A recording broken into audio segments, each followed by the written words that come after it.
Okay, ladies and gentlemen, we are up and going. We should be functioning here. Quiet night, but I suppose, oh well, that suits me just fine. No one gets to see me lose horribly at free gambling. But, let's get on with that free gambling, shall we? Welcome to the show, ladies and gentlemen. I'm your host, Phontomen, and we're playing World of Warships tonight. I've got a small XP goal for, that incredibly far away goal of getting on the American naval, well, aviation battleships. Naval? They're all naval. They're all boats. Next thing they're gonna do is gonna give us an island and we can make fucking Seaport Hime jokes. They're gonna give us a fucking commandable island. Which, Habakkuk, but just a joke. Moving on, before we get too far into that. But, got a slight XP goal. The end of which is a billion years away, but I'm probably going to have to get a North Carolina anyway if I want the Nebraska. So might as well get that North Carolina now, But, so, ladies and gentlemen, the Black Friday events have started, and we have 3 days of premium now. We also have 3 free crates.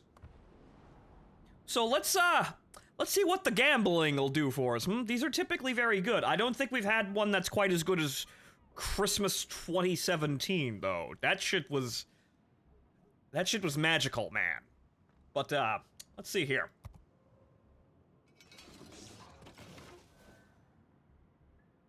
$20? Oh. What's the cheap stuff? But 20, common expendable boosters for credits. 20% extra credits. I mean, I already have a massive fucking pile of those, but I've lost all the big ones, so having a giant pile of the small ones is probably okay. Hey! I actually need that! I'll take it. We were passive grinding, so you know what? I'll take it. 100% common. Wait, is that ship? That's ship XP, not free XP. Okay, sure. Why not? We'll probably need those later. But that's free gambling. But the containers are well, you get $5. Well, they start at $5 and they expand upwards there with the premium stuff. The Kearsarge is also in the shop for actually less than it costs to buy a normal Kearsarge. So the Black Sergeant, as it were, is kind of the only thing that I want.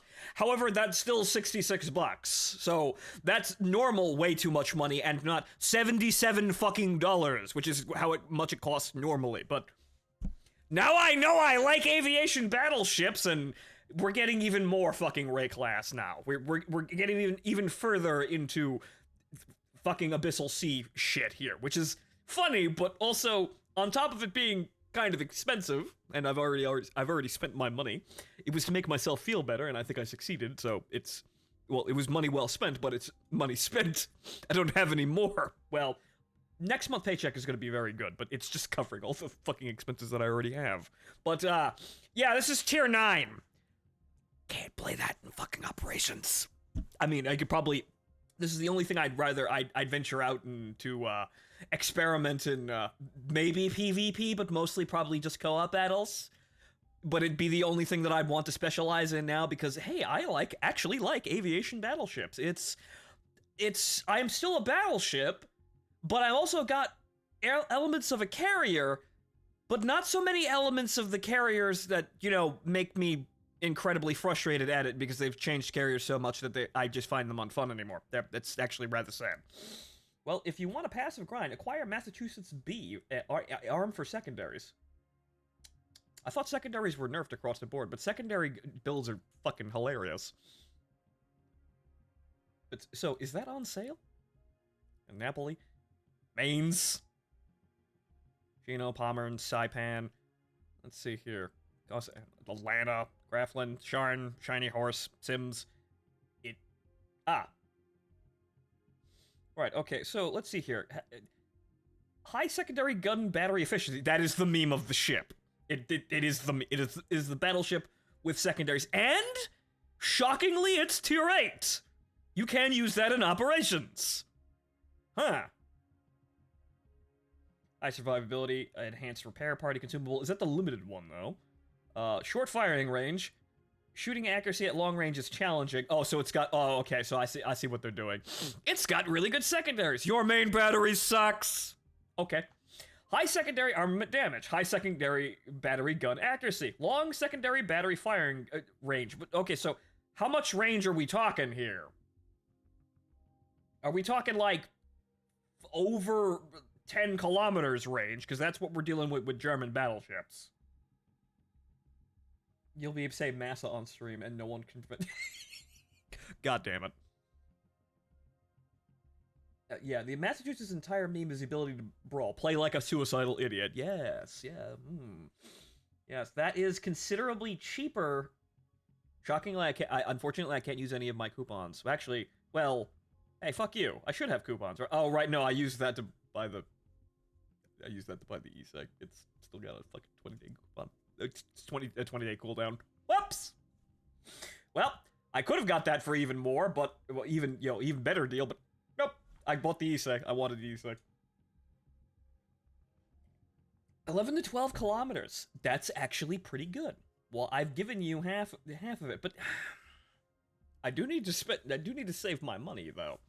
So, see, I will say that, yes, I could buy this, and it would be funny. However, I kind of want to specialize in aviation battleships. And also, I need to practice my fucking aim, because it's really awful. And on top of that, the Issei is also really bad in terms of accuracy. So, I'd want to buy the Kearsarge, but that's $60 I don't have right now, even though Martin has just given me another 25, and I thank you for that. However, once again, money already spent. The credit cards don't lie. There is a not an immense and not a insurmountable, but a noticeable IOU in those statements. Well, I do have some gambling. Well, Dancing Fool, I guess it all rests on you, as it usually does. Thank you, sir, for your generosity in advance, should you win anything. But let's stop fucking thinking about spending money and actually go play the game for a second.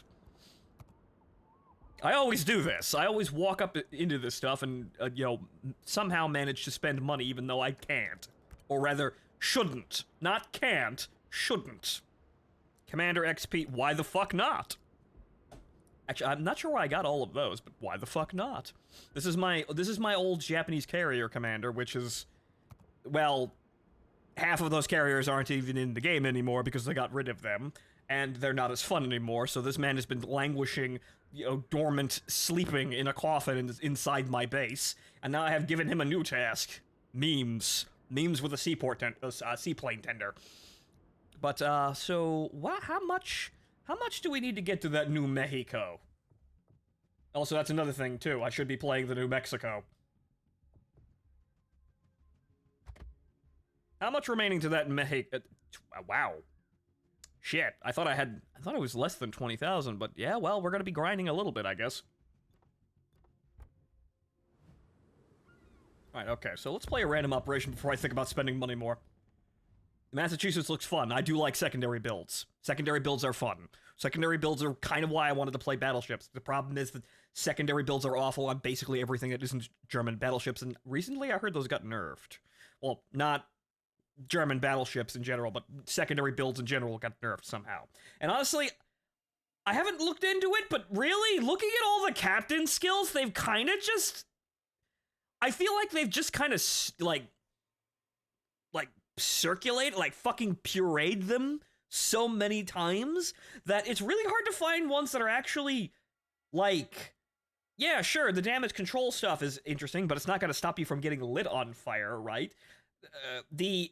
You get faster reloads or all these weird-ass situational fucking things that you can't really say are useful, and it's all rather fucking weird to me. It feels like they've just kind of mixed or pruned out any of the really eccentric and useful ones, aside from the ones that you desperately needed, i.e. damage control and battleships, which, frankly, battleships are still so fucking vulnerable if you don't play them right, you don't even fucking notice. As someone with both versions of Mass, she's good. Why would you buy the black version, though? It's just black. So, okay, good. So that you can still have some fun into it. And I can see how... Oh, dear fucking Christ. Well, we're going to lose. Not because this operation is hard. It's because it kills public players. It absolutely murders fucking public players. I just wasn't paying attention enough to notice what map we were on the fucking screen. I haven't really memorized them by name, but I know the maps. Got her in a crate. Well, good for you. Okay, so I'm guessing the Black Friday crates, So, maybe those are good. Maybe those do warrant about $5 to buy one and see how we get.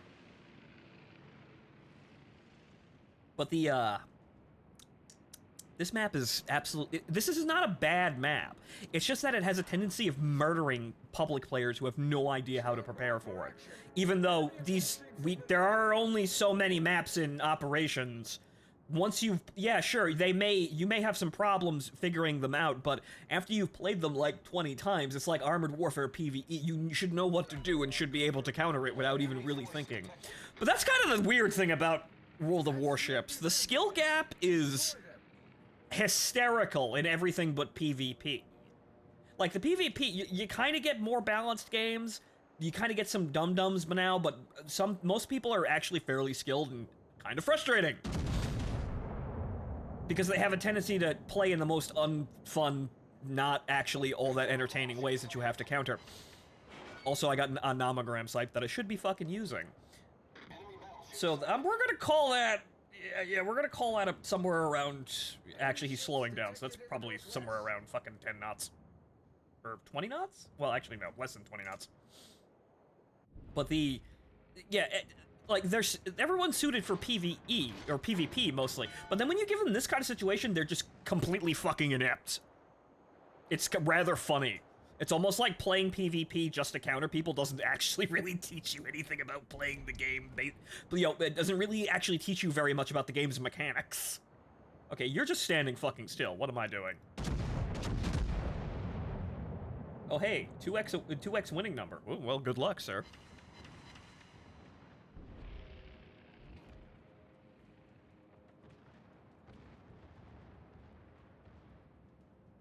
But it's really funny how many people suck when you place them in the same environment, but in a situation that's not a PvP environment. Like, it's not the sort of clean, symmetrical PvE environment. It actually shows you that the people who, like, champion PvP aren't really, maybe not that amazing at the game all the time. Or rather, there are some elements to this game's mechanics that PvP kind of keeps you away from, and you're completely, totally unprepared for once you actually have to play operations. But then again, you never have to play operations. It's just incredible. It's just an incredibly good fucking idea. But oh no, PvP. It's gotta be the best. It's gotta be the pinnacle of all things, even though it's not. What am I sitting here waiting for? I mean, everybody around here is just dancing around in the fucking destroyer smoke screen. We're alive. I'm sitting here rambling instead of actually doing something. This just, yeah, that guy just wanted damage, and, well, he got it! Congratulations! Unfortunately, in this mission, there's like 5 more nags that spawn, so you could have gotten more, and we kind of needed you to, but okay.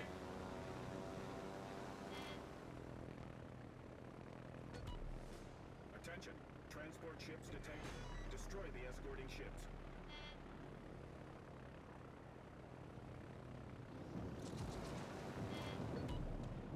Engaging enemy.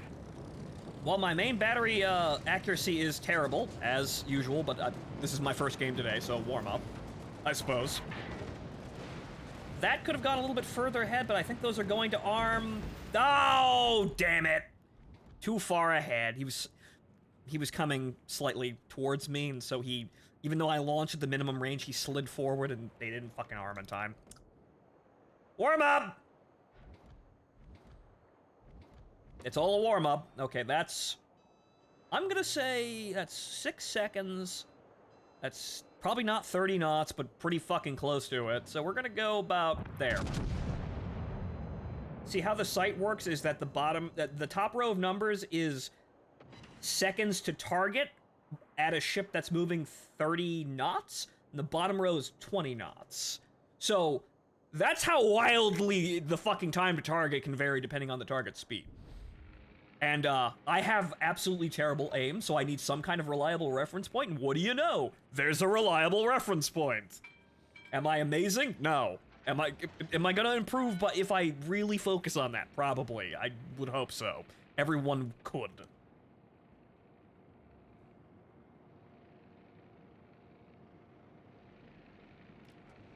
There's a reason why it's not the best idea to wait that long. It depends. You do old school carriers, that was the whole fucking game. You would just get as close as you possibly could so that the target did not have any room to maneuver whatsoever. And then they're fucked, and then you blow their ship in half. That's basically what old school Japanese carriers used to be. The torpedo katana, where you would just appear on the horizon, the battleships would cower in fear, and then you would immediately instantly kill them. You have to do fun things like, you know, maybe using a fighter squadron as a distraction so they'd soak up some of the AA so the torpedo bombers wouldn't get hit. And then there's the tried and true method, which still works, of the I hit you with my rocket planes and you went on fire. But you immediately put out that fire to save your hit points. But now, you don't have a damage control party, and here come the dive bombers to set you on fire again. And all of that damage now sticks.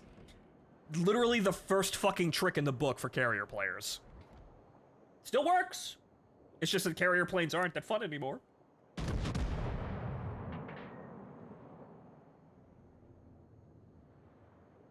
Then if you're super cool, you get flooding. But then again, flooding is so fucking absolutely horrendously effective, no one is allowed to get bonuses for flooding. You get, here is the modifier that your torpedoes have for flooding. Here is the torpedo damage reduction modifier on your target. Those are the only values that ever actually do anything. No one is allowed to be better at flooding. Go fuck yourself. Ha! Haha days finally looking up after everything went to shit at work. Got some money and my sister-in-law just went into labor, so gonna have a niece soon, huzzah. Huh. Well, congratulations, Dancing Fool, and congratulations to, your sister-in-law. But then that's about 75 bucks. I could buy... Nah, I gotta make a choice here, because several people are championing the Massachusetts. However, part of me wants to buy the Kearsarge, which is now reasonably priced.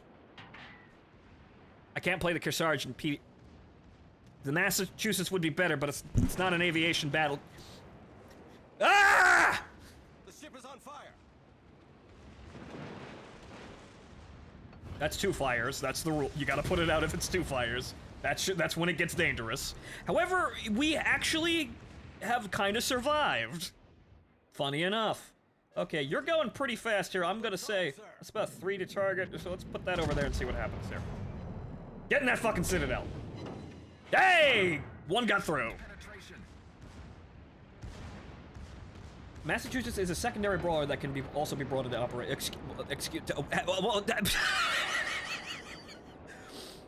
Excuse me, but I guess I'm not the only one who made this fucking mistake.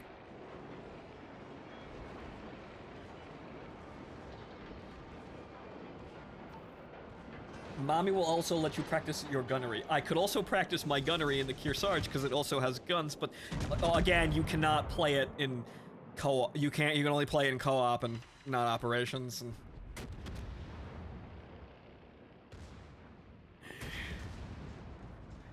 I'm torn. This might be the only time that I could actually get the Kearsarge because it's normally too fucking expensive.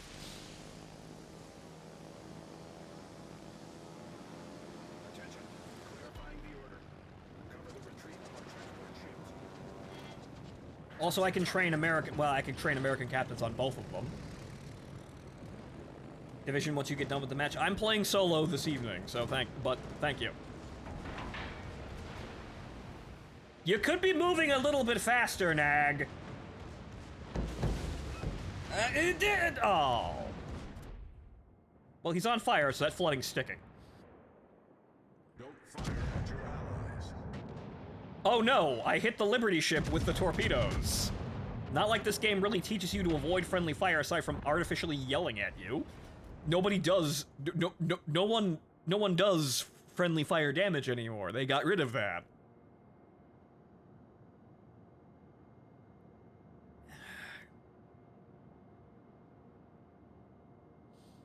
The Massachusetts would be the smarter option here, but when do I make smarter decisions? You do group PvE, people can bring in some of their biggest boats. Or it just means that if you do group PvE, people can bring some of their biggest... Well, it's tier 9, it's not 8. That's the problem. We'd have to go play co-op, which pays less. And you can only have 2 people per group. Though I don't actually have any tier 9s, funny enough. I mean, we could, if we wanted... But, and then playing co-op with the Kearsarge, you will probably never actually make back your money because co-op pays like shit. Even if it's a premium, you are in the best option. And then there's the black camouflage, and I could make more Ray class fucking jokes and illusions. God fucking damn it, this is a difficult one.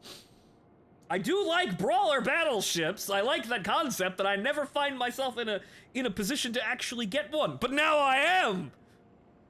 But aviation battleship memes, though. God fucking damn it.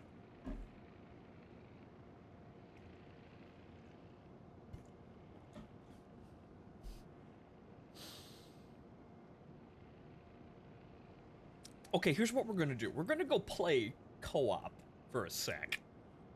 And then we're gonna really, then I'm gonna see if I'm actually even gonna like playing this. Because it's... Yeah, it gives me practice, and they're idiots. It's full of idiots and bots. The only problem is, the games end really quick, too. I could play PvP, but I don't want to. I don't want to, and I don't think I have anyone... I don't think any of my friends really want to, either. Not that we're not good at PvP, it's just that it's fucking frustrating, and the meta is... honestly gotten even worse in a weird way. We already had the major problem for the metagame being... It's incredibly hard to advance without wasting all of your hit points, and so you don't actually, from the get-go, being aggressive and pushing the enemy was, decentivized because of how risky it was to do that. So that got a lot of camping, that got a tremendous amount of fucking camping from the beginning when the game launched. Now it's gotten even fucking worse! What? Extra money for more boat. Virgil, sir. Thank you. I guess I'm buying them both. Why not 2 ship slots, says fate. Well, yes, but I didn't know I was using... well, yes, you could purchase both of them, but I didn't know I had that many resources to work with.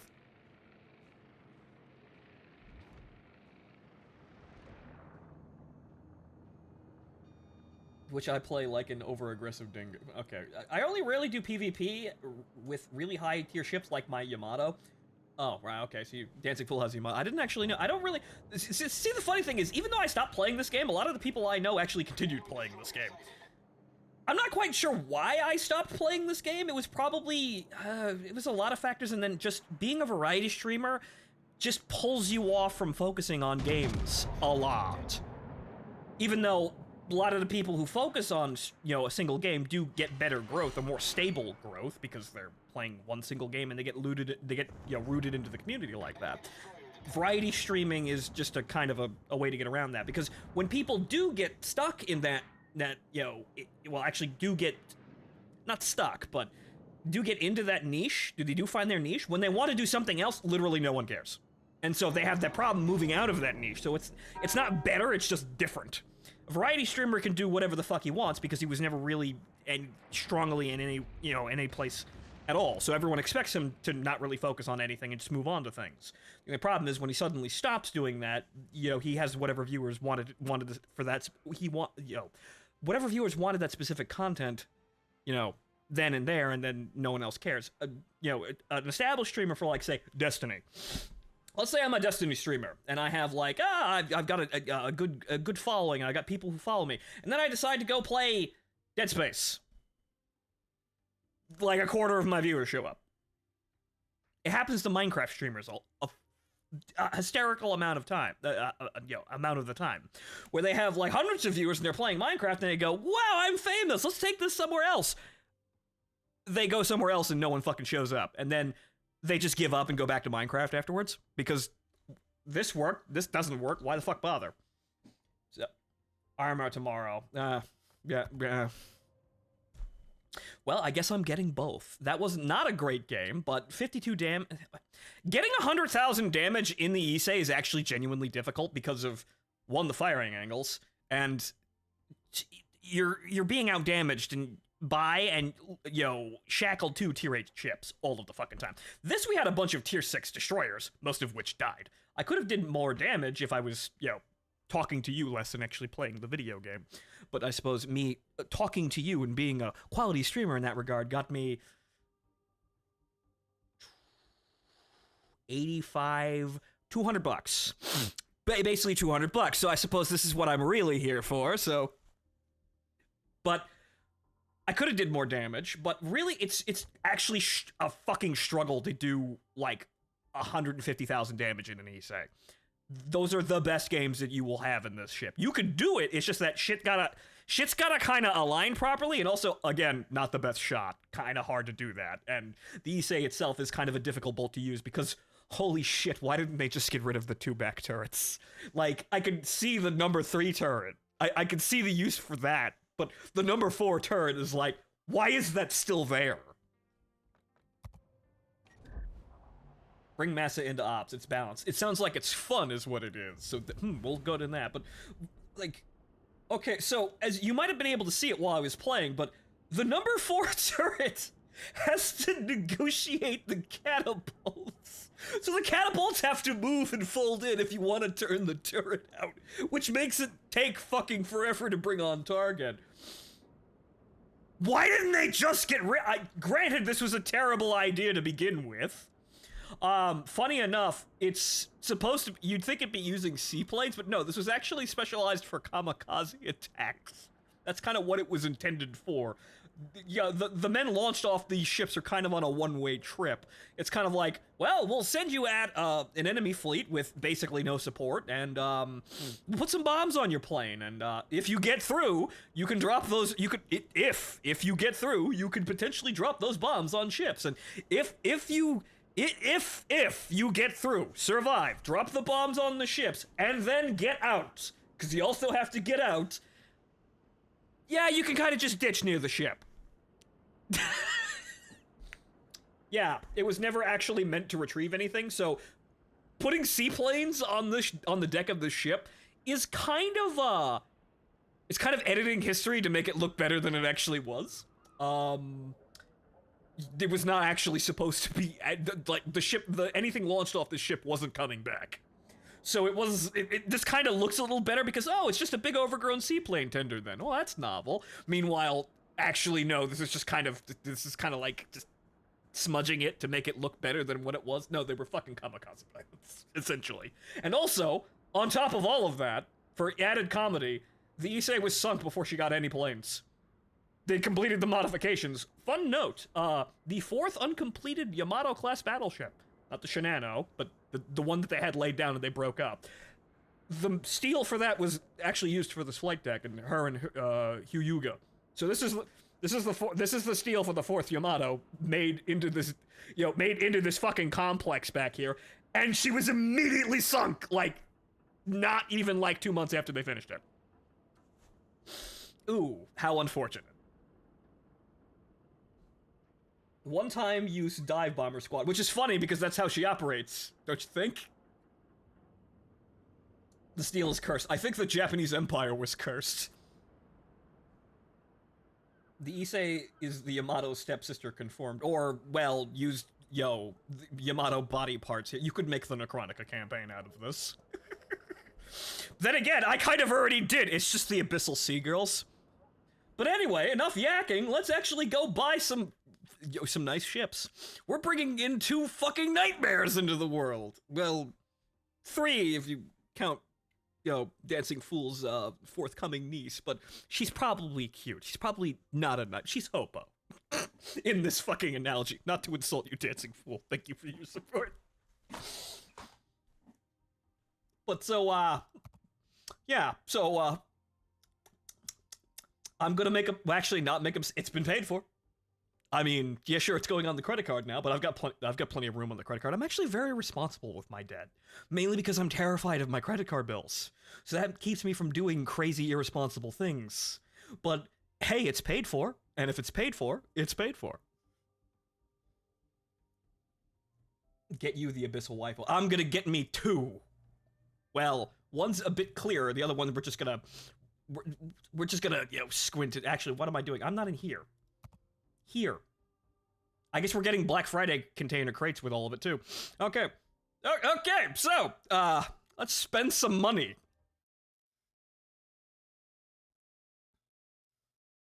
I'm glad I don't have a credit card, honestly. Yeah, it's, see, here's the thing. It's necessary for modern life, but it's also incredibly easy to lose control of if you're not fucking careful. Because modern life moves very quickly, and you're not going to have the money all of the time, the physical money, to go into your bank account and then, you know, go off and buy the thing that you want. So, essentially, effectively, yeah, a credit card is basically a layaway or IOU for, you know, a payment plan to a bank.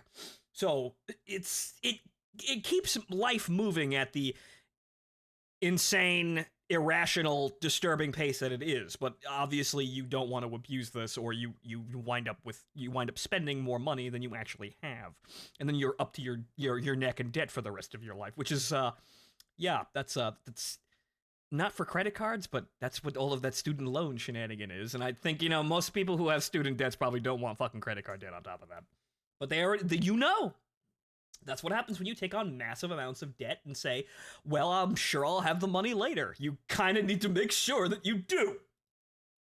But enough about morals and, you know, responsible living from the guy who kind of drank himself under the table last night. But again, I feel better, so I kind of needed it. As is tradition,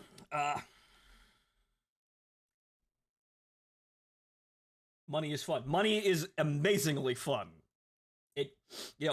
Money can't get you happiness. However, it can buy quite a few things that can. But it isn't everything. But, yeah, so, I think this is the awful... Actually, no. Here it is, right? There we go. It's not the awful loop. As is tradition...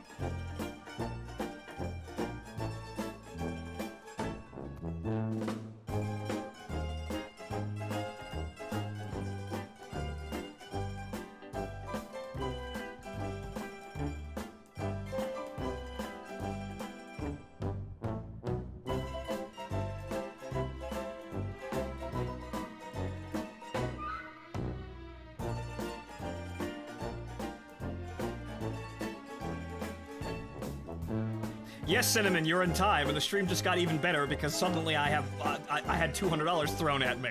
So now we're gonna get a bunch of horrifying nightmares to play. Well, one to play routinely, another one to just kind of look at and kind of enjoy sparingly. And once again, ladies and gentlemen, thank you for your support. You're the only reason I'm here.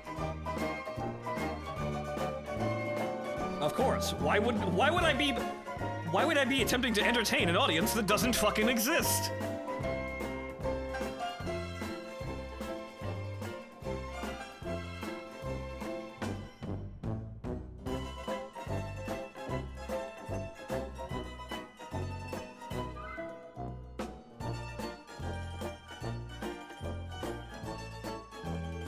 Because voices inside your head told you to? I mean, yes, but then I'd just be crazy.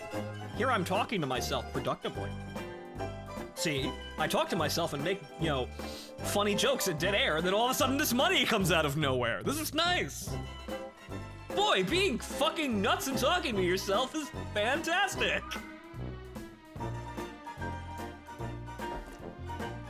A functioning schizophrenic, yes.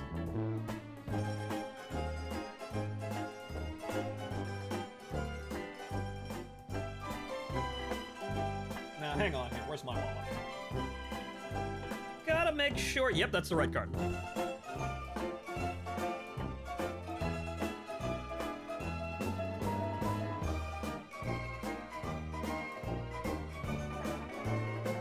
I mean, at least you don't argue with yourself. I do that a lot when writing. Dancing Fool, you don't know what you haven't seen me attempt to write. Remember that book is back there. It's being written, but Jesus fucking Christ, this is gonna be a mess.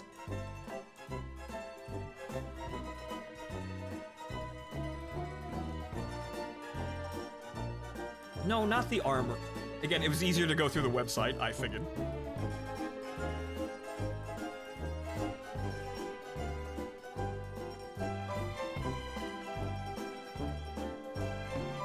Because they want you to buy doubloons to buy things in the armory, with no, I just want to use my fucking credit card. Fuck you and your exchange rates. I don't need you and your fucking pieces of 8. Oh! I might actually have to buy the Massachusetts in the armory. I mean, yeah, because it's not on the shop. The Kearsarge was, but it's only the new ships. Whoops. Okay, I guess I am buying gold. Okay, and let's see here. So that's $66, and then how much is the Massachusetts? It's like what, 9,000? Yeah, best beat 9,000. Actually, yeah, so 9,000. How much is that? How much is that in Spanish pieces of 8s? Selling your soul to wargaming? Well, it was paid for in advance by my viewers, so now I get to do silly things with secondary batteries and even more fucking silly things in, yeah, I had a look at the Kearsarge's, yeah, like, a video crossed my path about the history of the Kearsarge, and holy sweet mother of fucking Christ, it's worse than I thought. Like, I knew some history about the Kearsarge, but then I had two naval designers, I watched a video with two naval designers dissecting the thing, and it was, like, it made me realize, oh sweet mother of fucking Christ, this doesn't make any sense. What are you doing?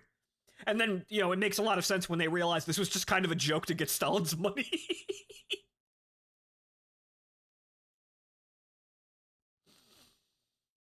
What? The Russians want a huge fucking battleship for one of their fleets. What do they want? Something they only really need a few of. Okay. Any other requirements? No. Well, shit, I got some ideas. Hang the fuck on here. That's kind of what the Kearsarge is, and it's fucking glorious. And the funny thing is, it doesn't work in real life, but it's fun in the game, which is the most bizarre fucking thing ever. Okay, so 9,000 doubloons. We don't... Well, actually, I could just do any number of doubloons. That is that. I could just do any number of doubloons. I can get the exact amount that I need. And then, let's see here. So, 9, 0, 5... motherfucker, hey. 0. Right? That's $30. So... Yeah, actually, that's way cheaper than I thought. Holy shit. Okay, I guess we're buying a fucking bunch of Black Friday crates and we're gonna see what the fuck happens. You know, the Atago is in there. I mean, again, sister-in-law, but Taco's an Atago class. It's just a shame that we don't actually have a named one aside from that anime one that, I disown. That's somebody's waifu, not mine.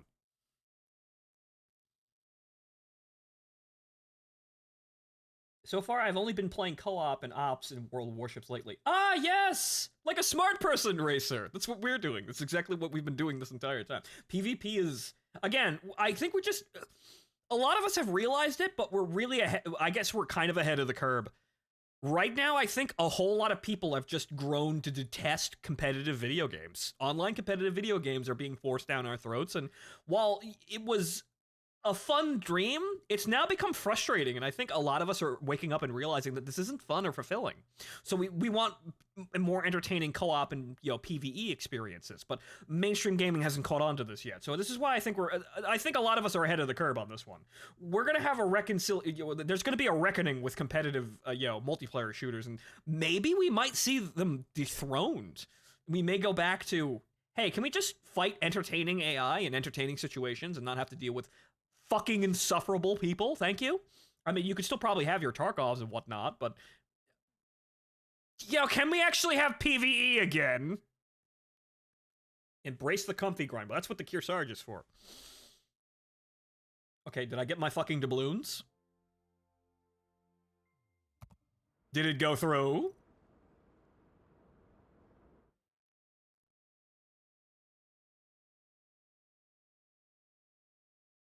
Actually, no, it didn't. Also, the music. Hang on here. Let's,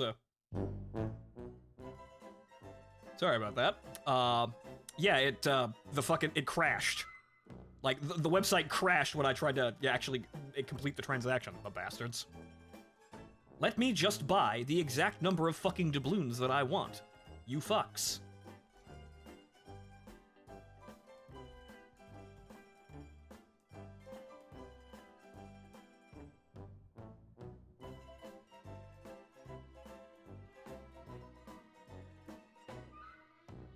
I hope this isn't gonna double up, but I suppose I have quite a lot of doubloons. Okay, good, it went through.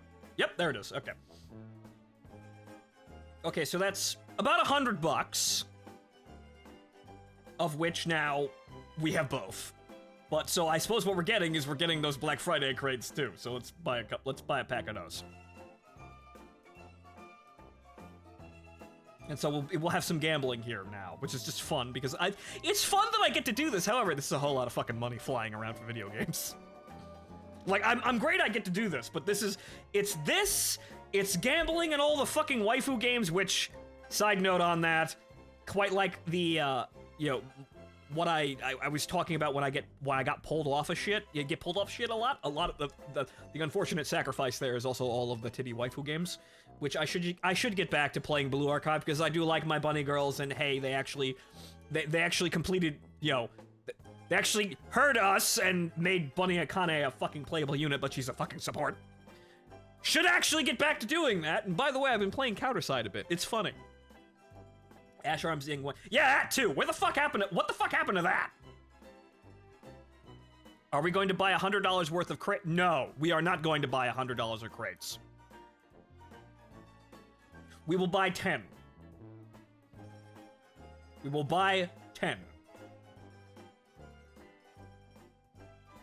We shall buy 10 Black Friday premium containers and then see what the deal here is. There's our gambling. I suppose it isn't. Wait, motherfucker. Wargaming's acting suspicious. The Wargaming's getting suspicious of me spending all of this money, so now I have to type in my credit card information again. Hey, wait, is this actually you or some crazed maniac that got a hold of your account? No, it's me. Are you sure about that? Yeah, my job lets me be Mr. Jekyll and Dr. Dr. Jekyll and Mr. Hyde, right. Yep, see, I get them confused. Sometimes I switch between them. Actually, I do that kind of a lot with this fucking line of work, but you understand, right?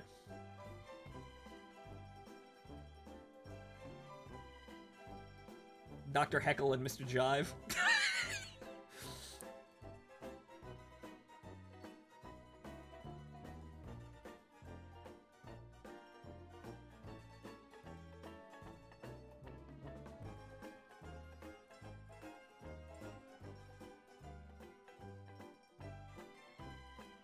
Casual men at work joke. Fuck you. Yeah, I got it. It took me to remember. It's like, hey, wait a minute. That's a wait, no, men at work. Okay. We're good. Alright, so, with that all done, we can actually get back to playing the video game after I've spent a suspicious amount of money, but remember, it's all okay, because it was just given to me.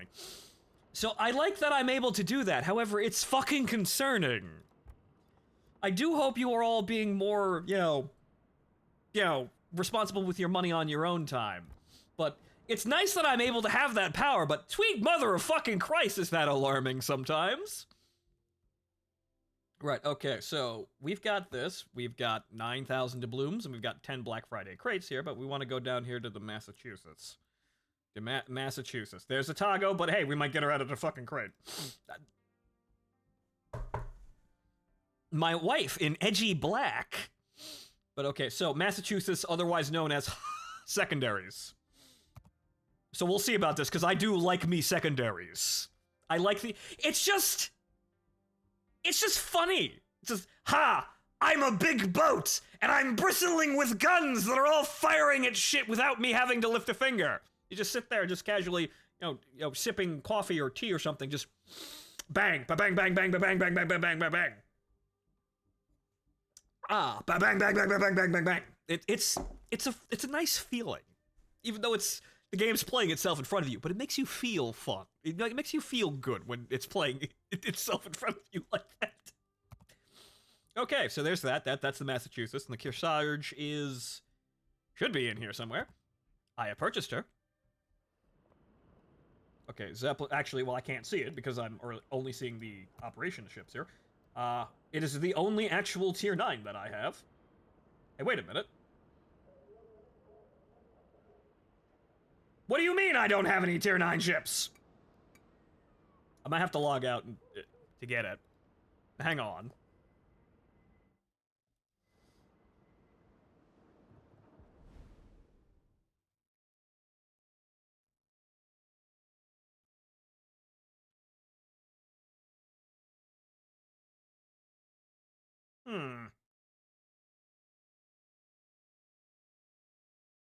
Yeah, force filters for ops. Ops hides all unfit tiers. It says it didn't, but that's the thing. It's hang on here. Well, hang on here. So let's see. Let's get out of random operations real quick here because I think I've got it. Let's go into random battles just to fucking see it here because it said I straight up didn't have any. Ah, well there you go. Ah, there it is. Good. Took my money without giving me my ridiculous aviation battleships, will ya? You fucks. Joseph Schelt. Yeah, right. That looked like Stalin for a minute there, but that's just my eyes. Yeah, the Kearsarge. It's fucking stupid and completely impractical, but damn it, it's mine. Your second BBV, which will be followed by even more, because I'm going on that American line and no one can fucking stop me, even if the tier 10 isn't all that fun. Or rather, everything that isn't the Nebraska isn't fun because you can only play the Nebraska in PvP, in operations. But yes, I do like these memes. These are funny memes. Now, the Kearsarge's thing is, they have Tiny Tims. The fucking Bearcats have Tiny Tims, and they light people on fire, so it's the fire meme. So you just light people on fire with your guns, and they put it out, and then you send the planes over and light them back on fire again. Also, what I'm hearing of it is that they're quite fun. These things? Yes! Or rather, what? The Super Tester's talking about the battleship line. Because I'd like to actually see, because it'd be fun that they're actually, good. You have long-range Citadel Flood for guns. Nice. That'll probably get nerfed along the way, but the thing is, they're tree ships now, so they don't have to have any wacky, eccentric fucking nerfs that, the Issei and, with its horrible gun accuracy, and then the Kearsarge is probably got some weaknesses as well. So they actually have to be balanced ships now, which means that the concept is actually going to go some places. Even though I've heard the tone is very good, but that's a aviation cruiser. Okay, so this is comedic, but we can't play this yet. Actually, I will play it once, but after we open all of those crates. And then we'll see about outfitting the Massachusetts after we play this once. But okay, crates, container. Okay, right, gambling. All right! Well, what do you mean? Oh, well, try your luck. Reminder that the only ship that I was ever going to buy for coal was the Kearsarge, but nope, okay. This one absorbed all the bad rolls. Also, I got a mod that got rid of the, that got rid of the incredibly long animation. So now the crate just drops out of the fucking air. Oh, wow, camouflage.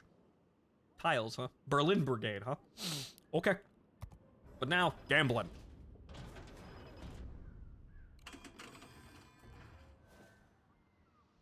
I mean, okay, those are those are the good ones, so money. Wait a minute, I've seen this one before. Whoa! Hey! Well, I guess that's going into the captain that's gonna be... That's probably into the Kearsarge captain that's gonna be super fucking cool, and then put on the Nebraska with, like, fucking 3 tier 4 skills. Probably by the time I actually get the fucking Nebraska. Hey! That's actually really good! 14 days of premium. War Commander XP. Sweet Jesus. Alright, halfway through here. We've got... the days of premium probably just paid for all of this.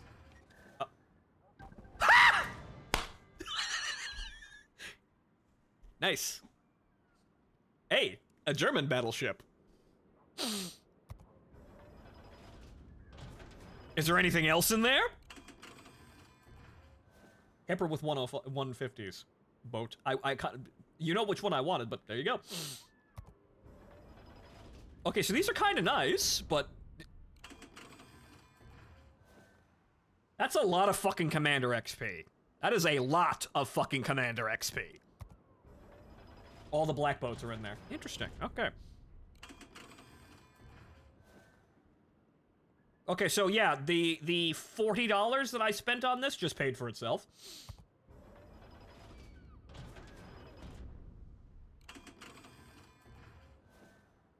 Okay, boosters. One more. All right.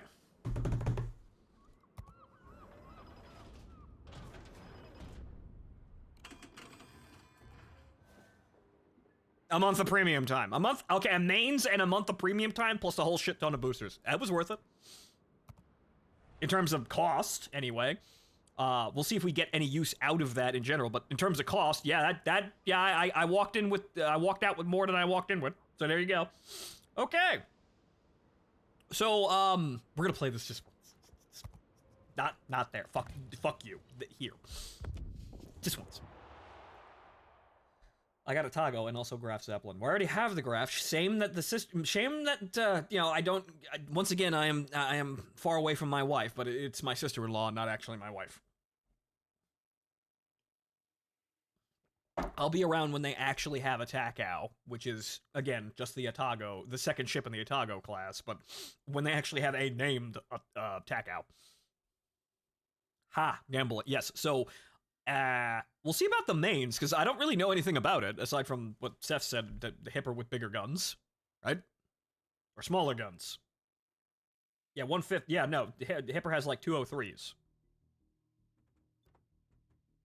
Smaller guns. So, Hipper, what shot fast? Triple 150. Interesting. So, high DPM Hip.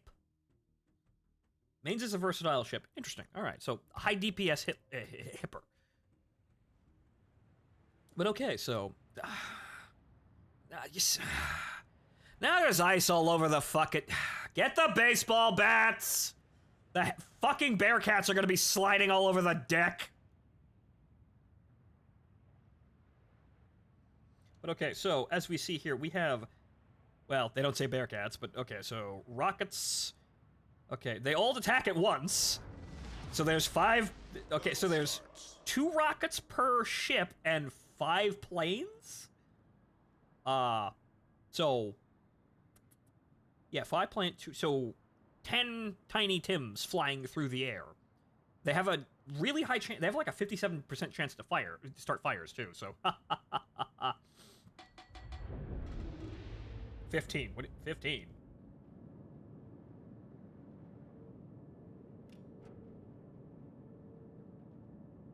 Gives more reason to actually use the payload on the plane or else. 75. Yes! Mighty displacement! This is a totally impractical ship for a number of reasons. There's some videos online actually detailing how stupid the ship is, but it's stupid in the exact way I like them. In real life, it would be entirely impractical and dumb. You are a battleship, but you are also a carrier. So, the carrier bits get in the way of the battleship bit, because if you get into a fucking fight with this fucking thing, you have the giant unarmored carrier, carrier deck and facilities, so the AP shells are flying straight through the unarmored flight deck and facilities, with all that aviation gasoline and ammo. But on top of that, you also have, as someone put it, an air group the size of a Bogue escort carrier. So you're not really all that great at being a carrier either. Also, funny enough, this is actually, for a battleship, extremely well armored and also heavy. She has 6 screws. Think about that. Like, someone, like, did the math here, or rather did the eyeballing here, and from the front turret all the way to the rear turret at the bottom of the boat is all engine rooms. So, horsepower. Saying it's the perfect ship. It's yes. It is the perfect monstrosity. But let's see how this accuracy is, because I don't actually like the split deck design. I actually want the entire back of the ship is just a, it's just a flight deck, and there's only front guns, like, say, like a Dunkirk or a Nelson or type of ship. But this, well, she's got a really thick fucking belt. Enemy submarine in sight. Enemy sub. Well, good thing I'm not playing PvP. Ooh. Ooh. Oh, that's actually very nice. Okay. First inspection. That's actually pretty good fucking accuracy, but okay, let's bring on. Oh, no, oh. Oh, there's 3 of. Oh. I thought there were 2 per ship. No, there's 3 Tiny Tims per plane. Oh, no.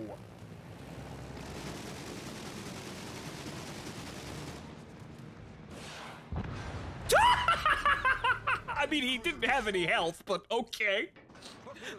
It's so grandiose and completely fucking impractical, but it kills a bitch real good. Now you see, this is why I want Operations to be expanded, because I want to play this in fucking Operations, because you know I'd love playing nothing but this. It's goofy, but it's also fucking grandiose in its decadence. See, I don't really like what they did to the rocket, attacks and adding that fucking machine gun period, but you just time it, so it's like, it should be doing damage to lighter ships like destroyers, but it doesn't actually do damage, even though you'd want to strafe a destroyer with 20mm cannon shells. That would actually do something, but they don't do any damage. So really what it is it's a wind-up time with a fucking artsy animation.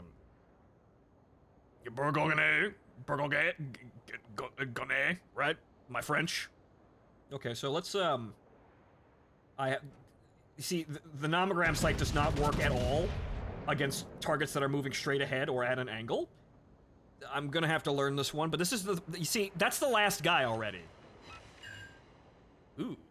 It's 4,000 with a bunch of fucking AG hits. That's not, you see, this is the problem with playing co-op with this ship. I wanted this ship, but the co-op battle's already over. I mean, sure, I was sailing around like a fucking moron, but it's already over. There's nothing to really do here. Like, I'm kind of forced to play it in PvP for the sake of actually having anything to do. But can we please have tier 9 ships in PvE, in Operations, please? Maybe tier 5s as well. Maybe just kind of work on expanding it through every tier, right? So just say, in this update, we're adding tier 5 and tier 9 ships. And then, later on, tier 10, tier 4. And then maybe leave you're not really in tier 1 to 3 very long, so maybe they don't have to be in there. But it'd be nice to play shit like the Aurora in something that isn't PvP. So, just fucking make it all tiers. But 81,000, that's not bad, but I didn't really make any the fucking servicing cost is 40 fucking thousand. Yeah, no, I'm never making money like this. I would have made $9,000 here doing this is practice. It's fucking pointless. The ship needs to have like a Yu-Gi-Oh arm deck to launch planes off of. Well, that's just Hermes. Hermes already has that fucking The ship is caviar. The finest in memes. Machine guns should do damage, but that's just sad. Yeah, no, they're not even machine guns, they're fucking cannons. The Bearcat has fucking cannons on it, but generally speaking, for some reason, they decided not to make that animation do any damage, even though it would make sense. Quite a lot of ships were severely damaged or even sunk by some jackass in a bunch of so some jackass in a plane strafing the deck with fucking Hispanos, lighting a fire, and then that fire growing into something bigger, and then proceeding to blow up the ship. That's a lot of Liberty ships or transport ships. Or Liberty-type ships. We mostly did that to the Germans and the Japanese because they didn't actually really have that many fucking planes to be prowling like that. But that was what the British coastal defense was doing against German convoys, and then what we were doing to the Japanese day in, day out, to the point where they ran out of fucking ships to give their islands supplies. So that would be nice if there was some kind of very low damage AP, but they probably don't want to do it because I don't know, they're lazy. This is kind of why I saw the ship as a fucking extravagance, because that's the only place I can play it, but good that we have it. It's here, and it was paid for, so there's that. I even saved some money, too, because we didn't go completely nuts with the Black Friday crates, but we did get another ship out of that, plus a month of premium, so it's all here. Now, what about that mains? Or, not the mains. Well, yes, the mains, because we want to look at the mains, but also the Massachusetts. So, this doesn't really narrow it down at all, because I have a shitload of premium ships, but so the Japanese anime, the Imperator Nikolai, and the Hawknik, Graf, which I worked really hard for but don't like, Huygen, hi Huygen, the Ichizushi, which I'm not exactly sure where I got this. I think I bought it, but I also don't like it because it's a Congo with no armor. Kamikaze, which I remember that event. Well, it's... Oh well. Okay, Charles, again, these ships that I would really love to use, but there's no real good place to use them, like the fucking... Like, the Arkansas... Wait, yeah, was it the Arkansas? Yeah, I think it was the Arkansas. That's the beta prize. That's the beta ship. Do I ever play it? No. Marblehead, which I'm not exactly sure where I got the Marblehead from, but there's the Massachusetts. Okay. She has no command. Did I buy her without a command? Well, fuck, we've got plenty of fucking Commander XP. Or we can actually just... Oh, we can just grab one of these amazing 10-point commanders that we already fucking have. Which, boy, I wonder what we're doing. Okay. So, first off... Artillery. What is the secondary battery fire? HE. Alright, so fire chance works out. Okay, so, fire. Let's see here. Turret traverse. Right. Turret traverse work. And then just secondary. And there we go! And now we're great! That is, from what everyone is telling me, this is exactly what the ship is for, and the only thing you really need to do. Fantastic. I like secondary shit. I like the idea of offensively using secondary skills like that, but the problem is you don't really get to do that. It also... Okay, so 9 kilometers range, but we could have equipment that extends that as well. Okay, so we're just going to be building for all secondary and nothing but. Spotting aircraft. Exotic. Okay, so you know what? We want the... This is kind of unnecessary sometimes, but you know what? Fuck you. Okay, so let's see here. Well, damage control.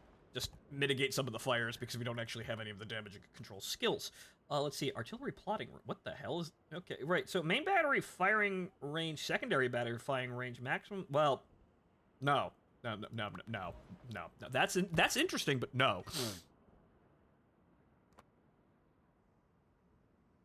Okay, airstrike modification. What do you mean airstrike modification? The fighter? What are you, retarded? But there's nothing else to put in there, so I suppose what we want to do is more damage control. Steering! Actually, you know what? We'll see about this one, because I want to see if I actually want this, you know, like, if the... I'll see if I like the standard maneuverability for the ship.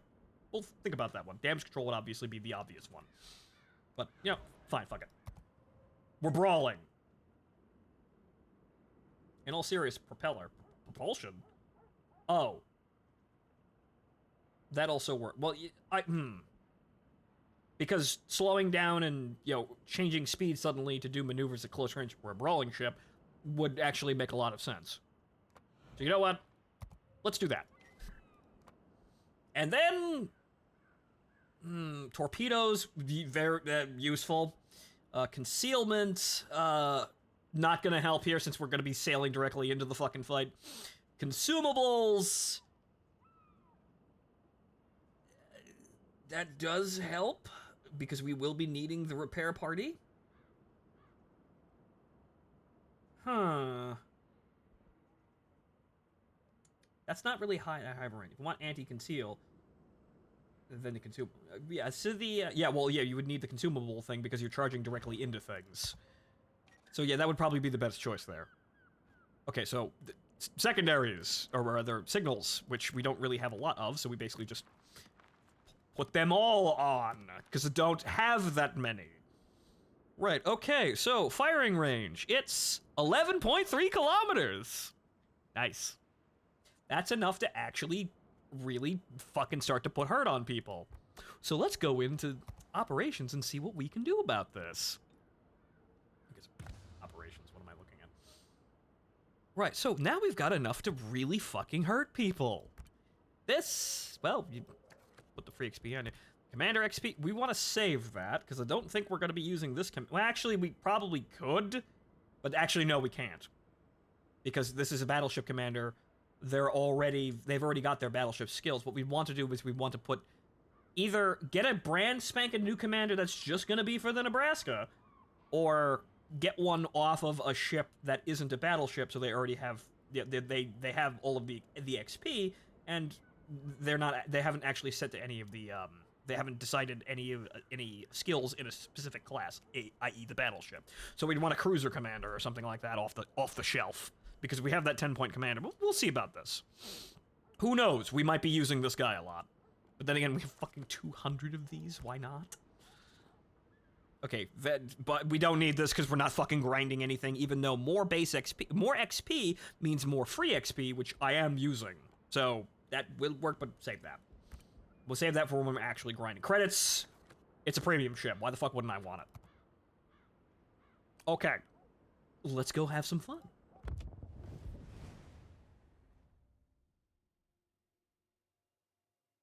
A sync drop, huh? Uh-huh. Alright, well, we're good. There you go. I'm in. So, Massachusetts. So, something to play efficiently, and then learn some, laugh at the secondary batteries, and then learn to aim as well. And then the Kearsarge to sit there and wait for them to actually expand PvE, which they really need to do. Imagine how nice that would be. You could just play operations at any fucking tier, and it would be a perfectly fine, equal way to play the game that isn't as frustrating as having to beat fun out of other people. That's what PvP is at the end of the day. And yeah, sure, my skill versus yours is always fun, happy, and, is always, a fun pastime. But we came here for fun first, not savagely beating people. It could be guidance to someone's life, in someone's life to, continuously hone skills to be the best. The best! The best! But I don't actually want to be a servant all of the time. I just find that they're entertaining to think about. Give me operations out in some lonely atoll. For I am too young to die. I just want to go home. Oh, Cherry Blossom. Fantastic! Point blank destroyer fucking action here. Not like that, though. A blue crying emoji. Also, you're here. Hey! It's that man! Good luck and fair seas. Alright, so secondary builds. Let's go. I have no idea what we're going to do, but, Thank you. we should be in range to kill basically everything with secondaries. I think we're probably gonna have to, hey, you! Bap, bap, bap, bap, bap.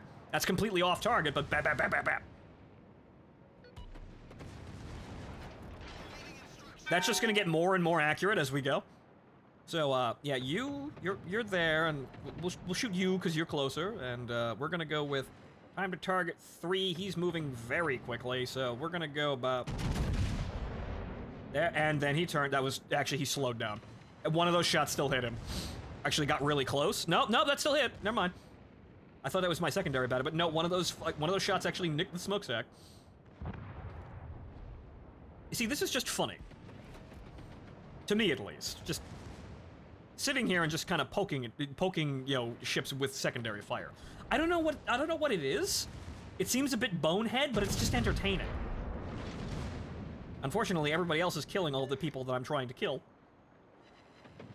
Those still hit the target, even though we can't fucking see them anymore.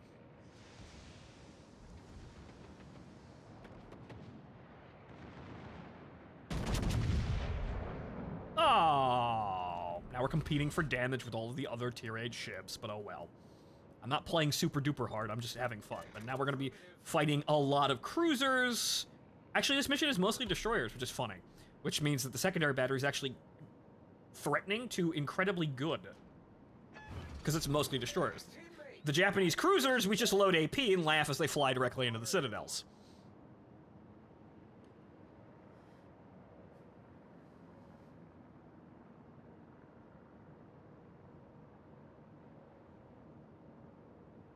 walked out of a match in the Rochester with 55k credits and 205k damage. Very nice.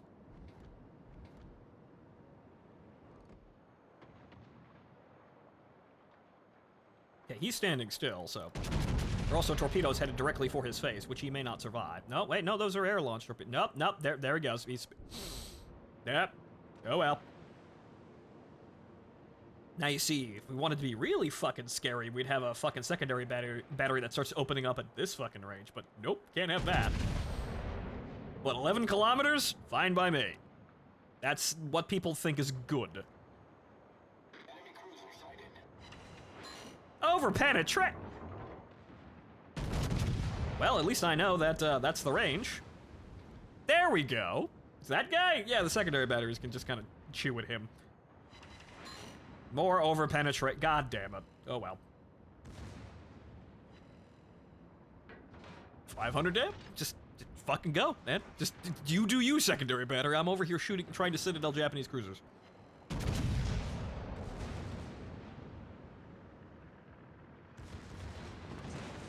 And the guns on the other side of the ship are now shooting at that fucking destroyer. Actually, no, that was my Citadel. Fantastic. I'm attacking 3 ships at once. And that's just fun.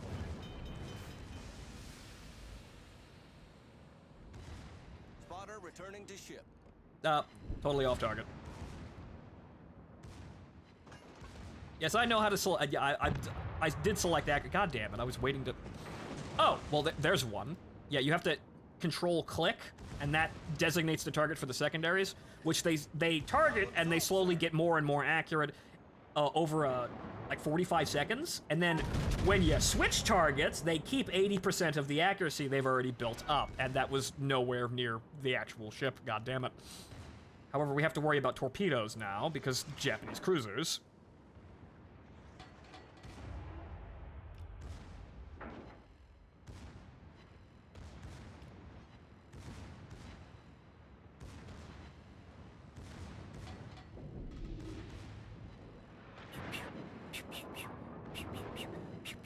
Bang, bang, bang, bang, bang, bang! Enemy cruiser sunk. I like this. It's not an aviation battleship, but this is what I wanted out of a battleship. Good game, everyone. And they just honed in on that random guy over there. Too bad the shell travel time was just too fucking high. Also heal, yes, heal. I typically wait to use the damage control party, but sometimes I do forget that it's there.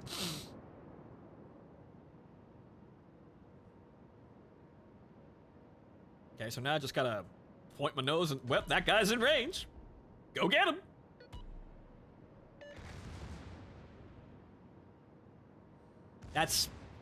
You are a destroyer's worst fucking nightmare. However, most destroyers are never fucking seen when they're actually doing their job. So, any ship that can see the destroyer is a horrifying nightmare. But now, you see, I can kill him without even actually having to shoot him. The ship is on fire.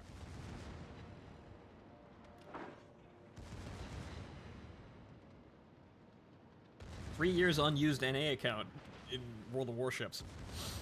You find your ship girls all, lined against the wall in dusty stasis pods? Have you returned, Commander?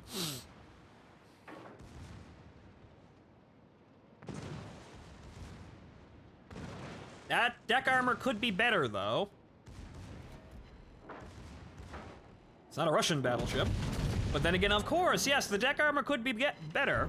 I probably should aim a little bit further ahead for that one, but the deck armor could be better, and I could have a, I don't know, fucking hydroacoustic cert, but then I'd be completely fucking broken. I gotta have some fucking weakness. Torpedoes dead ahead. Uh-oh. Ooh, that's what I thought. Nope, that one hit. Oof. Hull breach. We're taking on water quickly. Flooding bad. Uh-oh. Oh, no!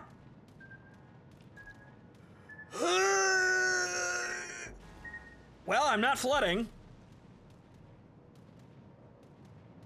Or you could have radar, which the ship does have a radar. But it's gotta have some fucking weaknesses, unfortunately.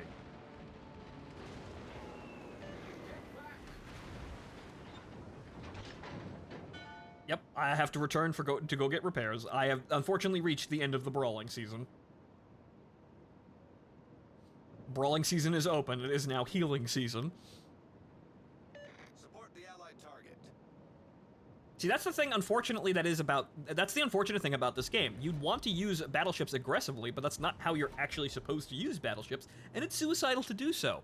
However, this then proceeds to make the gameplay rather fucking dull, as this means that no one can aggressively push without taking catastrophic amounts of damage, and if one thing goes horribly wrong, you're dead. So what happens in PvP, as I've seen, is it's fucking camping. It's camping and shooting people at maximum range, or as long a range as you can manage. Which might be realistic for ships in some cases, but for a game like this, where you actually have to, you know, go and capture control points and accomplish objectives to win the game, most of which aren't actually just shooting people, though you can still win by just shooting people, this is what, it makes the optimal ways to play the game fucking boring. HE just does too much damage. Yeah, that too. HE is also a crutch mechanic that wasn't really a good idea to be, fires, yeah, sure, fires are dangerous. Fires are always dangerous. Or, should be dangerous, because a fire on a ship is a fucking horrendous thing to deal with. But HE ignoring armor obviously is a crutch so that it skip bombs. And Itago's dead. I had one shot and I didn't take it in time because I was too busy trying to fucking second guess the aim. But the HE ignoring armor worked for lighter ships that couldn't actually penetrate other people because, we don't want this to be totally like World of Tanks. But then again, it is like World of Tanks because HE shells are basically doing the gameplay functions of gold rounds. They allow you to ignore armor. So in World of Tanks, you press 2 to completely ignore the armor face of the enemy, for the most part. And in this game, you press 1.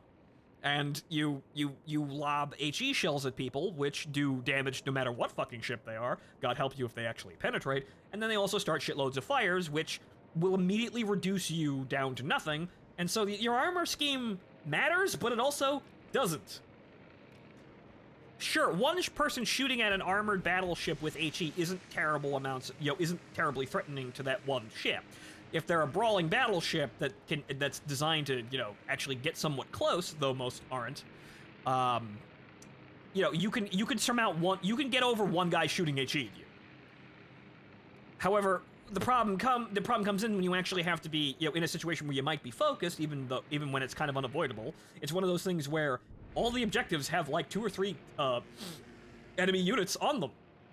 I need to actually take the objectives to win. So I guess I'm walking into a situation guaranteed with like 2 or 3 enemies. I hope they don't all focus me with HE, because if they do, you fucking die. And so you're very quickly put into suicidal situations, and there's just no good option.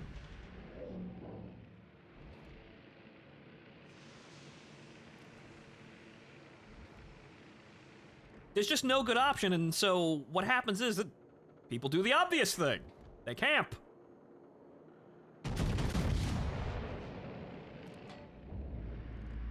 That is...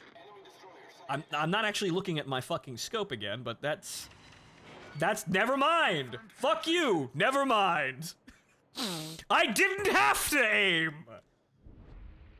I wasn't actually looking at my scope. How's that one look? 2 ships fly into the fucking stern engine room and blow up inside the boat. I'm pretty good!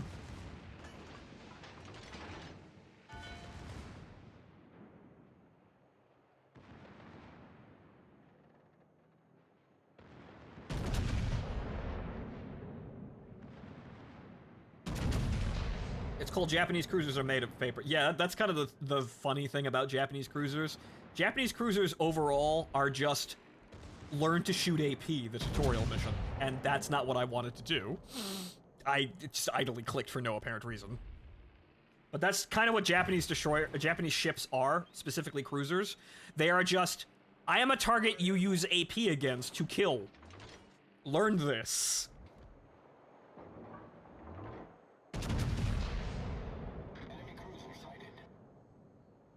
Do you have any tier 10s out of curiosity? I have the Audacious. Enemy cruiser foundered. I have the Audacious, which honestly I don't even really like anymore.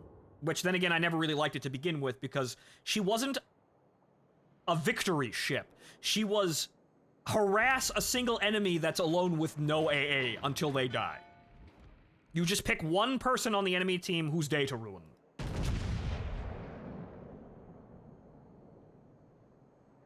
Also, using the circle there also helps. However, that is all that. No, that's still not on target. Okay, so that's 18 kilometers moving fairly quickly. She's turning, so she's not at top speed.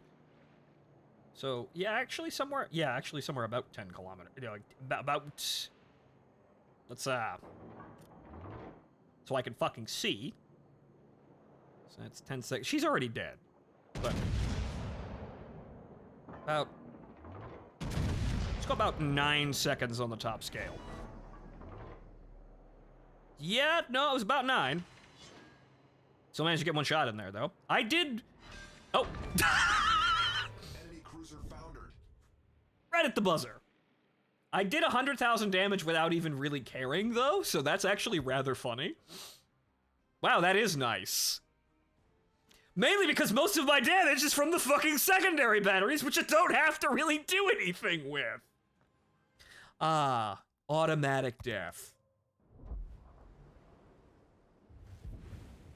Slotomatic, as it were, even though that's a really freaking funny made-up name.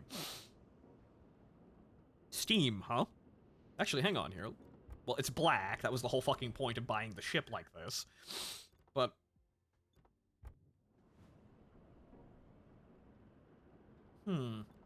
So, exterior. So what about this,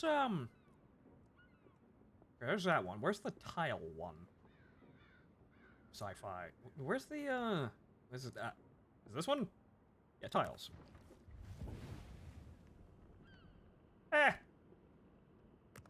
See, the fun... I have all of these camouflages here because they used to do something, but now they don't, so it doesn't matter.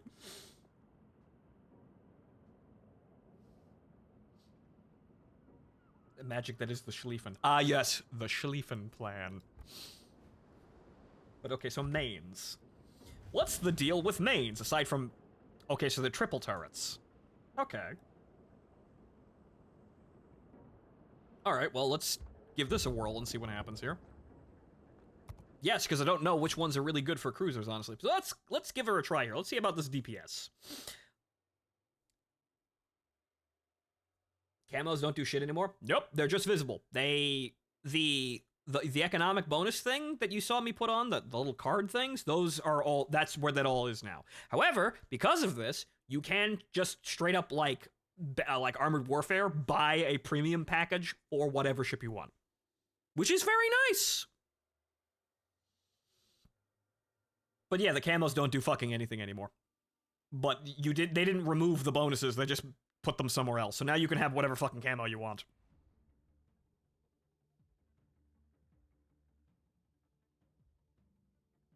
Yeah, but the Atlantico. Is he here? No.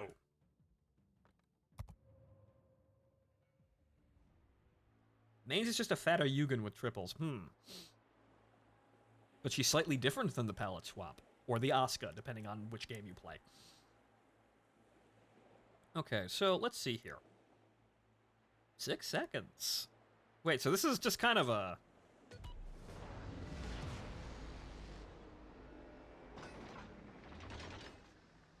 Okay, so that turret traverse could use some help there, but there are modifications for that. We can alter her to be more efficient in this form of battle. Okay. Okay, so she's not quite Atlanta, but she's kind of in the same boat as like a Cleveland, where it's haha high DPS ship. Good. She's also got hydroacoustic. Fantastic. Might want to go, by the way. Yes, might want to actually start playing the game. I was examining the ship. So yeah, what I'm seeing here is I spam HE at everything that isn't, you know, made of glass. So yeah, so this is... So what I'm seeing, how I'm going to treat this is, it's not as glass as something like the Atlanta, but basically what I'm playing is a German Cleveland. Or a ship like the Cleveland. It's probably not as nearly as good as her in a lot of aspects, but it's the same, just fucking put a wall of shells out sort of ship.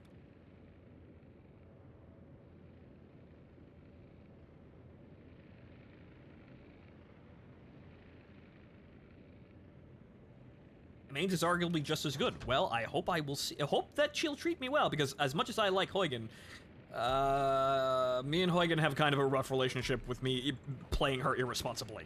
We have good games, but they're really hard-fought good games.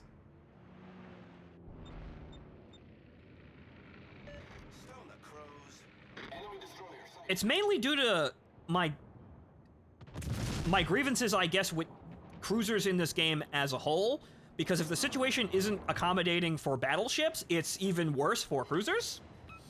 So everything that every single thing that keeps a battleship from being aggressive and playing aggressively is like 5 times as worse in a cruiser. So what do you know? I have a tendency to play irresponsibly, even though I just want to play the fucking game and do things. And then what do you know? I fucking die. But then again, Huygen does have a damage control party now to sort that, and I'm noticing we don't have that.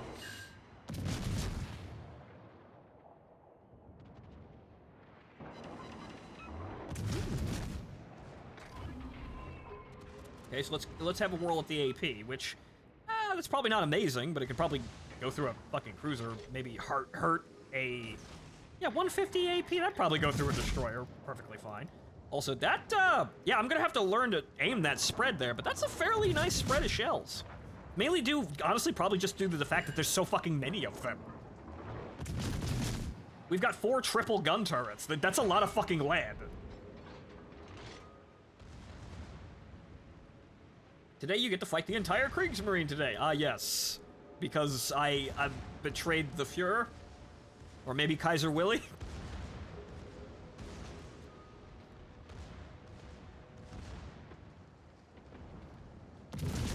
So this is actually, in a really fun way, just kind of what I expect out of a cruiser, or what I'd want out of a cruiser. I don't like slow big gun cruisers. Mainly because to use the big slow guns means to put myself in danger for more often, or rather for a longer period of time, or just be really super fucking good at fucking aiming. As you might have guessed, with me being such a shit shot, I kind of like to have repeated, quick reload speeds to continue fighting if I happen to miss. And also, it doesn't look like the AP is actually doing very well. It's actually over-penetrating.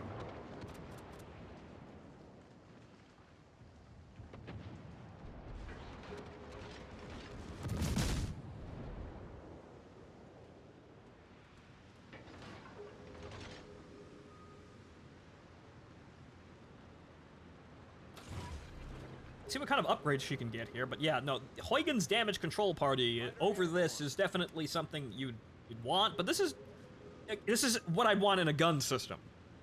Actually, honestly, what I want is I want a ship like this, or rather, the ship's guns, on an incredibly armored boat, which doesn't make any fucking sense. Why would you design that? But what I want is something absurd, like a battleship with a lot of fucking armor, and, like, 3 turrets on the bow with 4 150mm guns. That's insane, Phonto. Why would anyone design that? I know, but it's what I want. I want high armor and high DPM. Alpha damage I will sacrifice if I just shoot more often. That doesn't make any fucking sense, though, Phonto. Yes, I know. However, that's the kind of gameplay thing that I'd want. I learned that from playing the Churchill back in World of Tanks, back on release where armor kind of mattered. So I had the 6-pounder, which I got down to reloading at like 1.6 seconds. So basically it was a fucking machine gun by cannon standards. And the Churchill's armor was actually fairly reliable. It wasn't the KV-1, but it was fairly reliable for what it is. So I liked my high DPM, my fucking armored box machine gun. That's what we call secondary guns. I suppose sensible. That is actually, you know, Spoon, I never really thought of that, but no, that's exactly what that would be. You would have the secondary gun. So what I kind of, okay, so I want a secondary gun battle. Hey, wait a minute, we just bought the Massachusetts. Hey, wait a minute. I've seen this before. Literally introduced to it 5 seconds beforehand. The awful Churchill 1? No, the Churchill 3. The Russian premium one. You know, the one that's been in the game since launch. That one.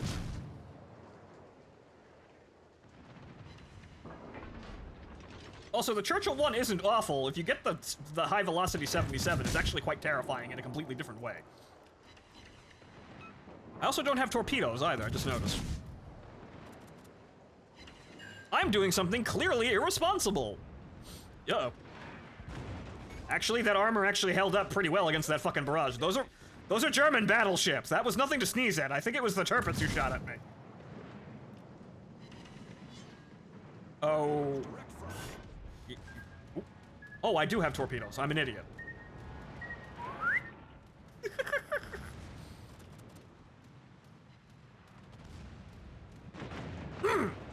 Yeah, that's what I was expecting to happen.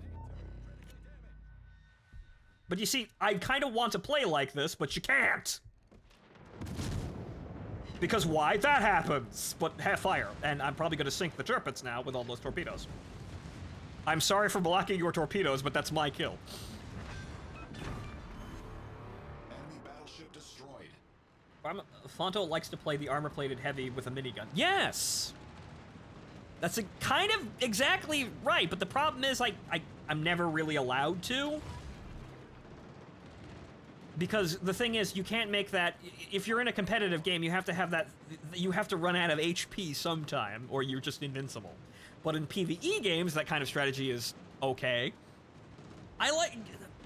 What I like is the durability, because the durability gives me time. It gives me time to think.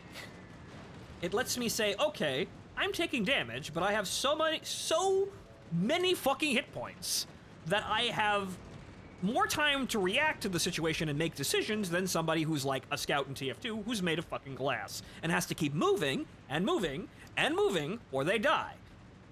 Obviously, they get a lot of advantages because they have that mobility, but what I typically like is armor and durability giving me time to think and also a chance to relax while I engage. However, in wargaming products, and a lot of other games like this as well, the armored way of doing things typically doesn't work because people scream, whine, and complain that, oh, he's just standing there with armor I can't penetrate.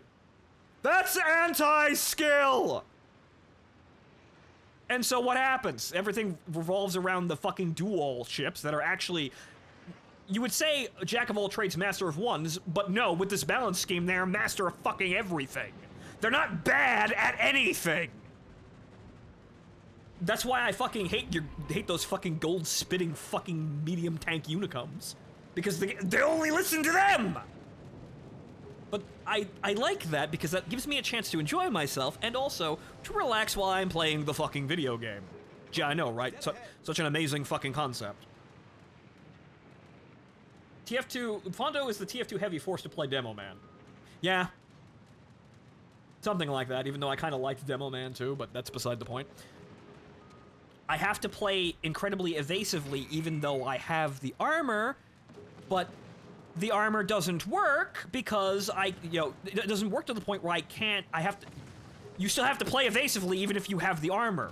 But why did I take the armor then? Why don't I just game the high evasion then? The armor doesn't fucking help me or make my situation more enjoyable. Why fucking bother? But that's why armor's not meta in these games because it's terribly designed.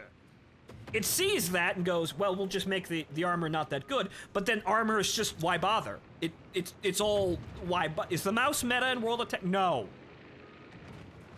Why is it not? Because just having shit tons of armor doesn't save you, especially when the armor doesn't really work all that well. Yes, if someone shoots gold at you, you're gonna take damage and there went the whole fucking point of your vehicle. It doesn't account for that problem because it's already made the adjustment, armor has to be fallible. It just made the decision to make armor fallible. But then you have to worry about, past that you have to worry about, okay, so how, is armor 2 fallible? They never asked these questions. They just made the first change and they never did anything else. And arguably, it's gotten worse. In this game, it's the same thing. HE spam is the thing with this. It's not necessarily the armor values, it's the ways to getting around armor. So, you have HE spam, which just ignores armor, and then even worse, does a damage over time stack. Like, it does a fucking status effect that damages you over time, which will kill you. And on top of that, the age-old problem of, haha, I'm advancing. I'm advancing. Whoop! There's a destroyer there. I'm instantly dead because he fired torpedoes at point blank range, and I didn't see him there until I came around the corner. Well, I guess I'm never advancing. And thus you have the PvP meta. Which is, again, down to the problem of the durability of the ships isn't allowed to be too good, or people whine that I can't kill the ship. Or anything.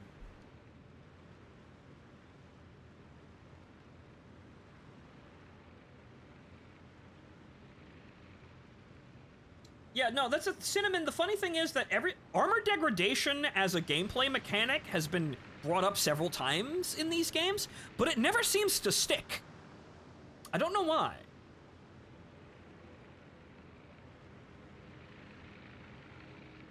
Though most warships were so heavily armored at cruiser plus sizes that they could actually stop big guns. Yeah, that aspect is only really shown in armor angling, which is not something ships really did all that much. But it's just angling in World of Tanks. What you're doing is you're trying to force the shell to auto bounce. You're not doing realistic tactic. You're forcing a game mechanic like the overmatch and the auto bounce. And if you have some, really big guns, like, guns currently bigger than Yamato now, because we have those. Remember when they said we weren't going to have that? Now we do. I mean, hell, the Thunderer is no longer... You're not able to play the Thunderer because it had really big guns and it was really fucking accurate. And really fucking fast. And really hard to see because it had concealment. But, if you wanted even bigger, even more ridiculous than that, you have shit like the Incomparable now that has 509mm guns. Which will overmatch the bows of most ships that they fight, even though the Incomparable is not as good as the Thunderer. But that's what you're trying to do. You're saying, oh, well, you're gonna auto-bounce. Well, I'm just gonna fucking auto-penetrate by having bigger guns. Better, Satsuma. Yes, Satsuma, which is basically just a better Yamato! But I kinda like the, I kinda like the Incomparable because just how comedically large the fucking turrets are. It doesn't have any fucking armor in comparison to its tier, which is bad. Has some armor, but it's not in a standout amount of armor. But I just like how fucking ridiculously large the turrets are.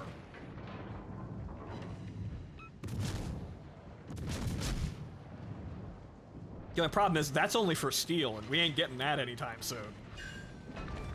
I haven't been shooting at anybody, I'm just kind of just sitting here giggling, but I'm still alive. But mainly because I did all the fighting, I guess.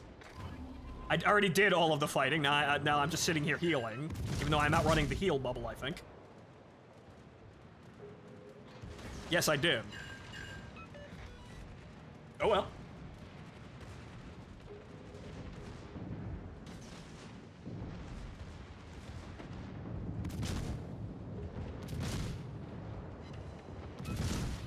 Oh, well, good thing I have high reload.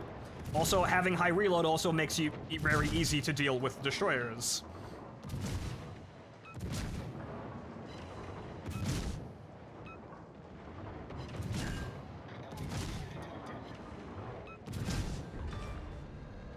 And now we're at the map boundary. This is not that great of a design mission as we're sitting here rubbing against the map boundary. At least we won, because there's a lot of times we don't make it through these. So apparently we've got good teams now.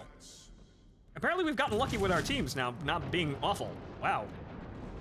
Because a lot of the times, like this and the other mission, I can't remember what the fuck the name was. This will cause teams to fail because the destroyers get through and they destroy your target. Yeah, they destroy the Ruan and you instantly lose, even if you've made it through the entire mission. The other mission just straight up kills entire fucking teams. This will just force you to lose.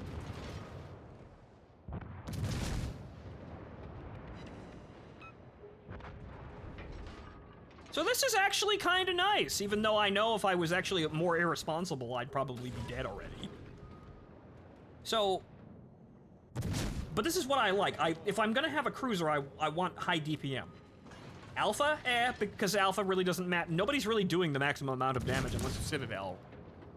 Like, the equation that gives you your average damage is important, obviously, but the actual maximum damage of the guns doesn't matter because no one actually does the maximum damage.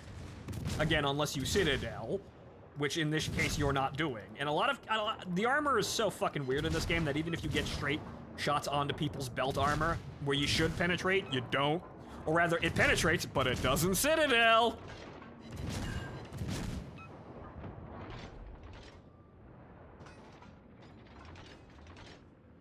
Too many times the teams tunnel vision on the CV and forget about the DDs. Yeah, something like that. But I guess I've been tunnel vision talking to people, but I'm having a good old time. I don't think I'm playing exceptionally well here, but I'm having a grand old fucking time here. I made $200 and I bought, well, one ship that was suggested to me that I might like, and I do, and the ship that I've always wanted, even though I can't really play it, and got a third ship out of the deal in a month of premium. It's a pretty good fucking stream all in all. I guess I'm just still walking off the hangover from last night, but it's not really all that bad of a hangover either. 90K ain't bad. I know I can do better, though. That's the thing. I know I could, if I'm on the ball, I could get like 120, 150,000 damage. Just being a bit better. And then if I'm really fucking on the ball, 200,000 or more. But this is a premium ship, and I have premium time, so it's just the rewards at the end of the day. I'll get into, I'll get more set in as we play here, but I'm just talking is what I'm doing. I'm more talking and not actually focusing on the game. But this is alright. If I need a tier 8 cruiser that isn't the Huygen, or rather if I'm not feeling the Huygen today, this is a bit better. I suppose it's more accommodating to me. Does Mainz have a fucking Azur Lane waifu? Even though because of that weird ass partnership with Wargaming, there are a lot of World of Warships only brand ships that actually do have waifu faces.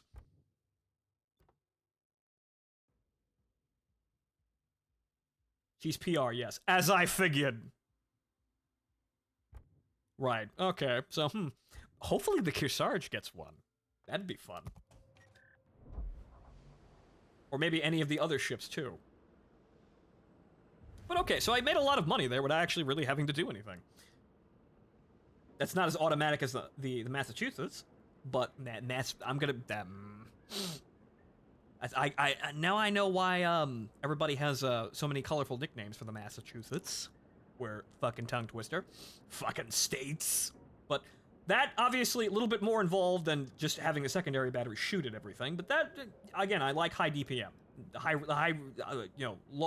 Short reload times, high overall DPM. Obviously, I'm sacrificing alpha damage and penetration for it, but in this game, you either have hilarious amounts of alpha, or rather, honestly, just penetration. You either have hilarious amounts of penetration that allows you to Citadel, or penetration doesn't fucking matter.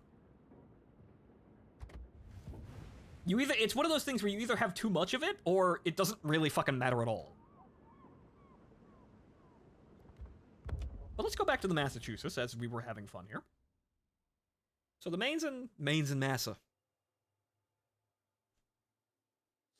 Fun.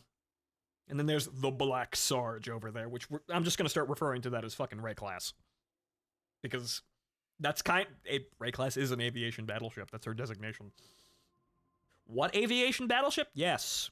You see, I always thought, because of my, my clever ideas, that it was, she was the Richelieu, design conversions. Like, imagine the Jean Bart, right? That's the ship that we actually took into our Navy after, well, the whole, France fell down, go boom. That was the one that was refit in New York Harbor. If I remember correctly, right? Stand by for action. The base is under attack. I can't exactly remember, but I know we refit one of the French's ships there, and it was kind of funny because we didn't really trust them, so we didn't give them the best of upgrades. Like, we gave them modern AA, we gave them great AA guns, but no fire control for them. Richelieu, right? No, that was just Richelieu. My bad. So, imagine if we took the Richelieu and then actually went through with the whole battleship, aviation battleship conversion for the French. That's kind of what headcanon Ray class is to me. Because I came up with that idea for my fucking, Azur Lane Necronica campaign.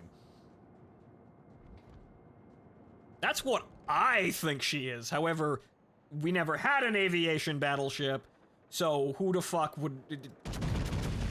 She isn't a ship. So there's nothing to really tag her on, unless you go for the the Kearsarge thing. Again, it was a Russian battleship, but we were supposed to make it, so... The John Bart was never finished, right? So, I was getting confused there, but yeah, imagine if the whatchamacallit, we converted the Richelieu into an aviation battleship. That's kind of how I see Ray class. The funny thing is that as a point in the story for the Necronica campaign, she wouldn't know any of this, because haha, amnesiac, and then it would kind of be a funny moment in the story where she realizes, wait, I'm French?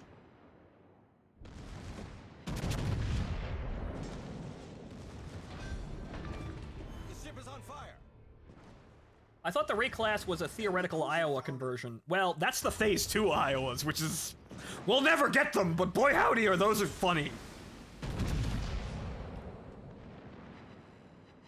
But we never actually had an aviation battleship. That was just kind of a Japanese thing that was made out of complete desperation.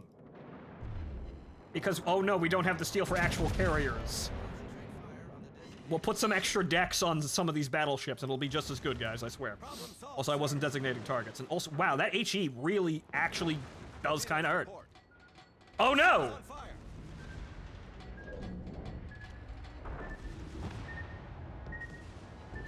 Oof. Oh no. Enemy cruiser sunk.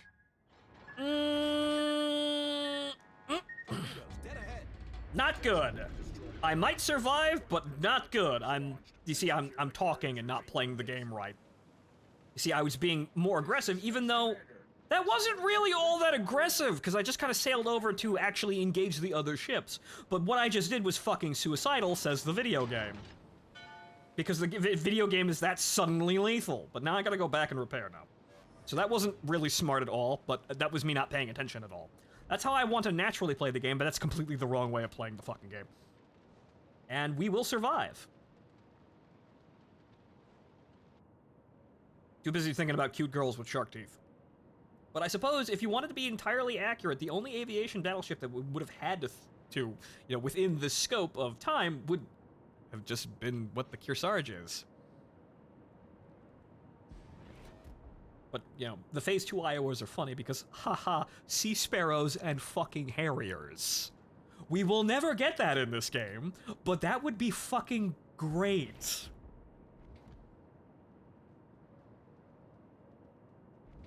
Also a VLS tube.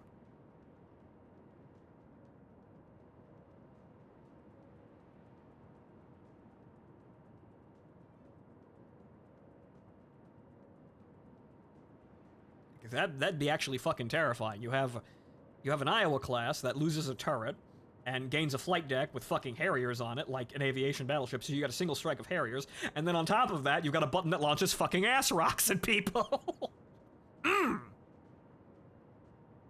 Or tomahawks. Boy, that'd be fucking frightening. You have 2 kill streak options. You have literally a Predator missile and functionally a Predator missile.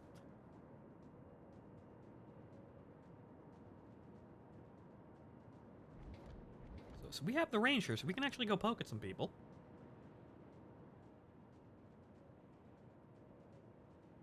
I'm really kind of sad though, that I probably will not be playing the Kearsarge all that much until something dramatic changes.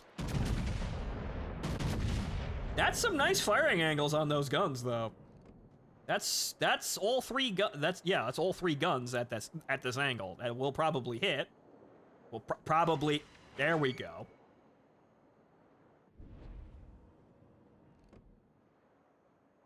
Half the battle is fucking hitting the ships in this fucking game. Penetration or overall damage, yeah, it's secondary to actually just hit the boat.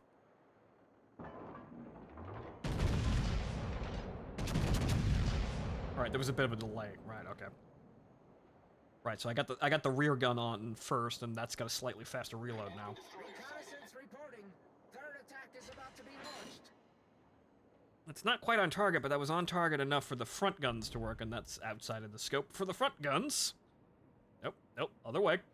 Other way!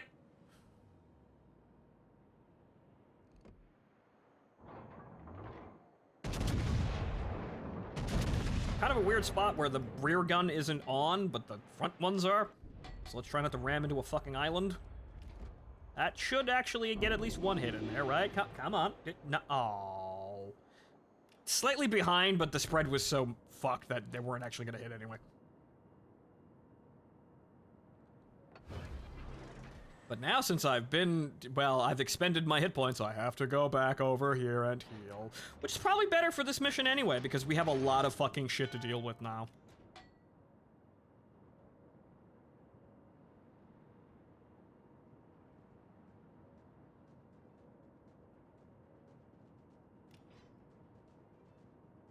But then again, actually, funny enough, now that I think about it, there was actually a ship that, there was actually a battleship that it would actually be exactly what I wanted.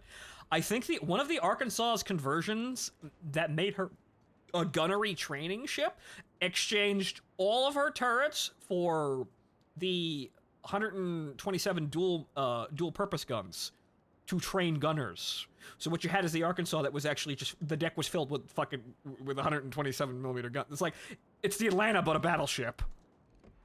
That would actually be what I want, but we're probably never going to see that.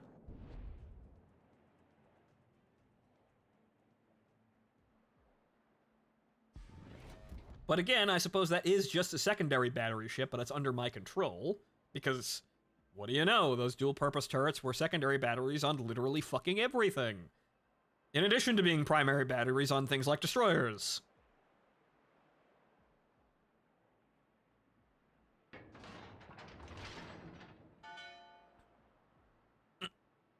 This is Base Commander. All batteries restored successfully. Support ship returning to base. All stations, concentrate fire on the target. Roger. I enjoy listening to this so much. There's so much stuff I don't know about that I just enjoy. Honestly, I'm just kind of randomly rattling off things that I know. I'm by no means no expert at all. But, you know, I remember the funny and interesting things. Which, I suppose that means that I remember the important things that people would want to hear. I guess. But, again, I'm by no means an expert. But yeah, that actually would be something I'd actually want to play, as goofy as it would be. It would be like a tier 4 battleship. And it would be, you know, it would have destroyer guns. But basically what you'd have is an Atlanta that isn't made of glass. The turrets would probably get knocked out every 5 fucking seconds because they're so weak.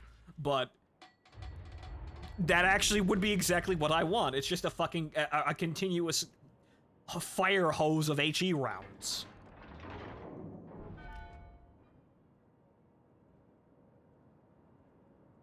Have the 5 inches, but have them equipped with volcano rounds. Yes, give them a slightly higher chance to light people on fire, and it just being a ship that lights people on fire, or absolutely murders destroyers the moment they are seen.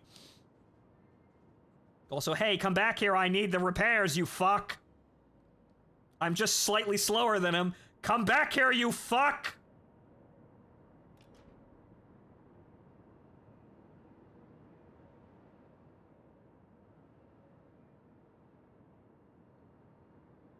Isn't that literal, just a literal fire hose? Yes! Except it starts the fires rather than puts them out.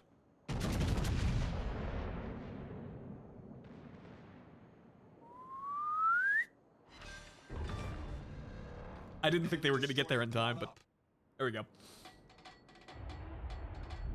The Iowa W-19 nuclear shells. That'd be funny, but...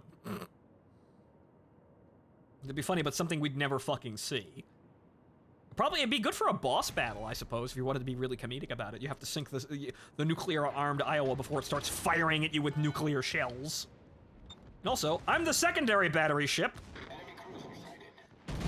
What am I still here why am I concentrating on oh, right, because I didn't have any fucking hit points. That's why I was concentrating on staying back.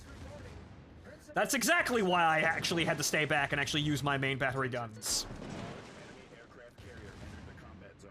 Destroy her.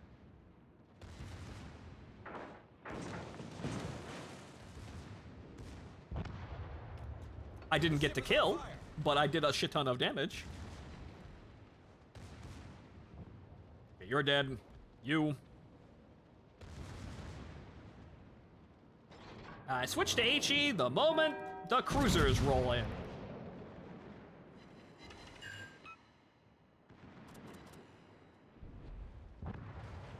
Stop getting all the fucking kills. I want some. I'm not really again, because I had to retreat. Now I'm not doing any damage, but there's plenty of fucking damage to be had. There's a fucking Yamato over there. We weren't... Actually, yeah, well, we're at tier 8, so the Yamato is... Typically, at full blast, the Yamato gets 120 hit points, so we got the slightly reduced one. At, like, tier 6, they downrank it to having 60. But it's still a fucking Yamato, and it will kill you on sight. Spotter airborne. That's... Yeah, actually, some kind of... No, just a little bit off target. Still got a hit, though.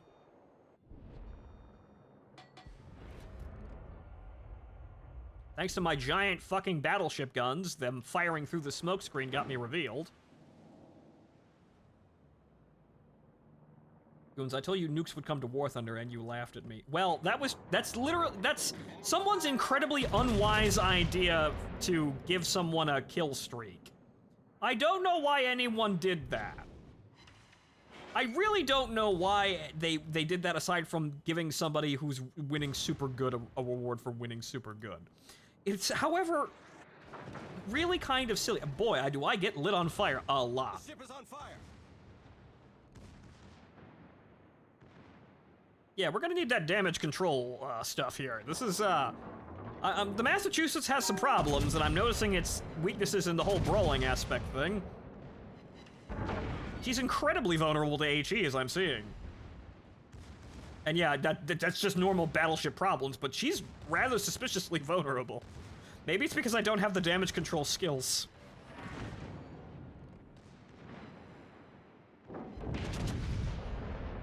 That's a bad angle to be firing at.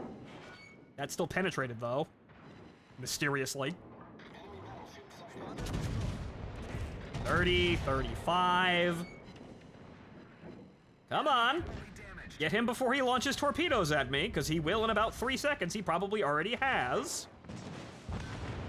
Oof. Enemy cruiser sunk. I got him, though. Now, hopefully I don't see torpedoes flying at me. I'm gonna stop and... specifically the reason of I don't want to be shot, but the Gneisenau is also behind me. I might be dead. Unless if I nail this fucking hipper directly in the fucking Citadel.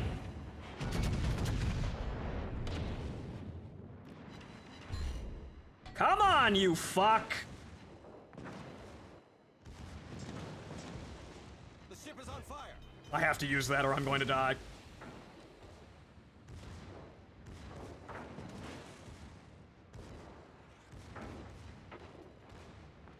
The Gneisenau's going to kill me.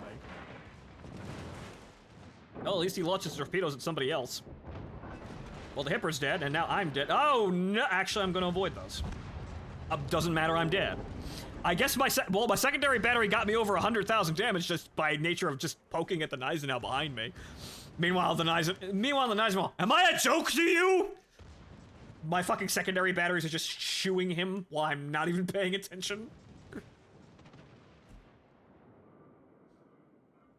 I died, however, yeah, we've got enough fucking teammates, but mainly my problem was I lost all of my health. Good shot, Atlanta.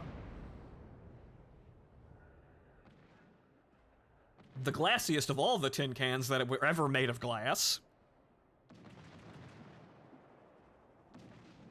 They'll survive. I suppose that... Well, I suppose I could go play the Kearsarge while I wait. The co-op battles are over quick. I need to prod you until you get the Schlieffen. Well, if... Is the Schlieffen a premium ship, or A, I got another fucking container. What's in this one? War Commander XP! Tech tree. Ah, tech tree.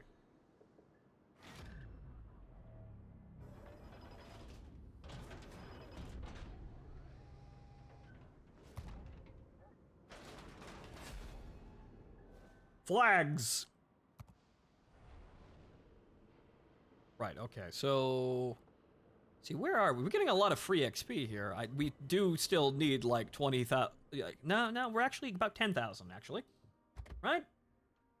18,000. Wow. Oh, it's... The New York has a module, right. There must be... It must be the hulls in the New York that give you the extra XP.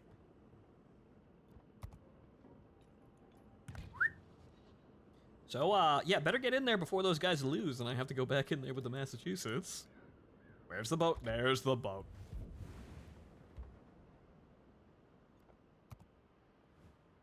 Though, yeah, I don't... I mean, this all obviously would help, but... leave it as it is.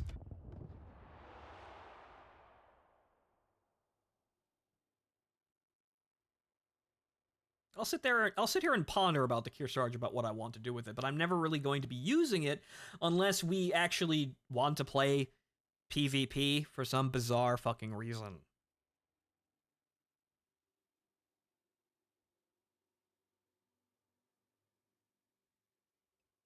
This asshole juked us again.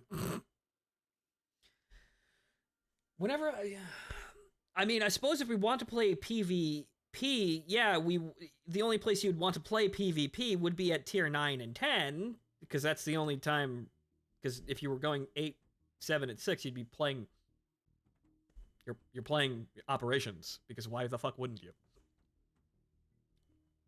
And then for anything lower than that, I mean, you're just kind of forced to play it, so there's really nothing to do.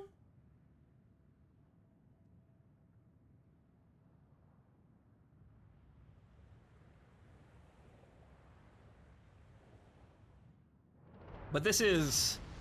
I'm gonna be entirely honest, this is the most vanity of all the vanity ships I've ever owned. Especially in the situation that we have now. I have no reason to be playing competitive modes.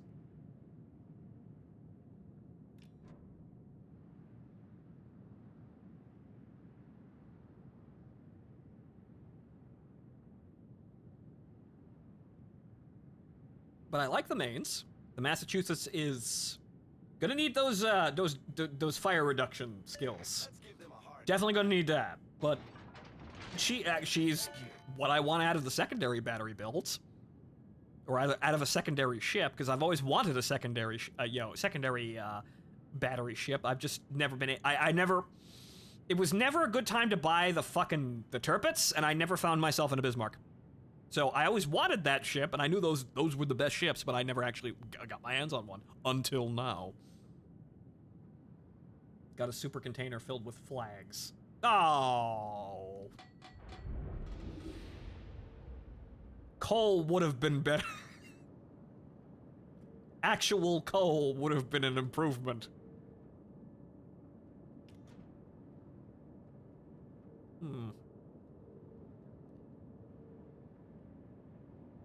I've got to kill people, but I just want to look at her. Okay, you. And yeah, as bizarre as this thing is, it's actually pushing almost 30 knots.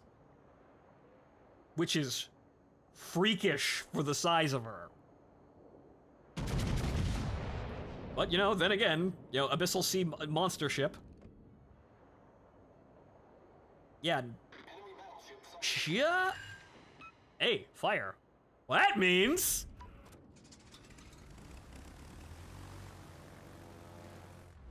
that guy! He's used his repair party! If he doesn't instantly fucking die by the two other people shooting at him. Now he's on fire again. Oh.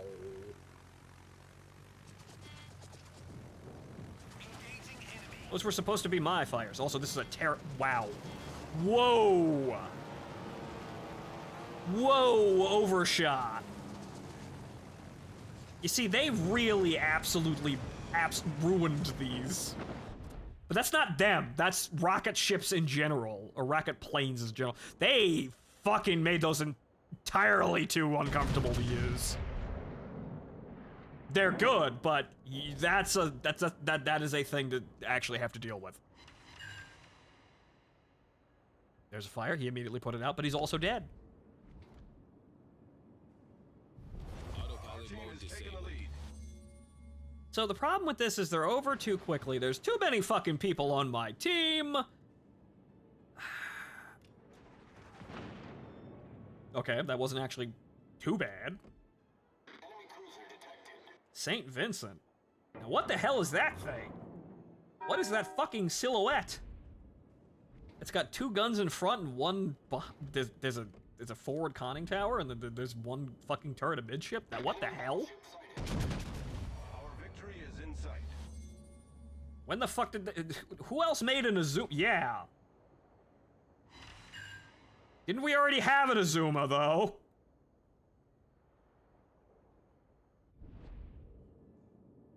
Design G3. Oh.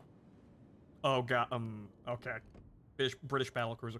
Right. Yeah. So now that we've gone weapons free, we get all those really weird ass ship designs. Which, funny enough, the whatchamacallit, the Incomparable is one of them. Unfortunately, we will probably never ever get the ship that the Nelson was supposed to be, but the Nelson isn't that ship. The Nelson's a fucking toned down version of that ship. 18-inch guns, 9-inch, Jesus fucking Christ. But you see, I didn't get a chance to do anything. That's the fucked up thing.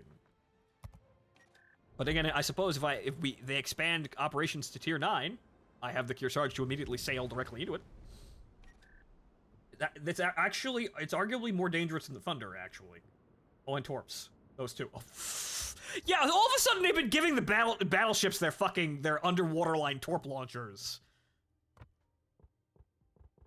Wait, so hang on here.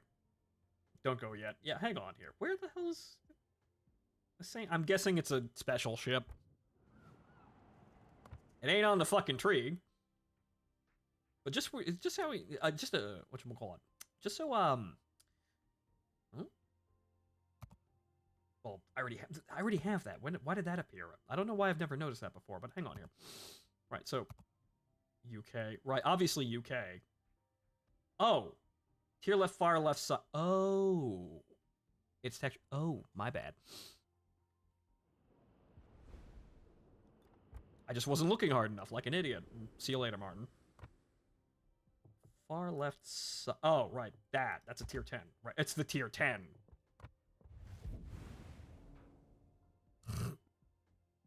Wow, that's unusual. That's almost the kind of the Nelson, but it's kind of like the Nelson and the whatchamacallit, the Azumo kind of just merge, and it's still very weird. It's not either of them, but it's still very weird. But also, just a second here, as I wanted to point this out here. Okay, it is ships, and I believe it's for steel. Yeah, the Incomparable. Which, I don't have anywhere near the amount of steel required, but it's not like it's coal, so I don't need hundreds of thousands. But, yeah. But, just... the fucking size of these turrets. Look at Jesus fucking Christ! They put the fucking guns of Gibraltar on a fucking hull! When they're sailing it around, they're fucking massive! That's why I kind of just like this ship. That actually gives you some really good benefits for overmatching, but look at the fucking size of those lads! My goodness!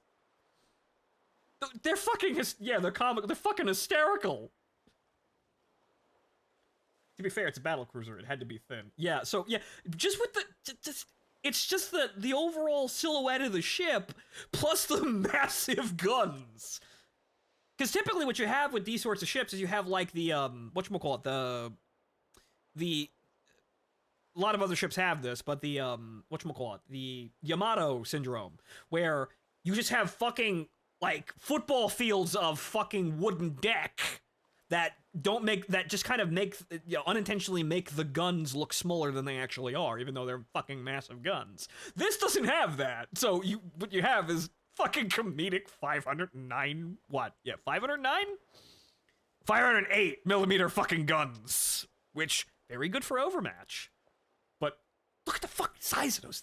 This is probably the other ship that I want, just for the comedic sake, the comedy sake of it. But that's steel. That's, yeah, I'm never really getting that. But at least I don't have to get the Kearsarge anymore, because that was the only ship I wanted for coal. Also, look at the Mecklenburg. The Mecklenburg?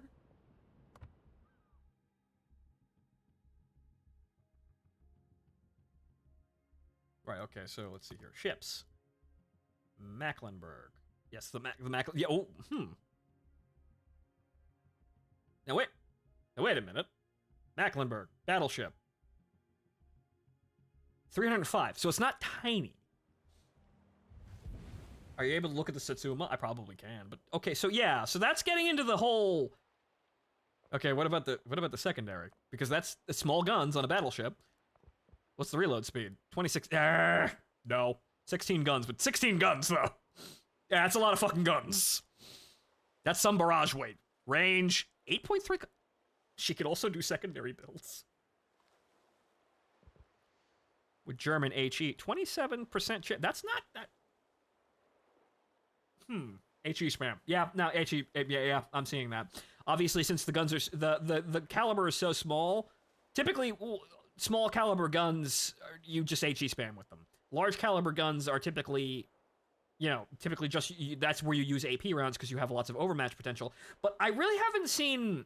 It's kind of hard to spot high caliber or other guns that are actually good at AP and have good penetration, because penetration in this game is so fucking weird. Mainly because you're dealing with like guns that can have at point blank range like 1,000 millimeters of penetration or shit like that, and then the exceedingly large ranges that these things fire at makes the fall off extremely eccentric, even before you get into wargaming tier wargaming product, eccentricities. Now for Satsuma. Yeah, Satsuma. I don't know anything about the super ships, but I can purchase as you can see here, if I had 30 million, extra credits, could buy the Eagle. It's got fucking Canberras. Of all things, fucking Canberras. Which, is that even a good idea? I don't know. Meteors you expect, obviously, and they still don't have the actual production Wyverns. Those are still the prototypes that don't have the turbojets, which is what the fuck. But fucking Canberras on a flight deck.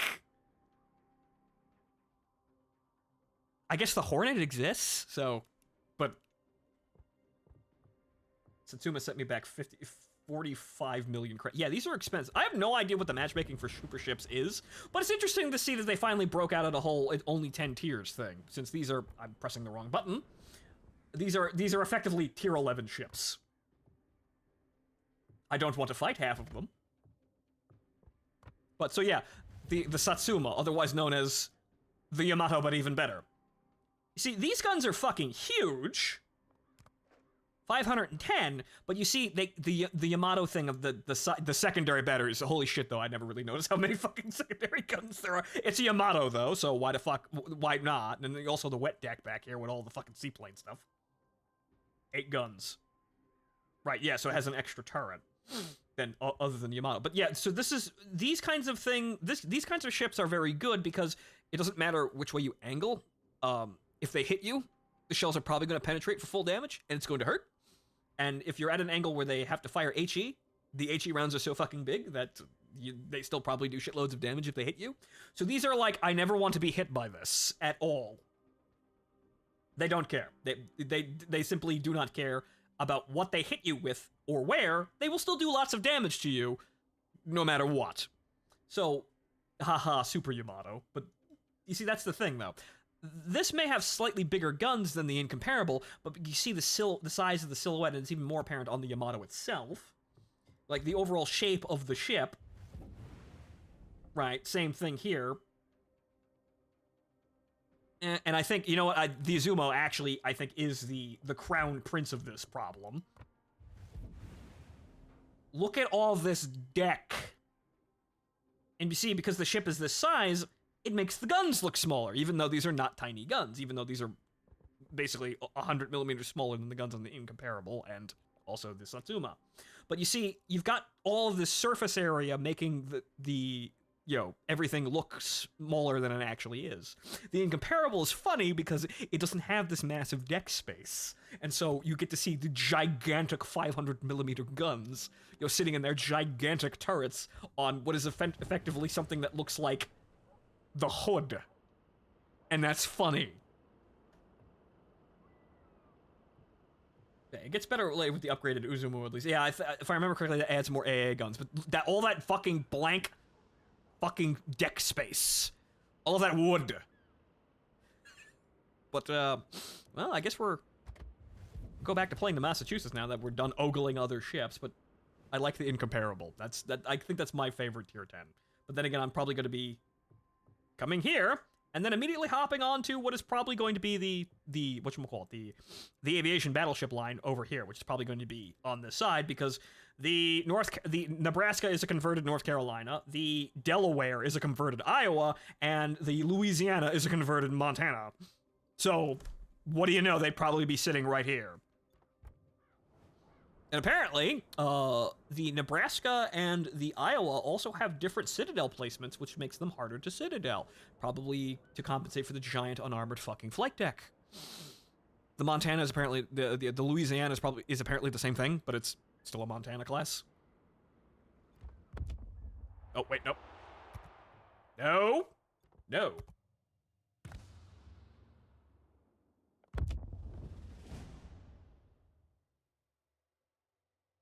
Goon, are you legit wearing white gloves? I am. This was always supposed to be part of my getup, I suppose.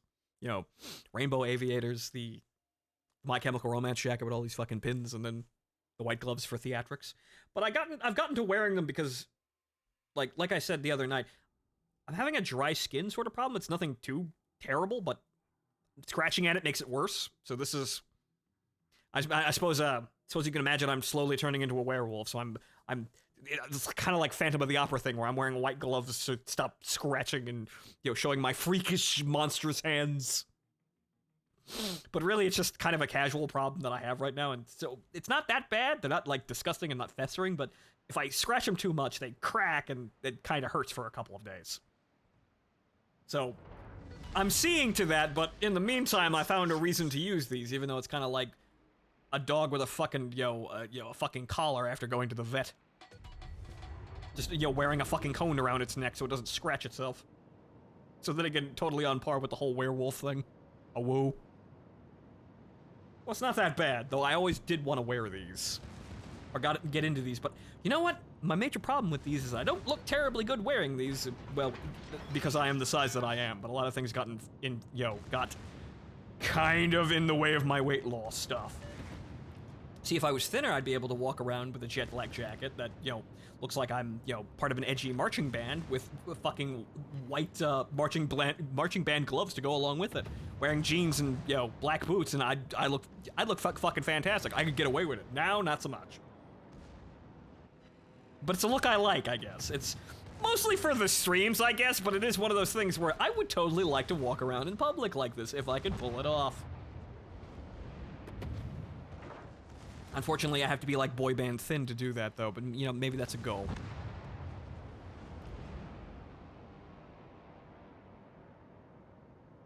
I'd like to be able to shoot the boats, but all of my friends, all of my teammates keep killing them. I did get 12 hits, though. Fell totally short of the target. The ship is on fire. 2,000 damage is pretty okay, though. Enemy severely damaged.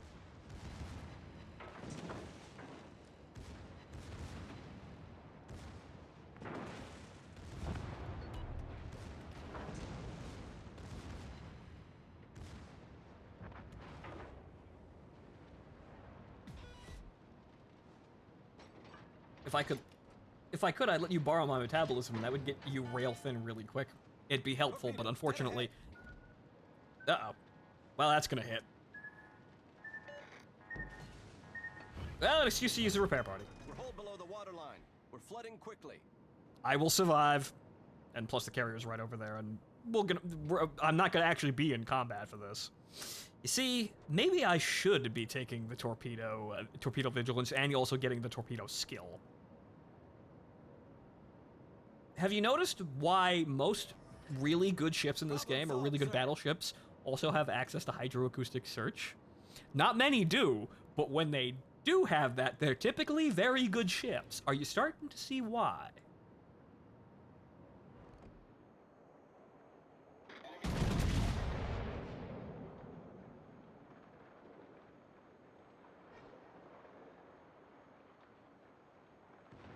Nope.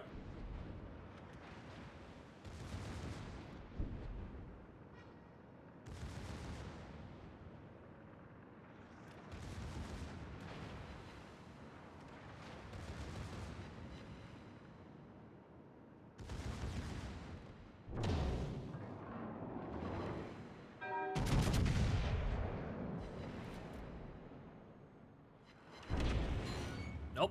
A little too fast, but oh well. Or a little bit, you know, he's a little bit too fast for that aim, but he's dead. Enemy cruiser sunk. And yeah, that HE is doing actually quite a lot of damage, so that's a bit of an unfortunate thing. So this is just normal battleship things up until the Russian battleships made them not normal battleship things, because, 60 millimeters of deck armor. Enemy destroyer detected.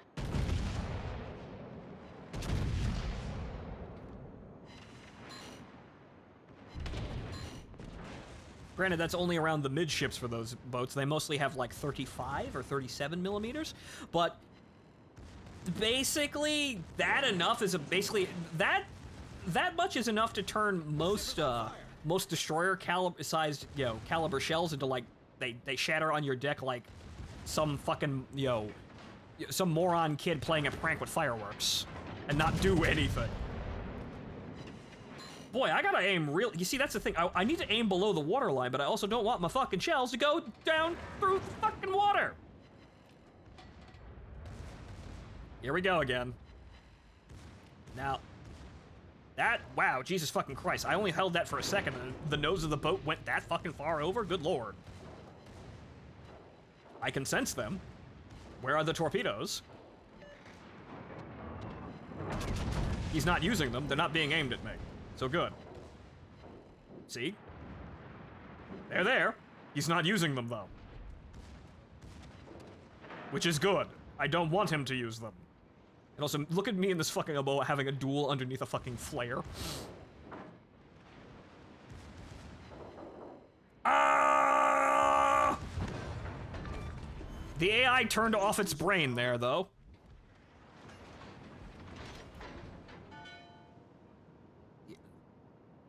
Mommy turns good for her side. Yeah, I know. That's a lot of that's a lot of rudder authority there.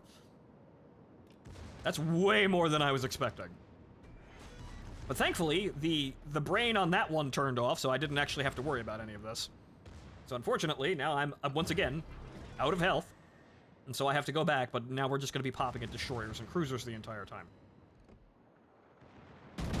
See, I just want to sit there and watch my secondary battery just spray shells at these targets, but I also have to actually shoot them. It's a smarter idea if I actually fucking shoot them. No, go over there. Good, you set them on fire. That's all I needed. Get the kill. Get the kill! Ah! We've sunk an enemy destroyer. Oh boy. Torpedoes, dead ahead. Torpedoes, dead ahead. Oh no. Oh no. Oh no.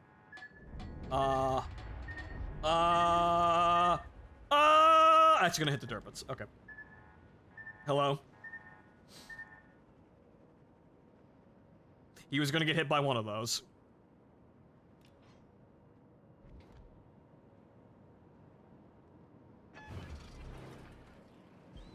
I should be using that later in order to hit the actual objectives, but I never find myself actually aiming at the objectives. I want all the damage. I want to kill the boats. Let me kill the boats.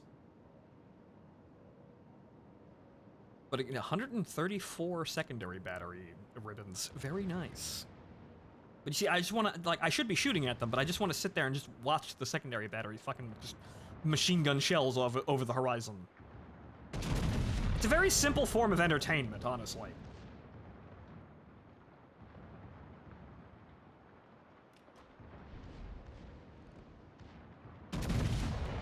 But then again, now that we're in range here, it's hey, look, a secondary battery gun, battleship, and another secondary battery battleship, shooting at destroyers. Hooray! Yeah, we don't need to worry about that guy. We can effectively automatically remove that man without having to really even look in his direction.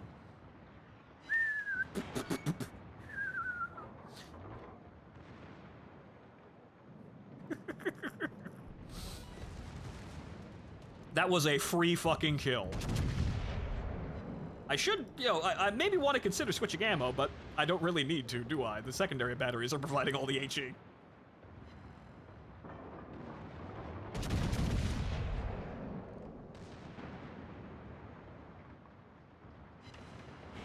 Okay, that basically barely nicked the bottom of the boat there, but destroyers do not have citadels as a gameplay feature.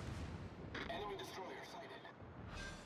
They just have a point where they take lots of damage at the bottom of the hull, but they don't actually have citadels. Why? Yeah, sure, I would love to shoot at fucking 20 kilometers. You see why we said the Mass is a good boat? I agree, and also I did always want a secondary focused battleship, and now I have one. So thank you for the recommendation. This is exactly what I wanted. Shame about the HE damage, but that is just battleship things. That is just World of Warships, the wargaming product there, where HE is a crutch that's really not that well designed, but it functions as a means to allow ships that aren't armored and don't have big guns to actually damage ships that are. However, that does horrible things to the gameplay, but we are so fucking past actually bringing that up that it don't fucking matter. Okay, so 10 seconds. 10 seconds. The Tago is probably moving pretty close to full speed. Nope, slowing down. Yeah, we're gonna go with... gonna go with that. She slowed down a bit, so she's not going full speed, but maybe she is now. Actually, yeah, no, not even. Jesus fucking Christ, that's way off. She's actually going 20 knots there. Whoops. She's also moving away, too. So, yeah, the top row is 30 knots, and the bottom row is 20 knots. So she was going full speed there, and then she slowed down to fuck with us. Fucking sister-in-law. Now she's probably going closer to 30 knots. The only problem is she's also moving away, too.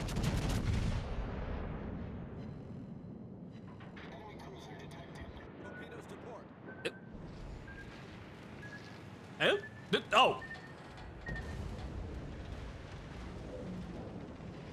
Yeah, I saw that.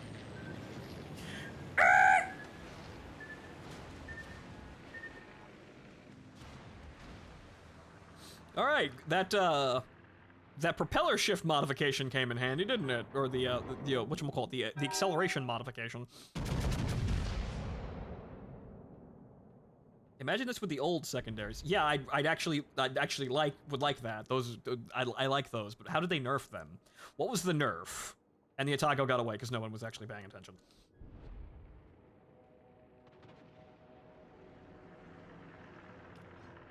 You're welcome, and thank you, Seth.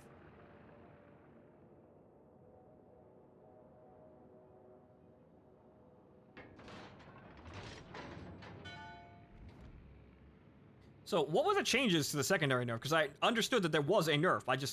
They lowered the rate of fire. Oh.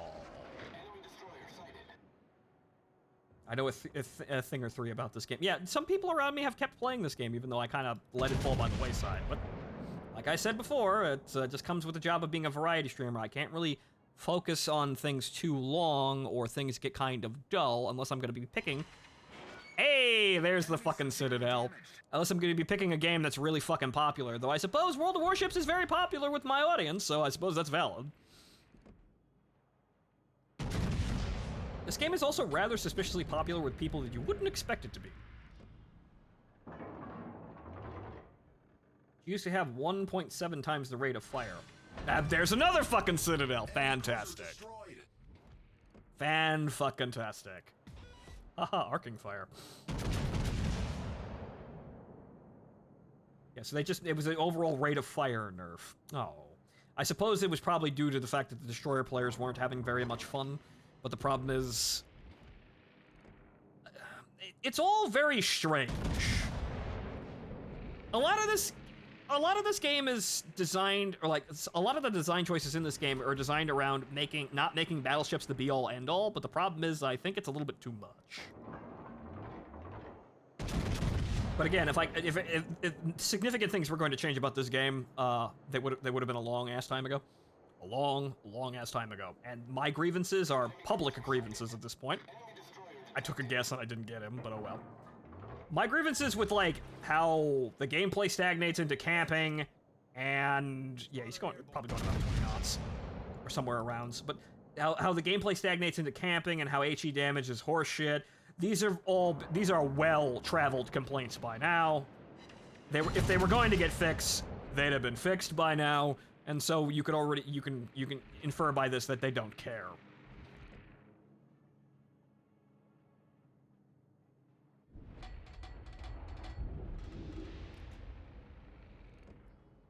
Unfortunately, not necessarily this game, but World of Tanks and War Thunder in general taught me, yeah, no, going on forever like a broken record about shit that clearly doesn't matter or will never be changed isn't really all that helpful.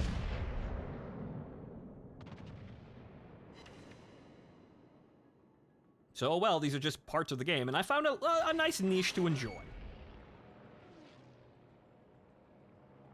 That niche being aviation battleships, however, this is funny too. And yeah, I got 100,000 damage without even really giving a fuck. See, in the Issei, I have to kind of fight to get this damage. Mainly because my weapon systems aren't terribly effective. This, though, most of my damage is coming from shit that's automatic. Torpedoes, dead ahead. Shit I don't even have to look at. I just kind of sail... those destroyers over there, we're just going to get real fucking close and then start popping them full of holes. But then that's just the AI doing the job, not me. And we're going to shoot at this cruiser over here as soon as we get in range of all those destroyers. If we can spot them. Which we have planes in the air, I should be able to spot them. They also made it so secondaries can't get citadels anymore. What the fuck? Wow. You would think that would be...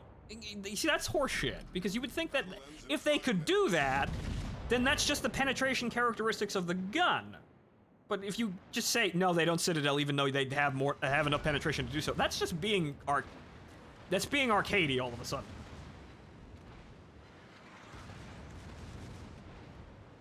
Okay. Here we go, kids. Unfortunately, I didn't actually get to do any damage to that cruiser, but here we go. Unfortunately, the HE spam out of those fucking destroyers is quite violent, so I'm going to actually have to shoot them. They used to be able to fire... Oh, right, yeah. Did they get rid of AP entirely for secondary batteries? Because I remember there being AP shells. Certain ships had AP for their secondaries. Oof. Torpedoes, dead ahead. Hull breach. Well, I missed most of them. This is going to happen, though, because we're just getting into the fight. Hell or high water here, I'm just getting into the fight, because I want damage. Should probably be shelling the objective, too, if I can see it. There we go. Problem solved, sir. Yeah, the secondary battles will take care of that Shira.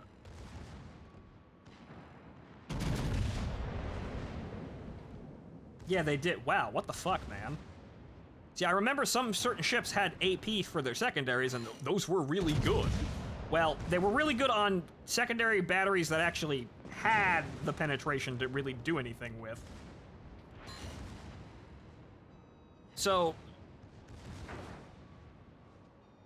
I can understand maybe why they toned that down, but that was still fun, and I was never really happy with how secondary guns were on most ships anyway. Like, I'd like to be able to do a secondary build on the Mikasa at Tier 2 to laugh at all of the thin-skinned destroyers, but the secondary batteries on the Mikasa are fucking garbage. They point blank do not fire fast enough to really matter, nor do they do enough damage. Also, it'd be really, really funny if they had the early French battleships that were kind of like floating fucking hotels with all of the holes in the fucking hull for all the secondary batteries. It still laughs at everything else down there, though. It's not as fun as I'd want it to be. Haha! Overmatch. Overmatch! What happened? Right through the front of the fucking boat, ignored the angle completely, right into the Citadel, instantly dead. That's what happens when you have caliber advantage.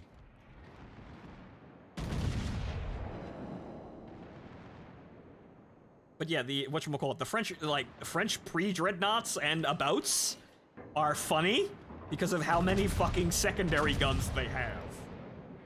And they were actually pretty good for their time. They actually had pretty advanced, like fire control systems for those, fire control and direction systems for those secondary batteries. But they were fucking covered with holes to the point where people mistook them for fucking buildings. They're, once again, goofy in the ways that I'd actually want to be, I want to main something. But unfortunately, we don't have any of those. Okay, so that's 6 seconds. He's going... Yeah, he's increasing speed, but that should be about. Good. No, he's going slight. Some of those are going to hit the bow. We've sunk an enemy destroyer. Natural. Don't come to fleet review tomorrow, kid. Also, Jesus. Little fucking close there on the health there.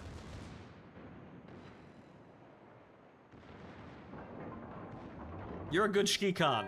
Don't come to fleet review tomorrow. And...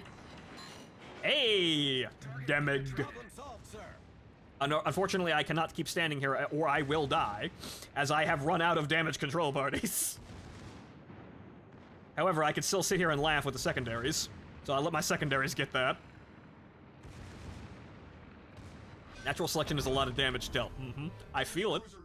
I've gotten 200,000 damage here, even though I'm playing at the razor's edge of maybe I should fall back. I am playing at the razor's edge of good idea. However, we're going to lose this because we didn't actually focus on the other aerodrome, you fucking nerds.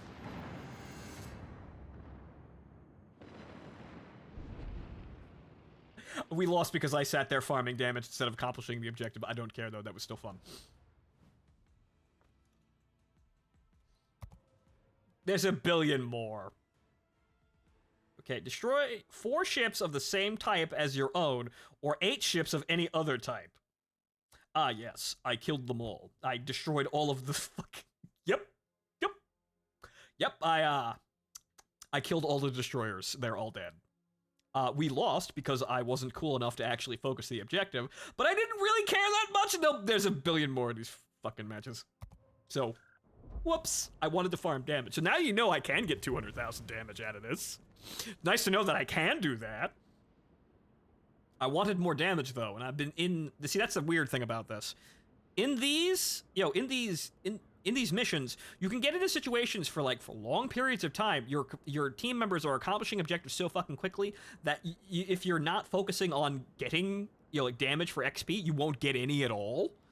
So it's like the mission's completing automatically without you having to input it all. So it's all a fucking damage contest to get everything fast. But you will hit the point where your teammates aren't accomplishing the objective, and you will lose because you didn't realize that, oh wait, my input matters. Oh.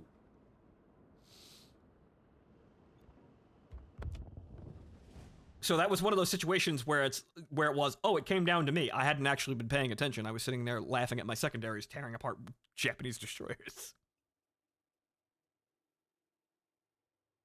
Nice to know that I can actually get 200,000, out of that. Though I probably should have been shooting HE that entire mission. I didn't really even get that many citadels, but the citadels that's the weird thing about it. The citadels are kind of hard to get, but if you get a citadel, it just kind of makes all of the wasted shots to get that citadel worth it, because it all just immediately pays for them. You could just be firing HE, but as soon as you get that 30,000 fucking damage citadel, everything's fine. Oh, hey! It's that man! Oh god, well, yeah, it's fucking Newport now. This one I remember because it's a fucking slug. This is the wait here and try not to die. This is good for farming damage though, if you survive. Stand by for action. The base is under attack.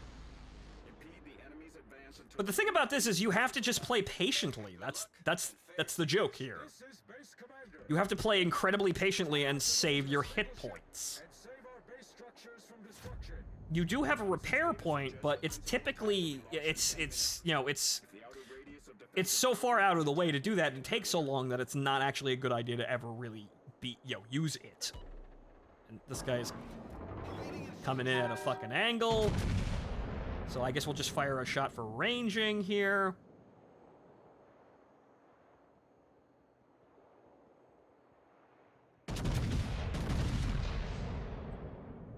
That does look good, and it's a Kuma, so if they actually happen to fall through the center of the boat, he's dead. Nope, too high. There you go. Okay. Next! This is Base Commander. Okay, so they're going about the same ways, or at about the same speed, just a little farther away, so that should be valid. Oh, hey, look, it's an early Japanese light cruiser. Oh, look, it's gone. And that was on target, but off, off dispersion. Also, there's a mountain now in the way. Oh, no. That will probably hit him, though. No, it didn't. God fucking damn it.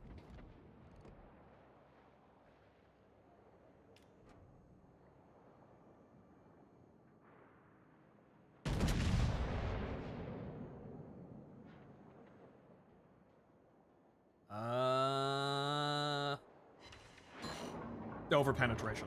Too high, went over the side of the boat.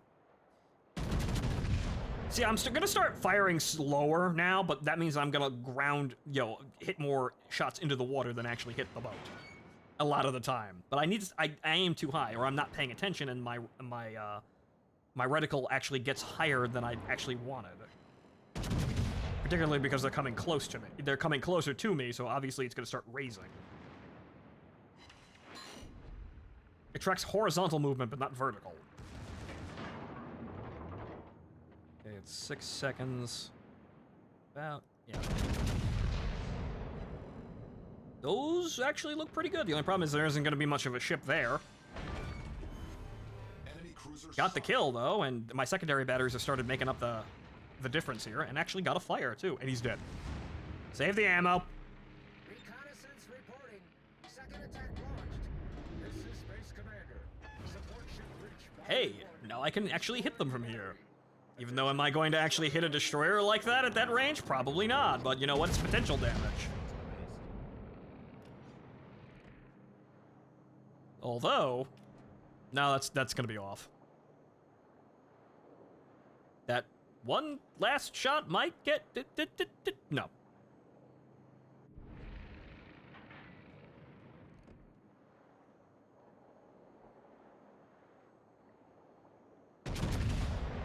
He's already dead by torpedoes anyway. That actually might be on target. I think that's got long enough fucking hang time that it might actually hit him. Nope, it was on target, or was on time, but not actually on target. Oh well, I should be shooting at the Bayern anyway. Or this other boat that we can no longer see. Congo. Okay. Okay, so let's slow us down here and try to... want to go in that direction. See if we can get on time here.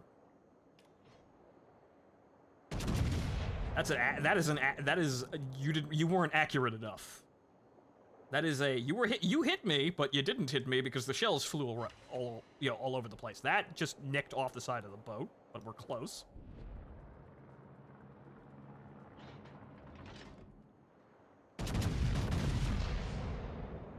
What the fuck is that? The shells went everywhere but at the target. Doesn't matter how fucking, good my timekeeping skills are if I get fucking dispersion shots like that. Ook.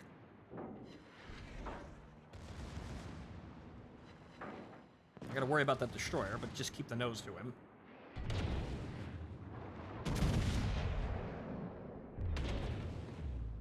There we go, that's on target. 8,000 damage. Good. I'm being lit on fire by the fucking destroyer. Ship is on fire.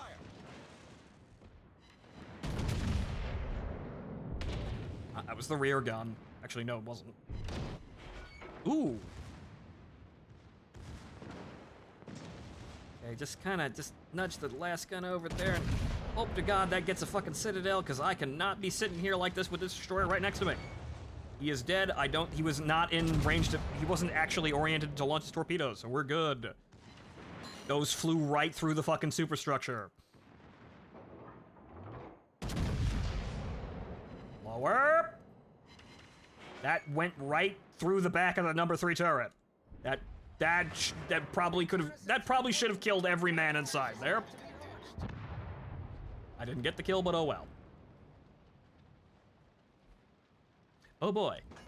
Well, not any battleships. I just gotta make sure I don't get focused by literally everyone over there.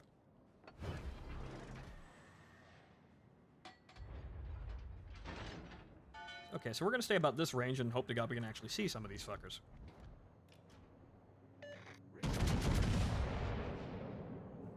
Are we perfectly good? Because I got enough money today to buy all the meme ships that I wanted.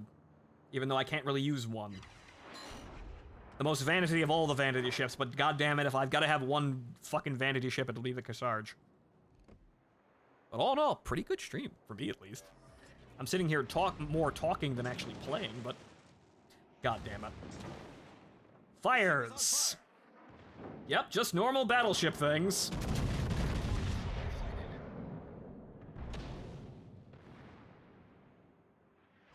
Ooh, there we go. Okay, I'm gonna start backing up now.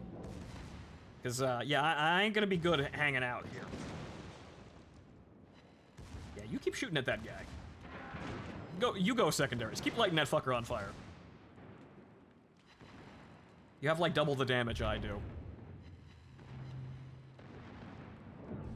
I guess I'm just good, says the man who really isn't good. He's just using automatic damage farming, things. See half of this boat.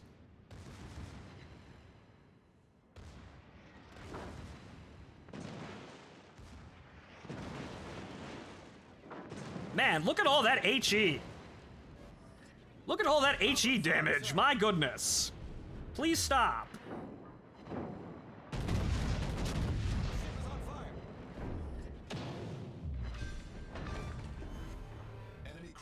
Well, I got him. I'm going to die, though, now. Enemy cruiser foundered. Because that's what happens when you get focused in a battleship. You die. I got 100,000 damage, though, but I'm dead. See, that's what I hate about this. When you play like that, you're gonna die unless you're not getting lit on fire.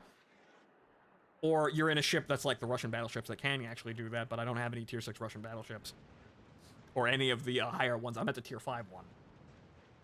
The HE spam in that mission do be hurting. Yeah, but that's the thing. That's how kind of annoying it is. I'd like to be able to play in a certain way that mitigates the amount of HE damage I take, but there's no way to do that because HE is designed specifically to just ignore every sort of defensive measure you can have on a ship.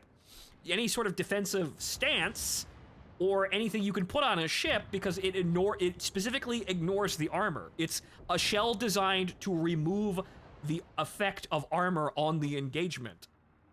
That's what it is. Once the AI targets you, they won't let go unless you have a smoke screen, which is probably why cruisers in smoke screens are really fucking good, like the Eddy. But that's just kind of how it is in this game, and I really don't like how that's designed. But again, this has been an open fucking complaint well traveled since the game fucking launched. So, it's never gonna get fixed.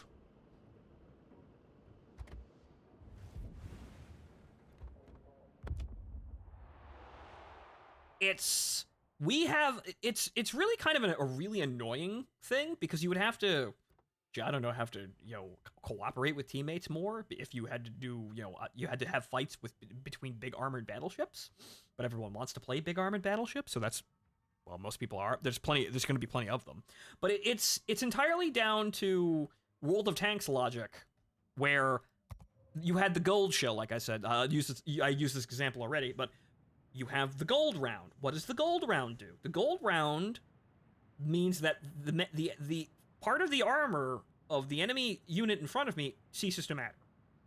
Because if I'm firing AP, I have to do a skill check, which is where's either the armor, I can either penetrate them or I can't, but typically they have weak spots. So it's a skill check to understand where the weakest point of the armor face is. And for the most part, after a while, a tank's armor is only as good as the weakest point on the face facing the enemy. So basically, you're only as, like, for example, German tanks have so much armor. Like, the E-100 has like 300 millimeters of effective upper front plate, but nobody ever shoots at the front plate. Where are they shooting? At the fucking lower glacis.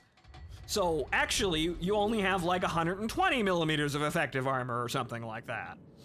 So that's how it works out in practice there. But the thing is, when you load gold, you're effectively saying, that part of the armor that I can't penetrate because I can't actually, I don't have enough penetration with AP, that's no longer an issue right now. So I'm basically saying, you're exposed. I can kill you no matter how much armor you have now because I press 2. That's kind of what HE is. And while it does do less damage, and not all ships are really good at HE, really good at HE spamming, it always works against heavily armored ships when you can't fucking Citadel them, which is the vast majority of ships, honestly. Most cruisers cannot Citadel battleships. Some of them can, but most of them can't. So it's designed around that threat of, this ship has lots of armor. My AP will not be able to penetrate this. What should I do? And this is what HE is designed to get around. Similar to how gold rounds is kind of unnecessary, but a function to make sure that armor doesn't matter too much, but in the end it makes armor not matter at all. It's just how much money are you willing to spend to kill that man? And if you're a fucking super Unicum, you're saying all of the money because the money is fucking irrelevant. What I'm really after is winning! Question, have you seen Atlantica? No, I haven't. Though I have seen her in the armory. I have no idea what the ship is, though.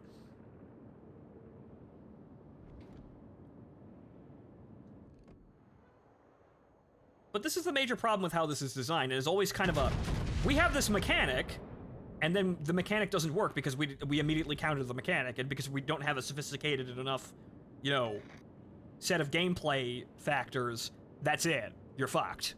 Armor? Now go fuck yourself. If you show your side in anything, no matter how much armor it should have, like the Nelson should be a lot more fucking durable than it actually is, but for some reason it's got a suspiciously vulnerable Citadel. I should really heed that warning. Really should heed that warning. Like, this thing's belt armor is fucking massive. It's not army, she was a dockyard ship. Oh, she was an event ship, okay. Okay, so let's go nose on here and see how much we can do this. That's an Iowa, so that's gonna hurt a lot, but...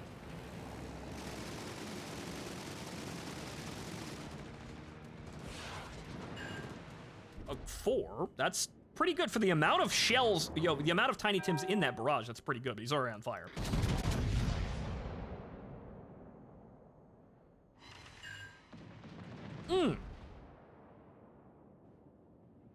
You see, that's 6,000 damage. That's one AP shell that actually penetrated. Didn't Citadel, but that's basically just an AP round. The Atlantico has 4 twin 9.2-inch turrets strapped on either side. Oh, okay, interesting.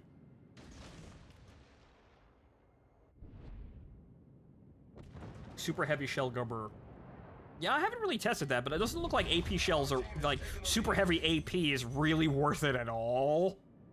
Impact fuse may kind of be worth it, but then you get rid of the fire chance, and that's only really, well, that's only really useful on something like British battleships where you already have a massively high amount of fire chance.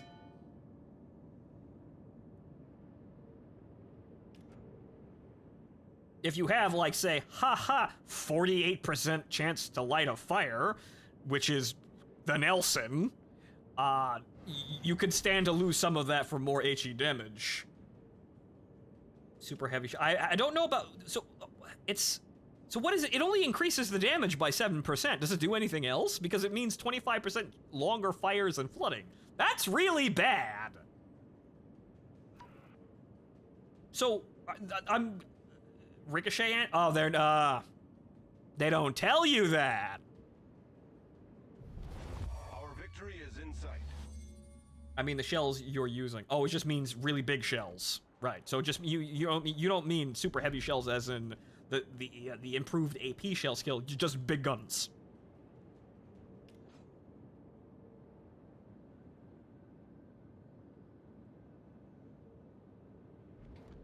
You have Mark 8 super heavy. Huh. Well, I suppose that's the designation for it as it is, I guess, but yeah, it's just the ammo we use. But so this is, again, kind of annoying because I'd love to be able to use this in a situation that lasts a bit longer, but now it's down to how the maps are set up and then down to how short they are, or how short the matches are. There's nothing much to do.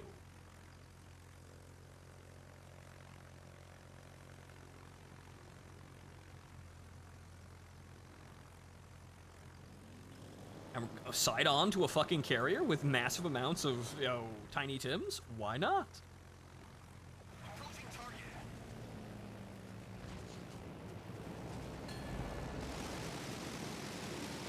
That should be good. Ooh, fuck! Fucking 16,000 damage? Jesus Christ. It's a carrier, but fuck. Autopilot mode disabled. Yikes! Don't get hit by that. Granted, it's a carrier, but oh fuck! Don't get hit by that. Shame I didn't get any fires though. I didn't need it though, since that was enough damage for the initial HE and then however long the fire lasted. So that's a good trade. Oof. But you see, I love to use that in PV, in operations, but I can't. I don't make any money too. So this is just funny to, to putz around it, but I'm not doing anything. T-Bon's getting hit by any ammo is a bad idea. Yeah, don't get hit at all. Very bad idea. Very bad strategy for victory. And hey, look, we managed to get like 6. I mean, this is replacing the losses I'm getting for the, well, actually, any underwhelming. The Kearsarge is just kind of the loading screen minigame now, for me at least. I mean, we could play PvP. I don't want to, but we could. But it's just kind of like, the Massachusetts as it's sitting here grinding, if I happen to die and, while I'm waiting for the Massachusetts to come back so I can actually make some serious headway with the money, I could just hop into the Kearsarge and, do funny Kearsarge things. I would really, really, really, really, really like operations to be expanded to tier 9. I don't even think they'd actually really have to do anything to the balance of the game to up it 1 tier. I really don't even think they'd actually have to change it. Because current missions are already kind of incredibly difficult.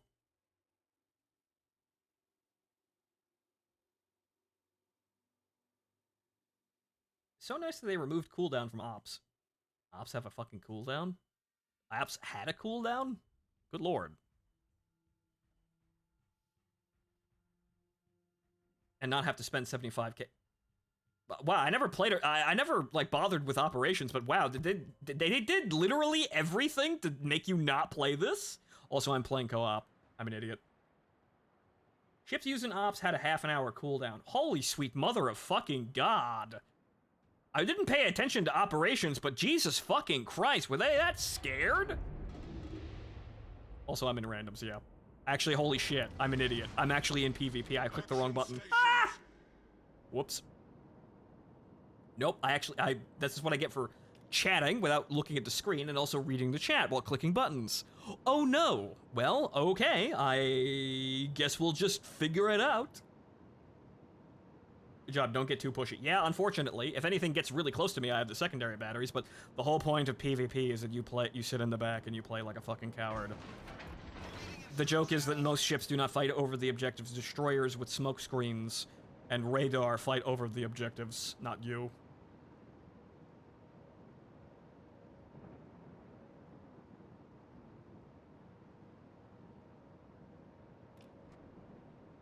So the whole idea is that we shouldn't actually ever go past the G line, kind of.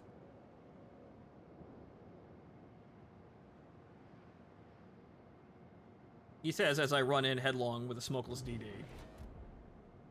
Well, that guy's going in there, but that's just kind of what destroyers are now. The destroyers, since they make capturing points incredibly lethal because they can just summon a horde of torpedoes and instantly kill everyone. They're kind of the only ones that actually are safe-ish in the environment of being, you know, in a very close, very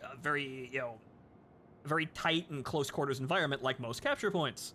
So that means that the only rational people in the capture points are the destroyers, and if you go near them without actually first scouting, which you wouldn't, because you would either have the destroyers already in the point so you don't actually have to go in them, and if you have no choice basically if you run into a destroyer over there, because you either would have seen it coming via other teammates or you wouldn't have gone there, period.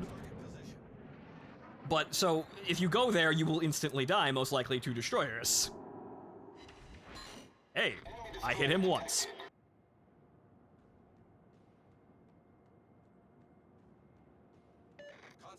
By the way, if you ever play super ships in co-op, be prepared that you might be alone in the match. I mean, that sounds like fun.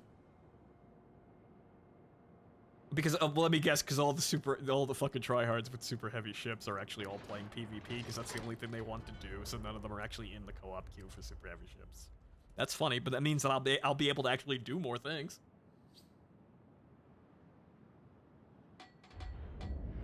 Torpedoes, dead ahead.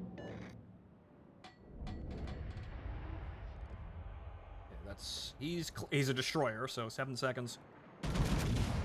Do 8 seconds. That actually is on! It exploded. It exploded under the water to hit him. Actually, no, it didn't. Wow, okay. It penetrated, but it didn't look like it was actually penetrating on my screen. That was weird.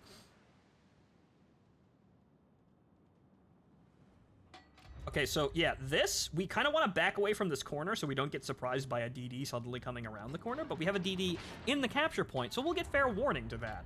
But I don't want to get any fucking closer than this. And if I do, I will not have any fucking support to actually come save me anyway, because no one else wanted to do this. This Edinburgh is running away now already, and this Iowa isn't going to go any further, neither is this Cleveland. So if I run in there on my own, I'll die. So that there's no objective to push here, because I'm not really going to accomplish very much because of the gameplay mechanics, and everybody else knows that. And oh boy. Yeah, one of those is going to hit. Oh well. And we're gonna fix that because flooding is worse than a fire. Okay, this guy is basically standing fucking still. That's a Montana, though. Don't want to get shot by that, though. That's a Montana, I just realized. Wow, that accuracy isn't all that fantastic. Good game, everyone. So yeah, we're just gonna leave now and not get shot in the face by the Montana, who is at least shooting at the Edinburgh, who is now dead.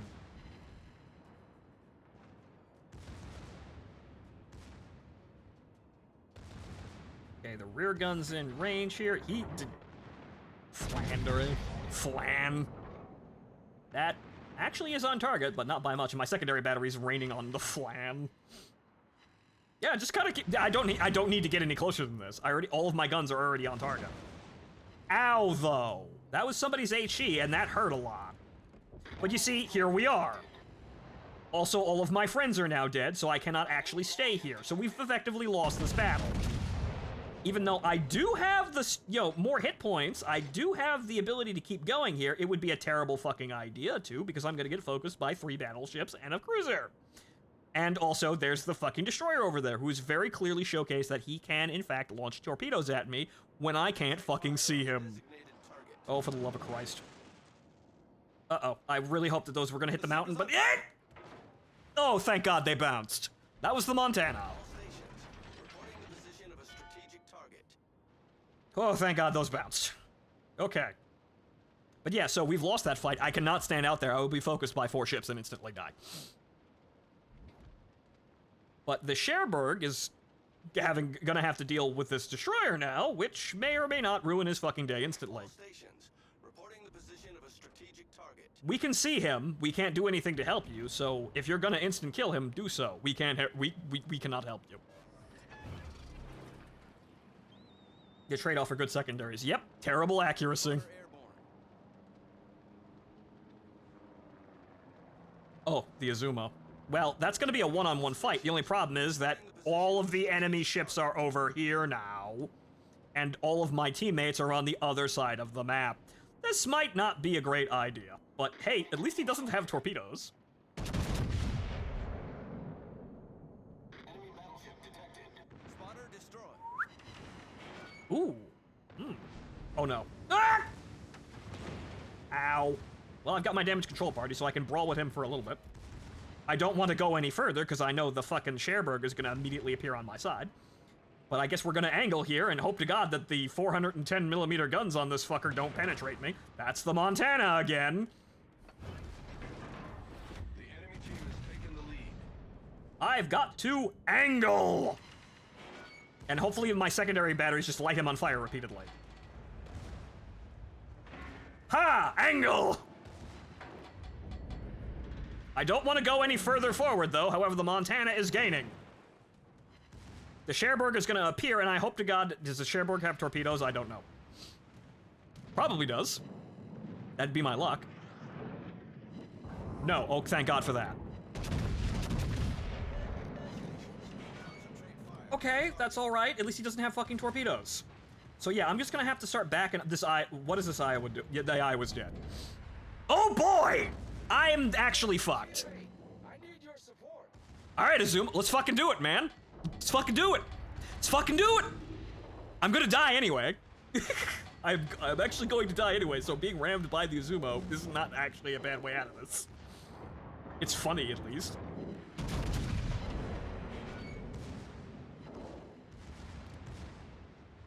I didn't even want to be here anyway. Ah! Oh no, I am very sorry. The enemy is about to win. Azuma, I am very sorry. I would have given you the ram there. I probably would have taken you up on your offer there. Fuck this. I bounced the Cherbourg. I bounced all of his shells. All right, well, let me see if I can do this to you. Actually, those penetrated. However, the Flan and the actually, that's the Flan is behind me, but hopefully he's busy with some other people.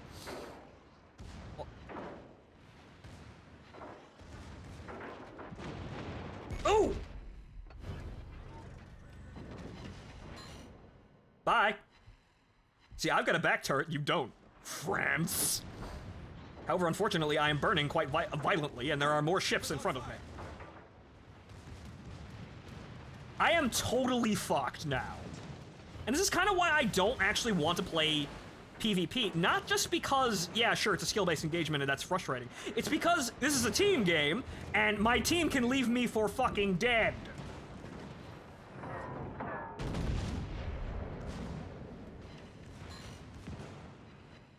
None of those penetrated. Oh no. Yeah, that was the Montana. I did good, but I was basically holding off of the inevitable, and my team basically... I got killed because the people on my team, on my side, all died, and there was no reinforcements coming to save us. So basically, I was drafted and then sent to die, basically. So I was sent in a plan which wasn't going to work, and there was no way out of it, and I died. So that's why I also hate playing PvP in this format either, because you can just be sold up the river by your team, and there's nothing you can do about it, no matter how fucking good you are. And no! I'd rather just play operations! And in which case, at least if my team sucks and gets me killed, it's more confined, I guess, and I make more money, too.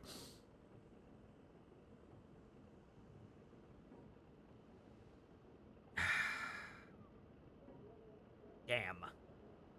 You see, I'd really like to play the... Well, play the Issei, but I really just want to play the Kearsarge. I really just want to play the Kearsarge in something that that isn't random battles, even though if I played the Kearsarge like I was playing there, I'd probably be okay with it. Okay, you know what? Just for the sake of doing it once. Just once.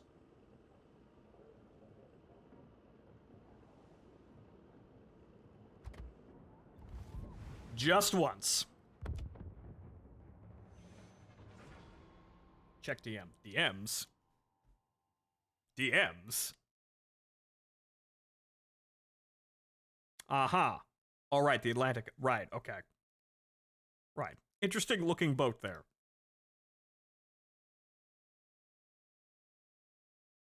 Also, Martin forwarded me an optimal fucking, Massachusetts build. Okay.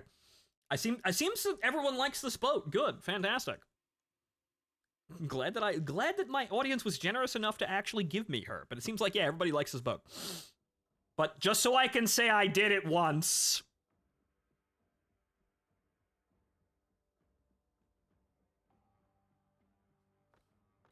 But that's just why if I want to play these situations. Also, I just noticed the blue. Or rather, is that just black too? But it's also, I think that's just reflective, but that looks rather interesting, doesn't it? It's got this, like, dull blue sort of basically accent on the entire boat. But that's just black, and it's reflecting the light around it, so... I mean, it's not pulsating green fire, but that looks pretty cool, doesn't it? It kind of makes me look like a Command and Conquer unit, though. But I ain't complaining, and hey, look, it's this fucking map. Wow, that's a boat. Yep, it's a boat! The dumbest fucking ship ever designed, but I like it. And in game, it functions actually pretty well for what I'd actually want out of a. You see, this is what I want out of a ship, because I'm a carrier. I'm a carrier player because I played battleships, and battleships weren't what I wanted. So what this is trade some of the battleship elements for adding a focused, concentrated part of carrier gameplay into a battleship. That makes it so I always have an offensive option, even at range or when I need to play safely. So basically, it sates my bloodlust by basically allowing me every 2 minutes to press 3 and then punch someone directly in the face. So I don't have to sail the ship out into suicidal situations in order to do anything. So it's kind of it's both, and exactly the both that I wanted. I've got the guns to be effective as a battleship. However, I've also got I've got an additional modifier on that being the planes and what the planes allow me to do. So really, this is just an incredibly fucking bizarre, happy marriage of things for me, at least. Other people may not like this and might think it's fucking stupid, but honestly, playing the Issei and knowing that this boat is basically just the same thing,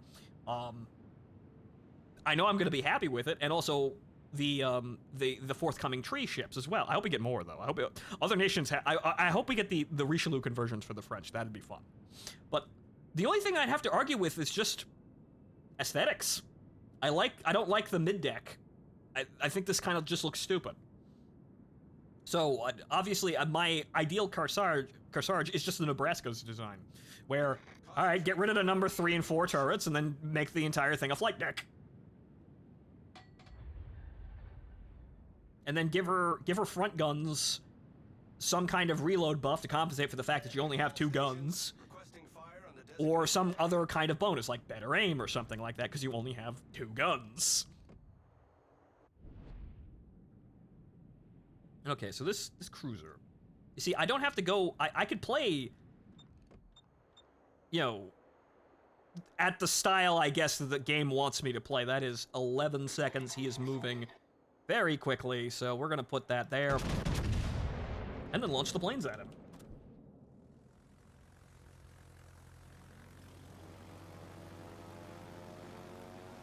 Those will probably hit. Nope, too short. Need to aim higher. But in a way, this allows me to play as passively as the metagame in this game forces you to. I wouldn't say allows, but forces you to, just by nature of what the game is now. And allows me to still have fun. Is why I went to carriers, because battleships were very bad at brawling from the get-go. They're better now, because we have battleships specifically for brawling now. But they were always really bad at brawling, because there were so many things like HE spam and torpedoes that instantly fucking killed you. So it was never a good idea to actually get really close with anything.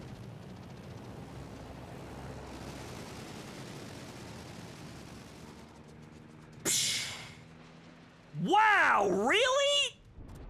Fuck. No hits whatsoever. Wow, fuck.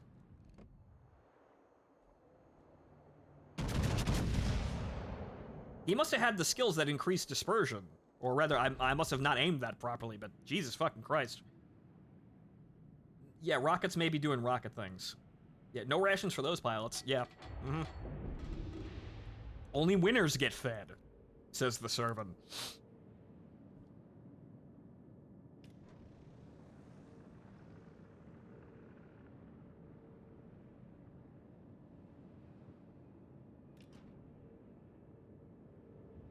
Also, another fun thing as we're sitting here waiting for my ship to actually be in a position to fight. You see the, whatchamacallit, the 3 decks of the bridge? Sail, as it were, but conning tower, you know what I mean. You see, the first upper 2 are used for fire control. This is essentially a copy-paste of an Iowa, in a way. The first up 2 are used for fire control for the main battery, and the third one is a secondary battery fire control. But then you see fire directors for secondary batteries all over the fucking boat. Why? Because they didn't actually... It was a joke. This entire boat is a joke meant to steal Stalin's money. Also, apparently they stole the smokestack from the Graf Zeppelin, or the Graf Spee. Rather, no, right, no, the Zeppelin. Right, yeah, no. One of the Grafs, the aircraft carrier. So they stole the smokestack from the Graf Zeppelin, but that's not in any way adequate for the amount of fucking everything that the ship has for horsepower. So, actually, if this was actually sensible, you would need a smokestack the size of a Lexington's, which is massive.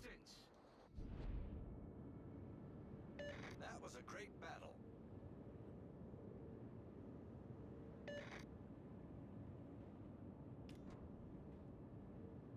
So we notice, you've noticed the isn't rotating. Yeah, also that's really weird. I guess they just kind of missed that one. I guess there were just too many rotating. Well, actually, I guess it might be rotating. It might rotate when the secondary batteries are engaged. None of them are rotating at all. But I suppose that's maybe they activate when the actual secondary batteries are engaged. But a lot of also another thing. So yeah, you've got this huge fucking flight deck, right? You got this amazing, humongous flight deck in the middle of this boat that carries like 40 aircraft, right? Wow, that's great, you think. I've got all the space for all the planes and I can handle it all in the middle of this boat. But why are there catapults and cranes for seaplanes in the back of the boat?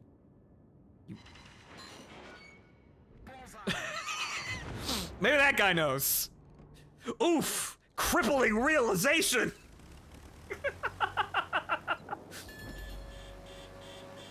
Not entirely sure. It's because this is a joke. There's no reason for that. You wouldn't have that back there. That's just standard for all other ship designs of the era. You know, ones that are more rationally designed and not aviation battleships. Engaging enemy. Oh, for the love of fucking Christ. Well, here's hoping. A 1. We got 1.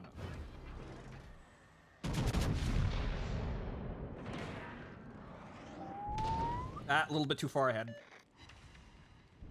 The ship is on fire. Also, that destroyer's now done with, so we can get as close as we fucking want now. All right. I'm gonna angle with my gigantic flight deck.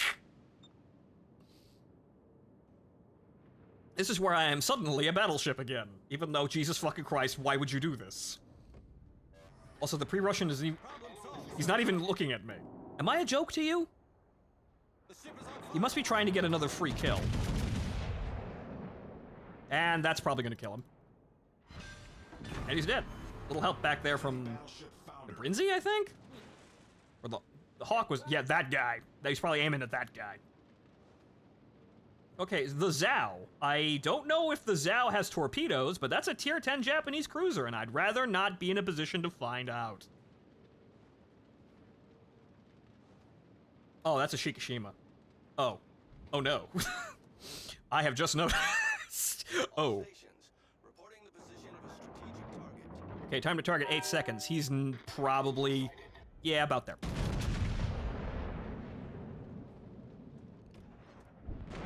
Ow! Yep, that's Yamato guns. Ricochet. And there's the Zhao. Which... yeah, no, he has torpedoes. They're really fucking far back, though, so if they're gonna hit me, he had to aim them at a really weird-ass angle. Oh, no! That's just comedic. Good thing I've got that, though. That's just fucking comedic. Support. Oh, they burnt out. Okay, they're not fucking haha long lances. The enemy team has taken the lead.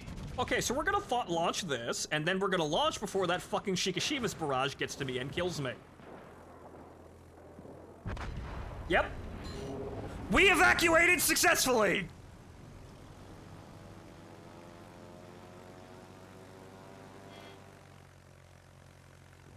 I successfully abandoned ship. But now let's see if we can get a good spread on the Shiki.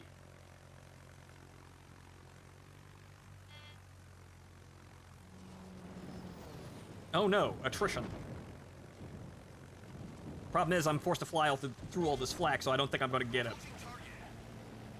So yeah, he's turning too fast. Come on, fire. Fire! Oh, come on! Oh well. Also, 6 screws.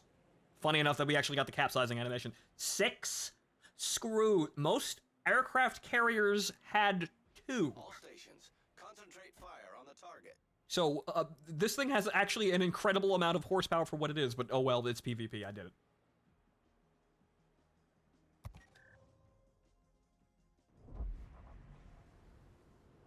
Yeah, so, once again, I hate PvP. I did alright there, I think. I probably could have done better, but it was really just... I just don't like it. So I'm probably not going to get any better at it, because I just don't like it. Because I know I would be doing better in PvE with the Kearsarge, not just because PvE is easier. They can be hard, and they actually instantly kill a lot of fucking teams. Yeah, back to Massa operations correctly. But, so, they are actually difficult, and they could design them to be more complex and more difficult if they wanted to. The thing is that most people would argue about, why would we want to do that? I waste development time. I think this game has enough fucking content in it, and I think we could probably do with them switching to PvE, and it would probably bring in a whole lot more fucking people, because, hey, look, we don't have to play this frustrating PvP game if we don't want to. But then again, all the tryhards start screaming and whining because they've been made somewhat irrelevant by having something other to play than dealing with their shit. But it means that more people can enjoy the game, and it's a free-to-play game. You need a whole shitload of people coming in to actually make a profit on this. And if you're playing PvE and people are enjoying it, you might find some time to spend a bit of money, like I am right now. Well, did, but thanks to my audience, it was free. Well, free for me, not for them. They paid for it.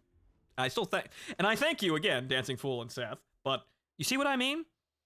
You come in, you're playing it for a longer period of time, you're enjoying yourself more than you would with PvP. You don't have to deal with people's fucking horse shit.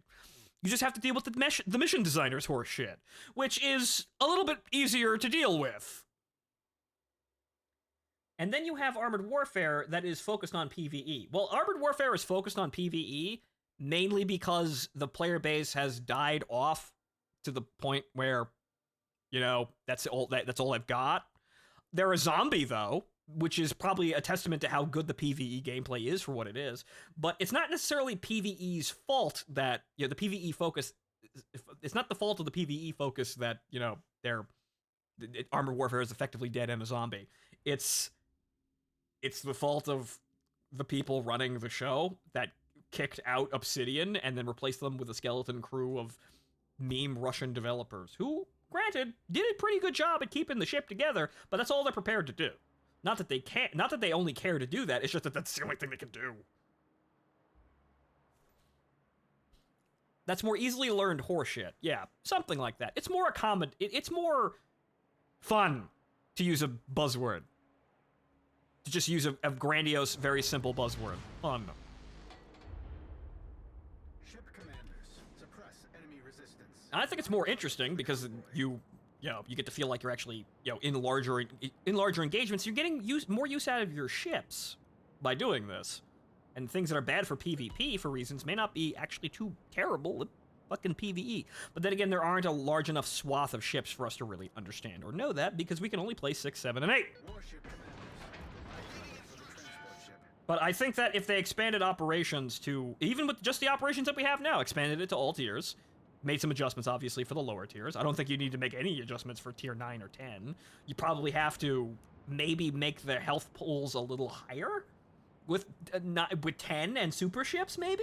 But that's about it. And then you'd have to do the same thing and maybe readjust the spawns for lower tier ships, I guess. But that's not a whole lot of work. You don't really need to edit all of them. You don't really need to edit the maps or anything or change anything. You just change what difficulty the ship encounters are, and then you're good. That's not a whole lot of work. You don't need to make any new ships or do anything else.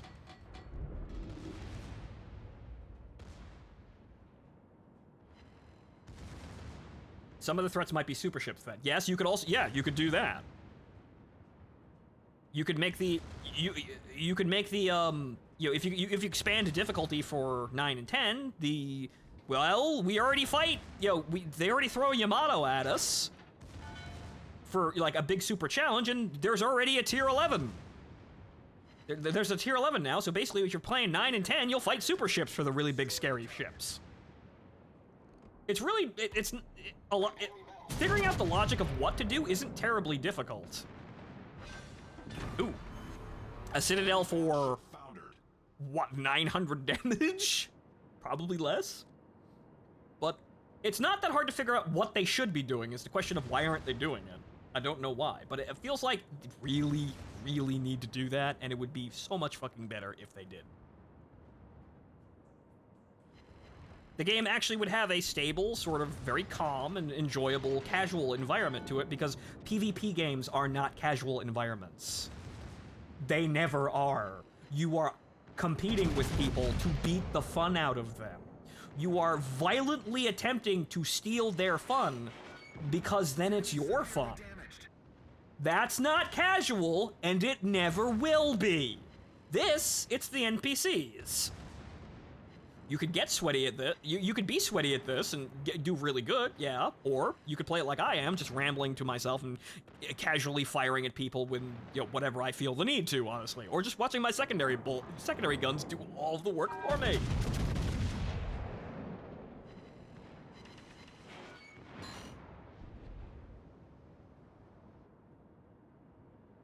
Brawls are actually kind of peaceful. I played Brawls once, but that's your hyper-competitive mode. There really isn't too much time to, annoy the other people because you have to actually kill them real quick.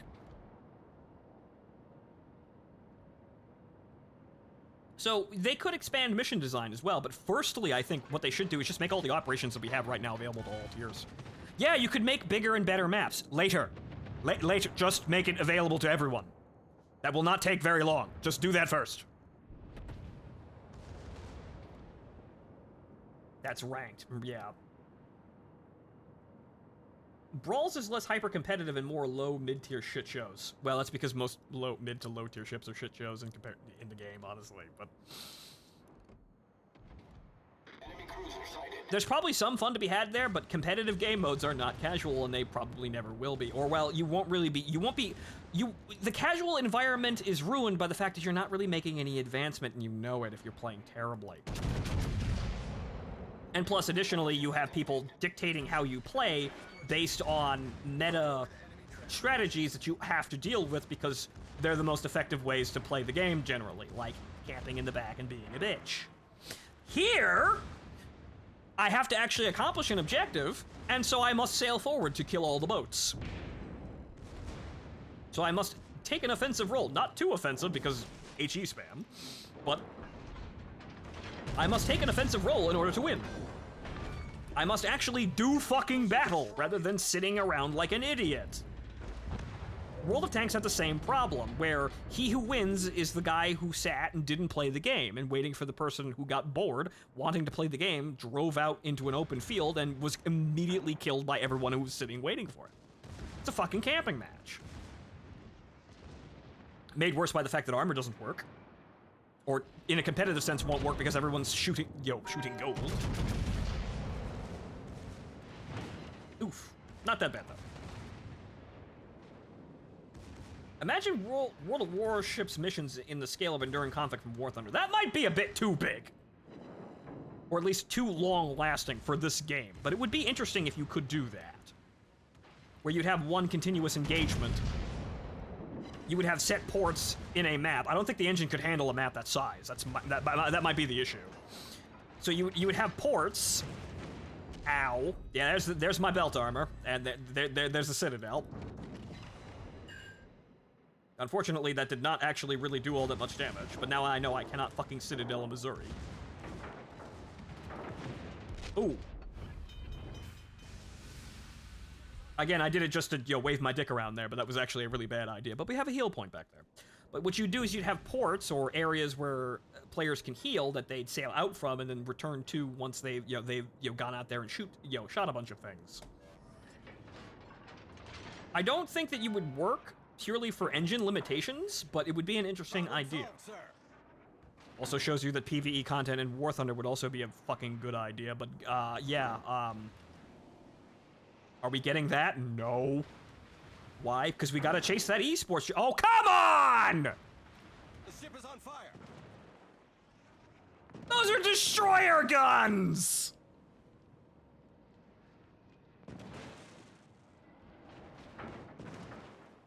Wow, that's actually really awful. I'm gonna survive thanks to the damage control party, but that's really awful. Well, War Thunder has PvE and Helo during conflict. Yes! And how big of a part of the game is that? It's still very small because it's still getting developments very, very slowly to the point where, honestly, I don't think there have been really any significant developments for a while. It's not a major focus, and that kind of content should be a major focus, I think, because once the genie is let out of the bottle and these fucking developers actually try this shit, they'll realize, oh, people are sticking around more often, and they're actually playing the game more often. And look, some of them are even spending money because they're enjoying themselves so much, and they're actually specializing in this content and buying content that will help them, or buying things like premium ships that will help them, play this content, more effectively or more efficiently. Wow, that's exactly what the fuck we want these people to do! Johnny, write this down! But the problem is, they're all still like, no one wants to play PvE. PvE is dumb. Why would you want to sit there and shoot bots? No. Competitive PvP is where the action is. That's where it's real, man. That's where it only matters. Everyone wants to be, super duper pro and chase the dream of being a video game athlete, even though that's never going to fucking happen. And honestly, for the vast majority of people, that will never fucking happen. And frankly, being a competitive player like that causes, those people are horrifyingly exploited by people because video games are not a sport. They're still not a sport, guys. I'm sorry. And this is someone who grew up playing video games and actually wanted that kind of that recognition for being super good at video games, but video games are not a sport, guys. And so you have horror stories of agents abusing, their athletes because they have nowhere else to go. And then on top of that, really when you get down to it, hyper-competitive play causes a lot of horrifying things to happen, and which honestly to me ruins the whole aspect of playing the game. Like, it ceases to become what you're doing. Like playing StarCraft, there might as well be ones and zeros running around on the fucking screen. All that flashy artwork, all those animations, all that feeling and context as to what you're doing, doesn't matter. You can't actually contemplate it because you're playing the game you have to play the game at such a high level so fucking quickly that all of it's gone. So you don't even really get to enjoy what you're fucking doing when you're doing that. So, and then on top of that, when you get really fucking high up there, you get people who are playing games in ways that are basically just exploiting glitches. in really bizarre ways, and that just takes you even further out of the moment. So, being esports ready sounds like a good idea, but honestly, most people would probably fucking hate it if they were forced to play it. Which is what we're doing right now, honestly, with all of these PvP-focused games. Like I said, there's gonna be a reckoning, and eventually we're gonna get tired of this shit, and the competitive game, you know, it's... esports still makes in a lot of fucking money. You know, it still rakes in a lot of money, but there will eventually be a reckoning where, no, not everyone wants to play this shit. But the new fad is gonna be Tarkov-esque extraction shooters. If you've seen that one coming. Because it looks like everybody and their mother is actually having a mode that, you know, is introducing modes that have pseudo-Tarkov modes. Like, Modern Warfare 2 is doing that, so you know mainstream games notice, oh hey, the Tarkov thing, it's really popular. Though there is, funnily enough, a PvE extraction shooter. It's like a pixel art game. I forget exactly what it is, but it's new on Steam, and I actually kind of want to play it.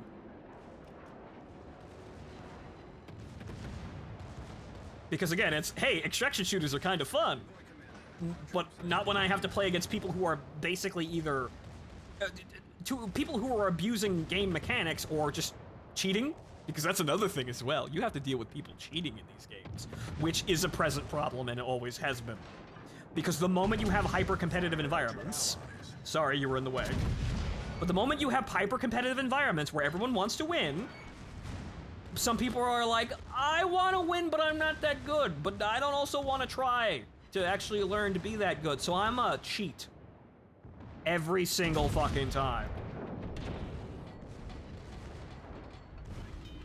The ship is on fire. Oh, hey. Now I can deal with this Omaha by not looking at him. I gotta dodge his fucking torpedoes, though, because I know those are coming. Torpedoes astern. Yep, there they are. Oh, no. Torpedoes astern. No, I played myself. Solved, sir. Oh, no. Hull breach. Oh, Taking oh, the no. water quickly. Oof. And then complain when they get caught cheating, because apparently the answer to being found wrong now is to be audacious enough to still think you're right. That is absolutely a disgusting way of going about things. And not just because I had to grow up next to somebody who thought like that. But people will never fucking surprise you at how fucking indignant they can be about, I'm doing the wrong fucking thing. Well, how dare you try to hold me accountable for my actions? Ugh. But so really, at this point, at a point, you don't want to deal with people's shit. And the gameplay mechanics of these games are quite interesting if we had to, if we had time to really, explore them and, have fun with them and just kind of feel like you're in the moment, which you can't really do in a PvP. Can't really do well in a PvP setting, which you can in PvE. But, of course, because esports, no one's fucking found that out yet, or no one's realized. Or no one wants to go find out. Also, maybe just fucking, I just want to play the Kearsarge. They got about another, maybe like 5 minutes in that game. Let's just play the Kearsarge.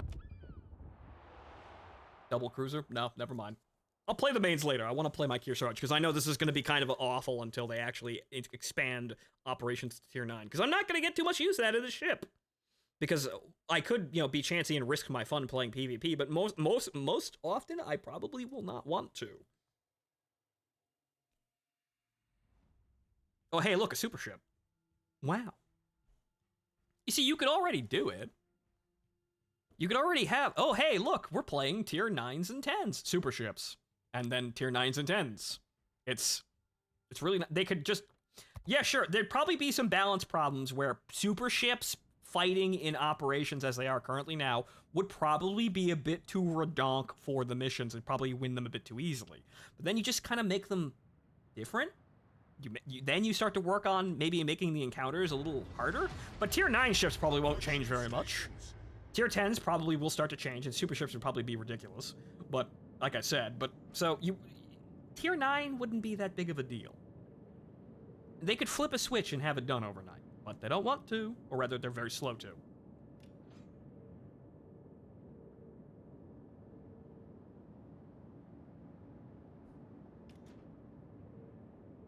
One day they'll learn. I suppose all we have to do is sit here and playing PvP, and when they ask us, sitting over here playing PvE, and when they ask us, why are you focusing on it? Why are you focusing on that so much? We tell them, because it's fun and we'd like more. And then when they ask, are you willing to spend money on that? And we tell them, yes! And that's all we can do. Yeah, knowing them flipping that switch would break the game in some stupid-ass random way. Well, that always fucking happens, even when they think they're smart enough to know what they're doing. It would not be that bad, I think, honestly. It mean you'd probably finish games like... You'd probably finish maps like Newport really easily. Or more easily than what you are what we're doing right now. Yeah, sure, it would make a lot of fucking money and people would, rush in to farm it, obviously, but they were gonna do that anyway. So yeah, you could make them more difficult or adjust them slightly, but you wouldn't need to do very much to get tier 9s and also by extension, like, tier 5s or 4s.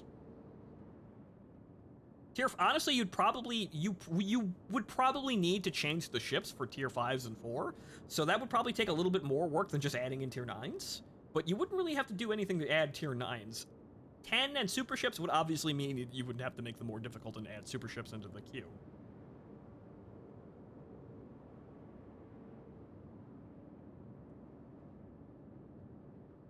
They could also add some special ships, like you already have the transport ship, so it doesn't have to be a tech tree ship. Something, yeah. They could do a lot of interesting variety with that, but that's for mission. That's for expanding the concept. But I don't quite know why they haven't really. That was way too far over. But I don't know why they haven't focused on it. The one fucking shell that hits gets a Citadel. Okay. The one shell that hits actually Citadels him. Alright, that was the only fucking shell I needed. I only hit him once. I hit him real fucking good when I hit him once.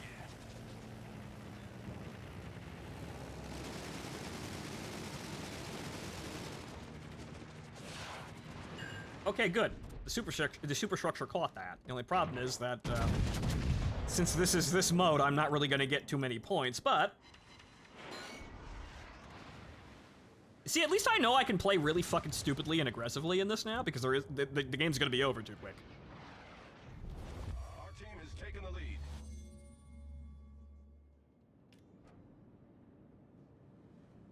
Though notice I'm not really doing the whole fire meme thing. I probably should. Victory is in sight. I don't know, AP and HE, they're just two sides of a fucking coin. You could spec really good into either. Like, AP, I think, with Citadels, obviously, you're going to do more damage than HE overall, even if you get really amazing fires. But, you do get those fires easily with HE, and, you don't have to worry about so many shots that don't do any damage. And it's slightly tilted that AP is better, but not by that much.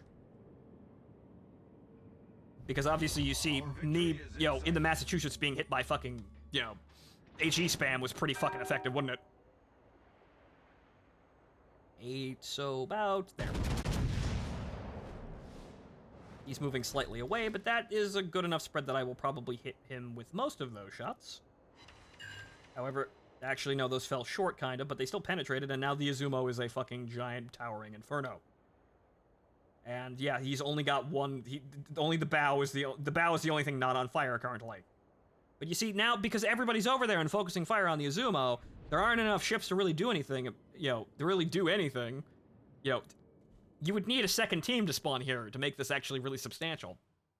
But you're not gonna do that. I made some money, though, because I fucking Citadel the ship real fucking good, but I didn't really do anything, because the game was over instantly. Oh well.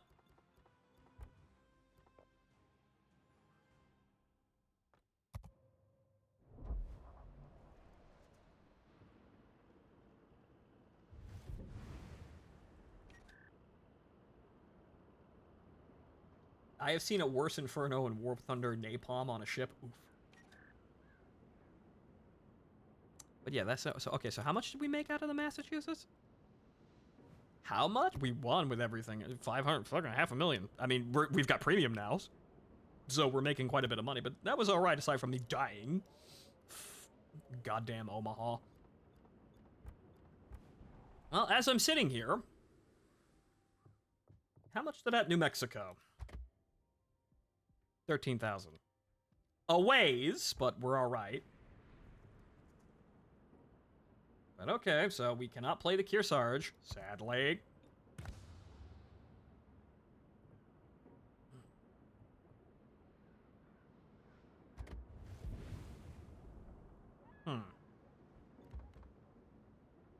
So, equipment.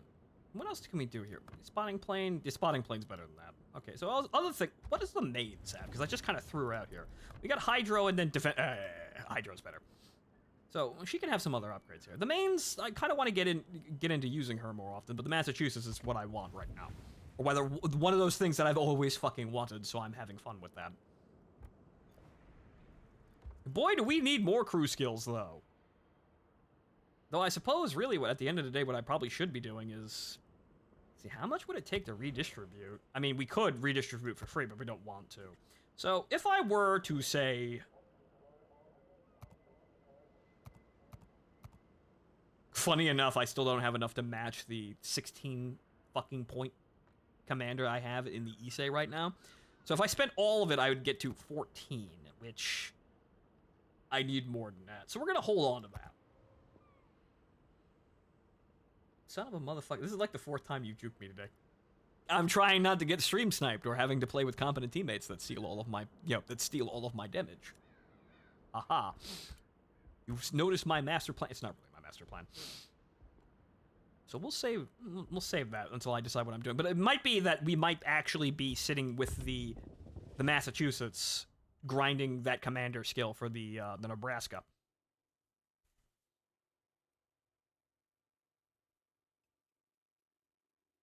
Seth, I'm sure it's a very nice boat. And next time I'm playing Warships, we'll play co-op. But I just wanted to play alone today. I wanted to play on my own and actually just kind of not have, like, fucking 7 people screaming in my ear. Or rather, 6 people. I think it's 7 people in an operation. So 1, 2, 3, 4, 5, 6, 7. Yeah, 6 people in my ear screaming. Not today, but... Oh, hey, it's Newport again. Not today, but since we have so many fucking people in my audience currently, who seem to like playing Warships, and operations is good, why not have more co-op? That works. That's at least a co-op, a co-op thing that people actually show up for. Rest in peace, the dearly departed foxhole idea that I had. Base is under attack. Impede the enemy's advance until the main fleet forces arrive. I have a lot of tier 9s I can use that synergize somewhat well with the Kearsarge. It's just unfortunate that we don't really have anything to do. Like, we don't really have anything to do aside from PvP, which I don't want to play, and co-op battles are over in like 5 minutes. There's nothing really substantial to do there. Here, operations, this is what you want, but we can't bring that in yet.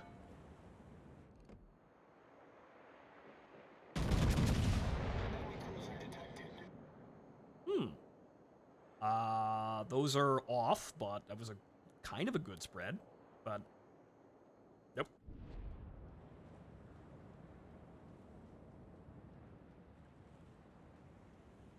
But my main account is EU, and my NA has only the tier 7 USSR DD. Well, you can get into PvE with that, and we're only going to be doing operations.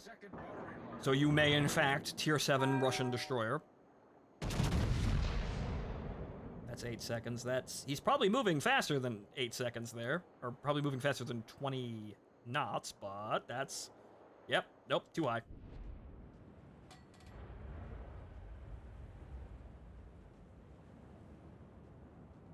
I'm not using a DD with 4-kilometer torpedoes. Yeah, that would probably be a bad idea.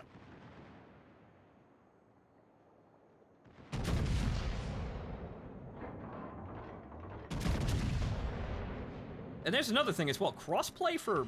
Ooh. Oof. Can I get a kill? Nope, the other ones went too high, but there you go. 1 Citadel. Okay, now I'm in secondary battery range. Hooray! He's dead. Move on to the next one while my secondary batteries are cracking at that other guy over there. Okay, that's 5 seconds. A fire, and they killed him. Who? That's a Citadel. That's good. That's, you see, just hopping in between targets. Global, a unified server would be good, but obviously ping is bad, and that would take a little bit of work there, but unified account, whatchamacallit, a global server for PvE would kind of be nice, wouldn't it?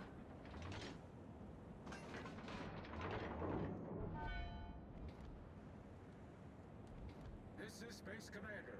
Support ship reach battery 1. But that's a logistical thing that's outside just game design. That's to deal with server architecture and how you arrange it. So that may not be possible or a good idea. It would be nice, though, if you could play with more people playing PvE. Honestly, really, at this point, all I want is a massively multiplayer PvE game. Which is, funny enough, most massively multiplayer RPGs. So maybe I should play Final Fantasy XIV more. My problem is that's a subscription-based game. One of the last. It is that way because it's good. The only reason it is allowed to continue to exist like that is because Final Fantasy XIV is very good.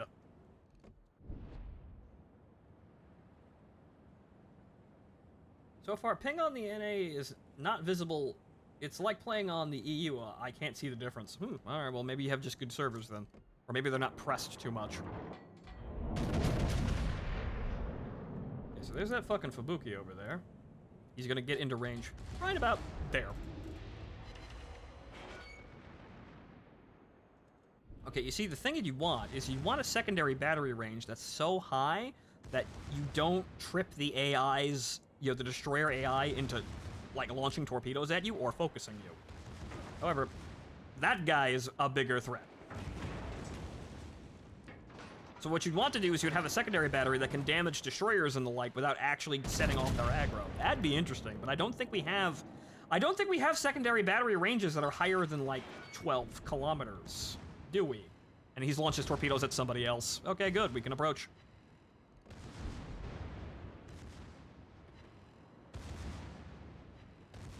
And now the secondary batteries are shooting at the Fubuki, the Eboa over there, that Congo, and now they're done with the destroyer. Actually, continue shooting that guy.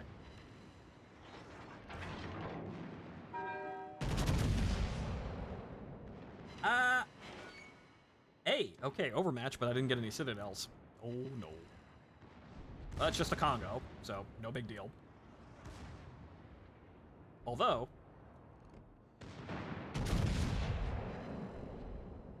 I could fire my gun at that guy.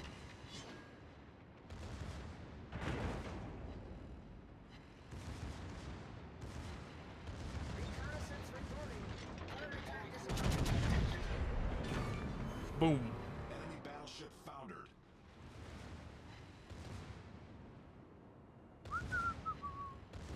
And now let's try not to get focused by the horde of horde of cruisers and destroyers. Because we all know how that one went the last time we were here.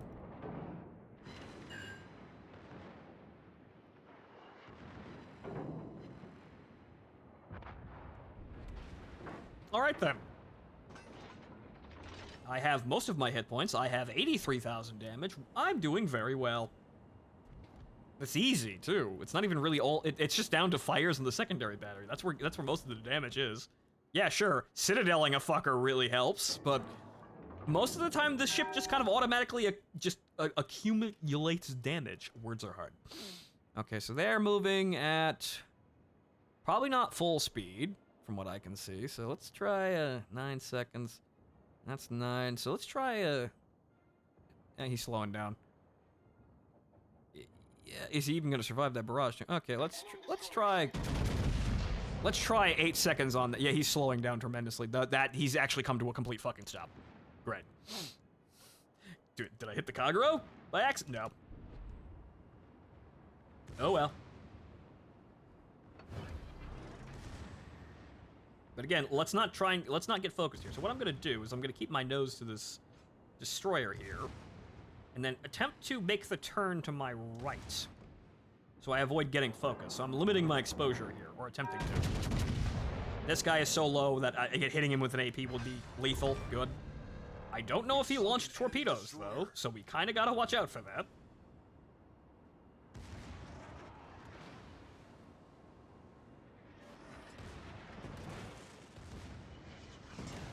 Okay, here comes the HE spam out of that destroyer, mostly.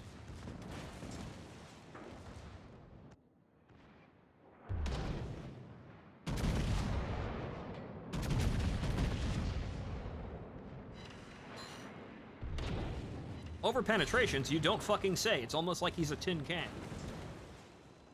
Okay, so that's enough HE spam from out of you. Goodbye. Torpedoes to port. Oh, hey. Torpedoes to port. See, that's what I was trying to not fly directly into, or sail directly into, more accurately. I'm a boat now, not a plane. Okay, I guess what we're doing is backing up now, even though I've got a clear path ahead. So I want to keep going forward. This is Base Commander. All batteries restored successfully. Ship returning to base. Wing. That's doing about, well, I could do like 4,000 damage per hit, but secondary batteries are in range and they're chewing up. That's where the HE is. So just keep AP loaded for shooting everybody else, and he's dead. Reporting. Our carrier successfully entered the combat zone. It's actually a cruiser now, but they haven't updated that voice line.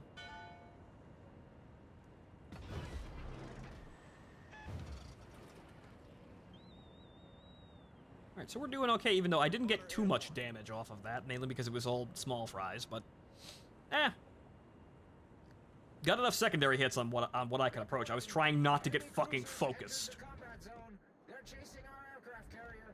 Unfortunately, because I could not get focused, or I was trying to not be focused, I missed out on the lion's share of the damage. You see, the Kearsarge, and by extension the Issei, has the I send a bunch of planes at you button to compensate for that. So even if I'm forced to play it safe, I don't miss out on that much damage, which annoys the shit out of me. But that's why aviation battleships are a good fit for me, because then I'm suddenly a fucking carrier when I'm not a good battleship. Rather, I'm not in a position to play the battleship. It's 10 seconds. They're picking up speed rather fucking quickly over there, so we're gonna go about there and aim low.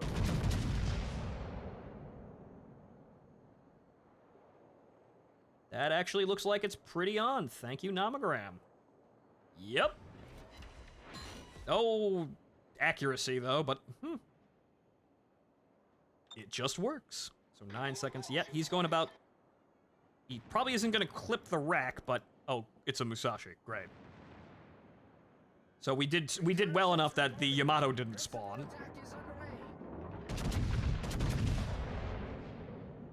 Hopefully those get in, but yeah, that's when the site's actually working properly. Come on, Citadel. Come on. Oh. Well, I guess we're going this direction.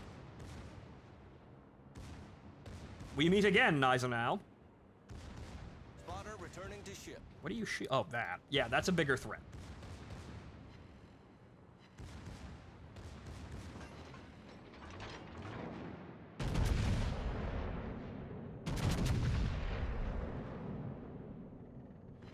Yeah, I'd switch to HE if I was gonna get any chance at hitting him, which is probably at this rate no.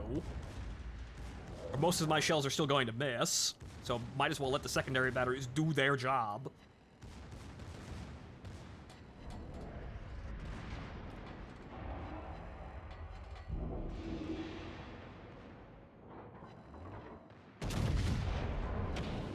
It'd be nice. There we go.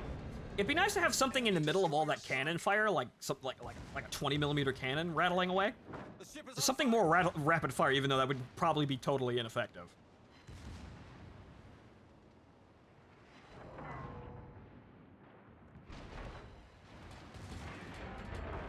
Ding ding ding ding ding ding. Haha, belt armor.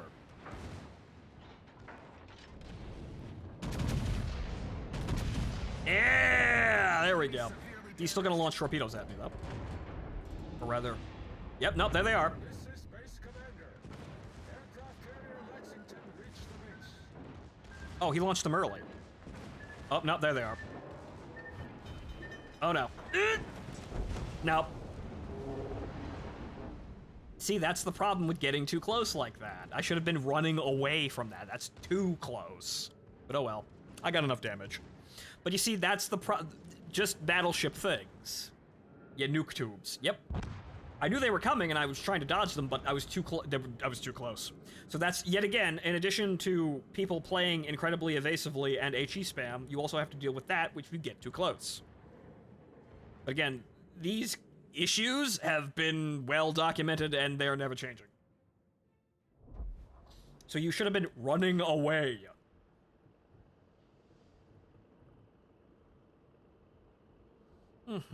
But at least I'm enjoying the Massachusetts. It's just, you can feel those flaws. Secondary ship on Narai, 264,000 damage. Very nice. But that's... I did enough damage, but the Massachusetts, you could feel the issues. Like, the accuracy is kind of underwhelming, and she's very vulnerable to HE. Like, all battleships are, but that is a particularly, oh fuck, that's a problem. You see, again, I'm doing it again, mainly because I just want to play the fucking Kearsarge, even though this is... I guess this is just my PvP. This is just my PvP ship now, because it's the only place I can play it! I could play the mains, though, but... I want to play the fucking Kearsarge. That's what I really want to play, but I knew I was gonna have this fucking problem. I knew it was gonna be basically PvP or bust with this fucking ship, which is why I didn't really want to get it. But goddamn it, I wanted it! But of course, we have this. Can we please just have tier 9s in operations, so I don't have to deal with this shit? I'll try and get as much fun as I can, but this is definitely a ship I want to play in not the place I want to play it. I will deal with this purely because I like the ship so fucking much. And I know if I'm gonna have fun in a fucking aviation battleship, I'm gonna have fun.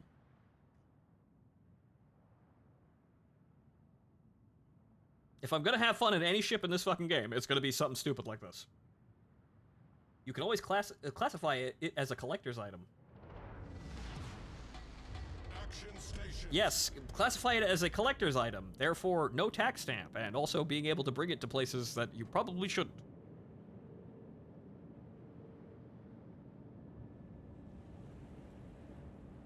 Balance, comrade. Yes, balance. Balance.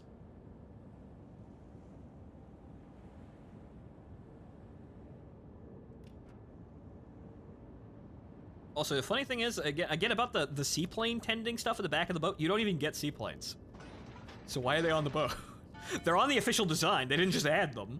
On the actual papers, you know, from the shipbuilders that this ship exists on, they do have seaplane, equipment on the back of the boat. But everyone just kind of scratches their head and goes, "Well, why the fuck why do you have that with the?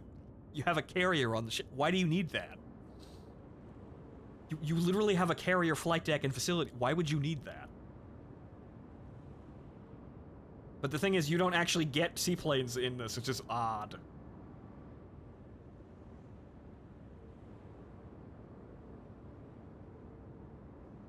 Nor do you get radar, even though there's a radar mast up there.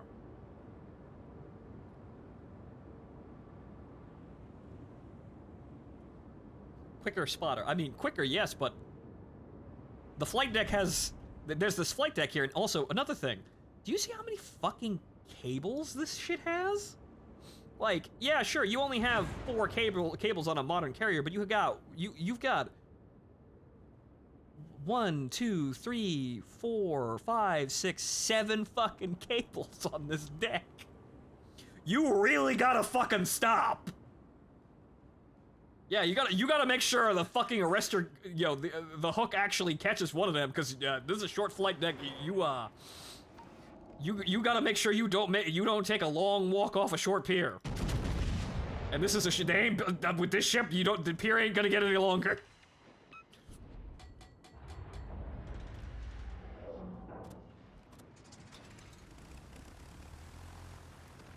This pier, shortest pier in the Navy.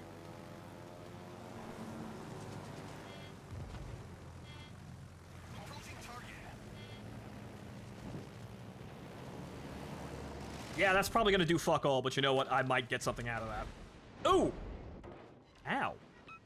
The ship is on fire. I hit him once. What the fuck hit me? Was that an aircraft carrier? Probably.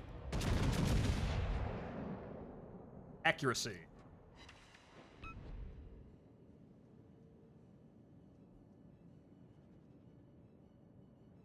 Okay, now you see, once again, I'm on this side with nobody on it! Sir. What the fuck, Spawns? Where's the rest of my team? Over there? What am I doing? I am on this front to die. I am on this as I am a speed bump, says the Spawns.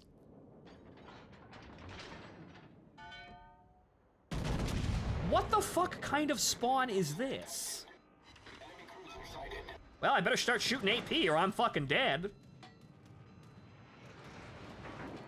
I'm already fucking dead, but you get what I mean. The ship is on fire. Yeah, that's 5 ships and torpedo planes. Torpedoes to port. 3 fires. Yeah, I'm dead. Somehow I'm not dead yet. That was funny. I'm not gonna get another shot off though. Like, yeah, sure, I could have sailed off in the opposite direction, but what is that spawn? Same map, same fucking issues. Again, why even fucking bother? Yeah, sure. So basically, what I can deal with, what I'm seeing here is I have to stay with my entire fucking team there, or rather, immediately go to the bulk of the team, no matter what the fuck happened. 700,000 fucking credits out of that Massachusetts, though. That's good. When World Warship says "fuck you," which it did so twice on the same fucking map. Which you see, wow. I did a lot more in that other match, didn't I? Wow, it'd be great if I could use the Kearsarge. Basically, the Kearsarge is a fucking nest egg. It's not a collector's item, it's a nest egg. This will be fun later.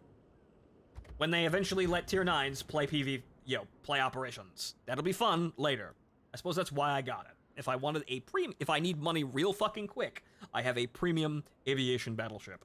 Which is exactly what I expected out of that, which is why, yeah, kind of a waste of money, but I got it, I guess. I like the boat, but it's not here. Why am I? It's dead out there in the water. Why am I gonna look at it? I like the boat, but it's exactly the problems that I saw coming. It is, I don't want to play PvP, and I won't be able to play it anywhere else other than just playing co-op battles, which doesn't really amount to anything. I mean, it doesn't lose money, but it's over in like a blink of an eye, and I don't really get a chance to do anything with it. Did I do it again? I did it again, didn't I? I did it again. I'm talking, and I'm just concentrating on my sorrows, and I did it again. Well, I guess we play the mains now. After I die instantaneously. I have the same problem with the tone. But you see, the thing is, the tone you can play in operations! That's tier 8! At least you can salvage that. At least you could choose just not to play PvP. The Kearsarge doesn't have that choice. Yet, anyway. And yeah, sorry, it's 12. Wow, Jesus fucking Christ, it's midnight already. Shit, alright. Well, I guess we better wrap up here. Well, you see, I was having mostly fun in... Oh god, it's Mountain Ranch. I was having fun, and the time just sailed right by. Where was I having the fun? Mostly in operations, and to the immediate frustration. I thought this was the operations. I'd rather have the operation, but this is a rather small map. So this is the same map that the lethal operation is on that kills most teams. So I'm all over the fucking place tonight. Tone and AI HE spam don't mix very well. Well, it's a cruiser. You kind of can't. That's the thing about it. Yeah, it doesn't work, but you're a cruiser and you're also an aviation cruiser. So you got the same deal that the battleships have, where you can just kind of hide and you're not limiting your damage output because you have the planes. But then again, Tone has a 3-minute cooldown on the planes, which is the longest one out of all the aviation ships. But you also have rapid fire guns that are fairly accurate. So you gotta play it, you still gotta play it very, very carefully, but you could still do a lot. Glassy cruisers, well, actually, cruisers are just generally glassy for the most of the time, but tier 8 cruisers really just, they do everything in operations. They're the best things to have. They may not be the best things to play, but they're the people doing peak damage are usually the tier 8 cruisers. Cruiser division end off after this? Eh. I suppose for one operation, I guess. We'll call it there. Sure, fine. I'm only gonna be playing one more after this one. Neptune's beard. I'm going to die, unfortunately. Oh, so they're all going over there again. Oh, okay. Okay, here we go. All right, so they're well. Then again, we only 4 ships. 1, 2, 3, 4, 5, 6, 7. Yeah, it's more ships. We're going over there. Fuck this. Fuck you. Fuck this. I've learned. What do you learn? Never actually go down the flanks like we're playing a 3-lane game. This is not this game anymore. Like, this is World of Tanks, where you just kind of go down the one flank and you deal with it. This game, no. Fuck you. Sometimes it's just smart to just go over there with all of your team. Fuck it. Set a smoke screen. Right. Okay, Seth. Fine. I'll play the if I do happen to die horribly here, unfortunately before my time, I'll play the mains. You have a BB from B coming to C. Yeah, that guy. Yeah, he should probably follow. Probably follow me. That guy's just fucking turning nose on. So here goes nothing. Am I on the boat? I'm on the boat. At least on the minimap. You kind of have to default to either the minimap or, like, the site will give you some information, but when they're angled, that's not even close. I needed to be way the fuck over here, but...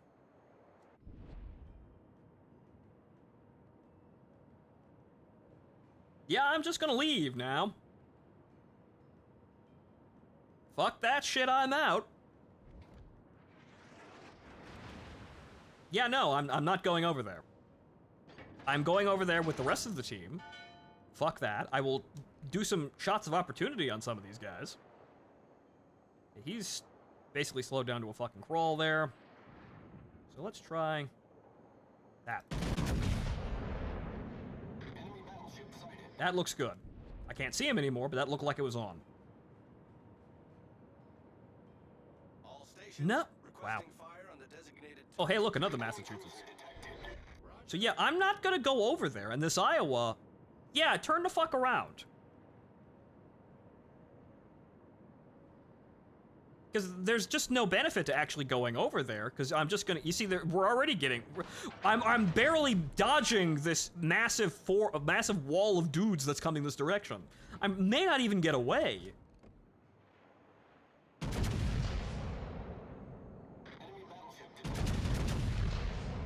Give you a little bit more range here, just to kind of hope and pray. That center, the second, the number 2 gunshot might be on. It was for pathetic amounts of damage, but it's on. But yeah, no, we're just gonna leave now. The Iowa actually probably got himself killed just because he came over here. Bad choice. Okay, you are 10 seconds moving very quickly. He's turning though. Son of a fucking bitch. Yeah, he's just gonna make that full fucking turn. Fire at him and then figure it out later.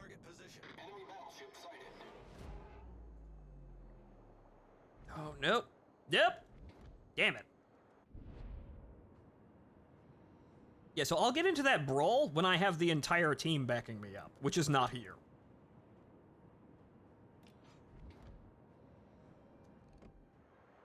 Then what are these fucking spawns? I am literally being sent to die by high command. Okay, that's... We're gonna say there. Those might be on. He's still turning, but some of those might actually hit him. Got 2. Oh, an Atlanta and a Flint over there. I noticed the Flint early, but there's also an Atlanta over there. Great. It's the HE spamming fire hoses. Yeah, no, I'm not gonna get anywhere near that fucking guy. I know he has shit range, and I'm gonna stay out of it. And he's doing the smart thing, which is running into fucking cover. So yeah, why would I engage this kill ball? Why in God's name would I ever do that?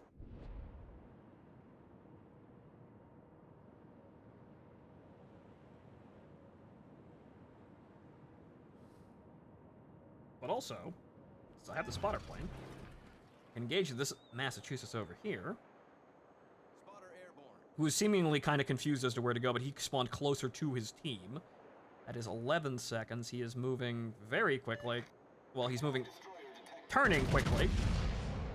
I might hit him, but no, further over. Much further over.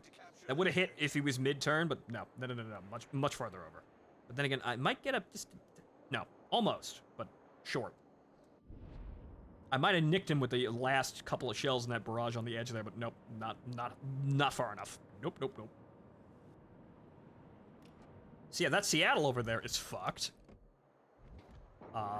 The Iowa over there is, they've all got about half health. I'll come back over there with the rest of the team. But hey, maybe you can, maybe you guys who sat there and accepted the orders from high command to die, maybe you could kill some of their hit points, so I have to deal with weaker enemies down the line. Yeah, that's conserving hit points, right? I'm gaming for the second phase of the battle, right? And not playing like a complete fucking coward because the game handed me a terrible hand, right? Right. That actually, some of those might actually hit. Ricochet.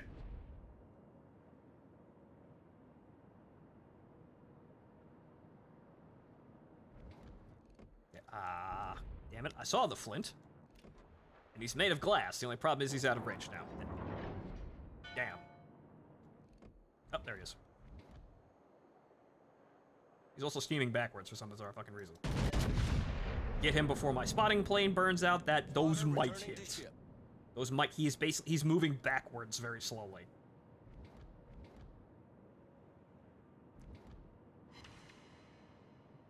Over penetration for like 1,000 damage. Looks like. Okay, and they're still in range of my, my guns even without the spotters. Good. So yeah, so now what we're gonna do is we're gonna move through this area with our team, and then engage somewhere around that area. We're gonna turn in that way. Engage the Seattle and the Hawk on the way there, and turn into this Harlem, and then do battle with the enemy's kill ball. You know, with my team behind me.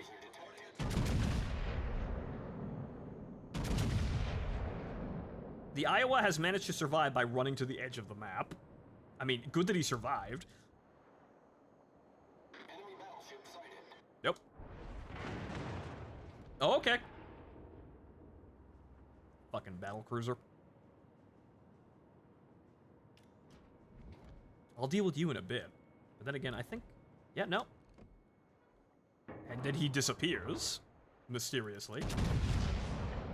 And I know he's just standing there, so hopefully that actually hits him.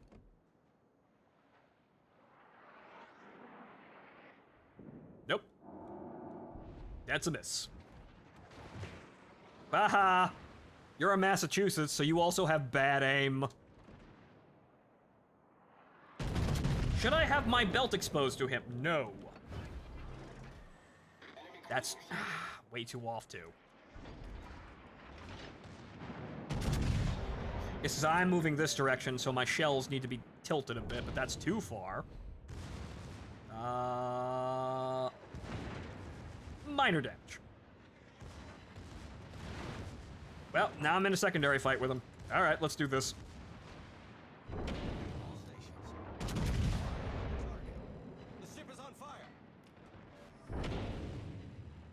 Meanwhile, two Massachusetts get into a secondary brawl with each other. It's like a fucking, comedic pirate ship. The two Spanish galleons shelling each other at point-blank range.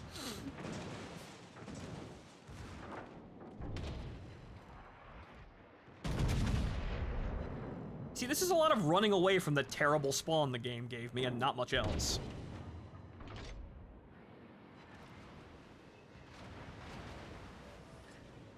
Problem solved, sir.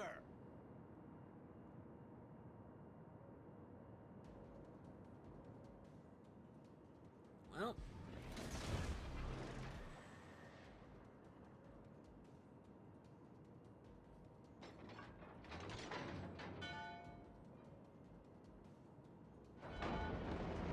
Excuse me.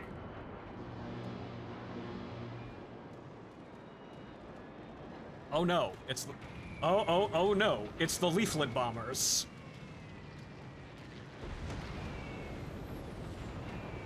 I am very sorry. That was the Harlem, I think. The enemy is about to win. Those are the Dutch, and that's the Dutch special ability, where they call in a bunch of leaflets. They are leaflets. They also explode. I think I probably got that destroyer killed, though.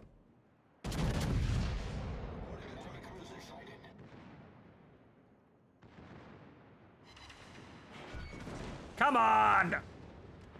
Also instantly on fire again. The ship is on fire. 2 fires. And now he's gonna Citadel me, because I just know how this goes.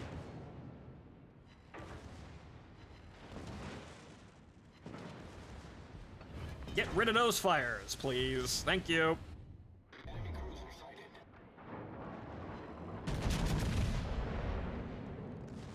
Nope, that wasn't on. God damn it. All stations, reporting the position of a strategic target. Oh, just one might kill me. Then again, damage control party. Yep. I knew it. Citadel or die. But what was that? I was sitting there running away from the awful fucking spawn the game gave me, and there really wasn't much to do, and we were still going to lose. Fuck this. So my teammates were still dying in droves, and I needed to turn into face the kill ball, but everyone was so rooted in place already, and my team had lost so many hit points that even if they were still alive, they wouldn't have been able to do anything. So basically what you do is you only really have that first draw the game gives you, and if you are put on the front to die, you die. It's shit. But anyway, right, okay. And anyway, onto something much fucking better.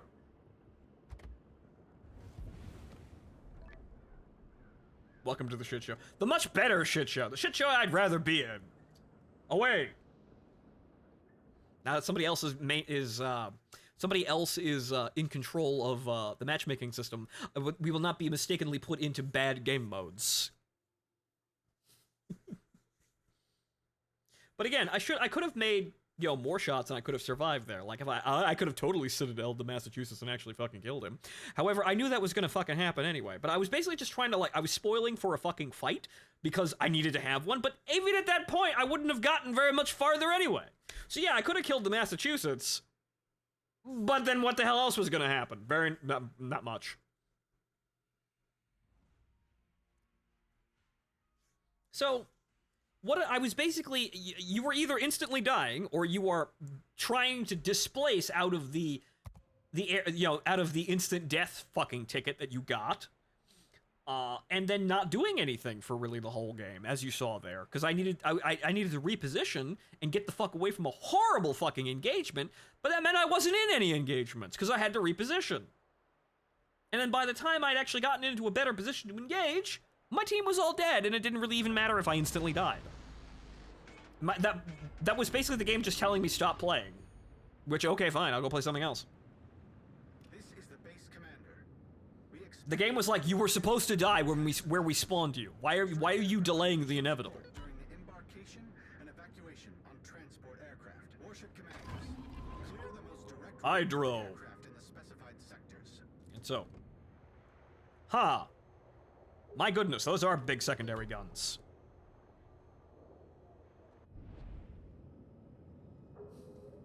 Jesus Christ, Seth. Holy crap, there's 4 of them on each side. Good lord. Those are some things on your hips, ma'am.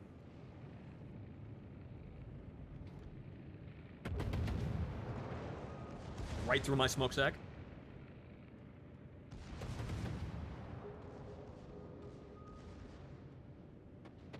I'd like to be able to shoot the destroyer, please. Well, he is dead, but I know there is more than one.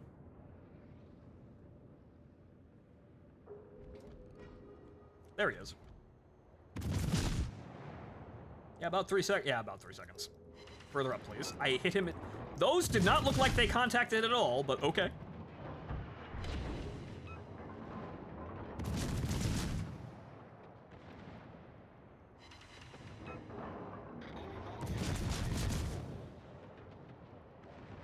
And the man is dead.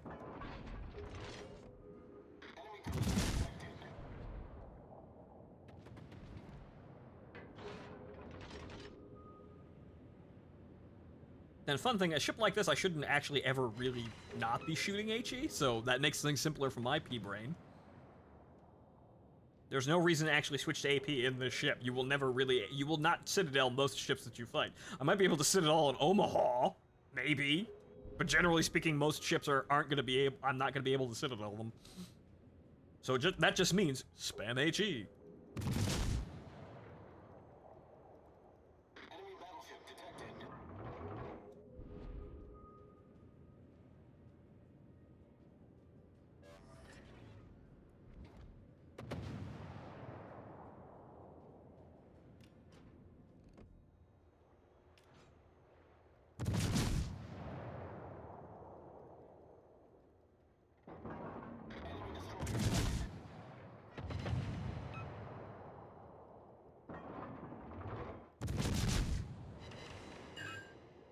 Yeah, it's on and a fire, and it's looking like that's gonna stick. Good. Ooh, Jesus fuck, 16 penetrations. My goodness.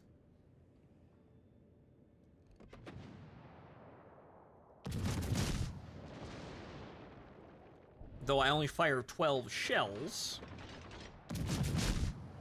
So that would mean that I was firing so quick they were starting to overlap.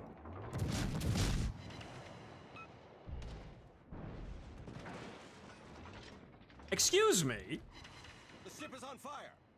However, now we have to deal with the fact that I do not actually have a damage control party, so I kind of got to make sure I don't get lit on fire like that, but then he switched to AP. Problem solved. Let me see if I can actually Citadel this Dallas, because I'm feeling kind of lucky.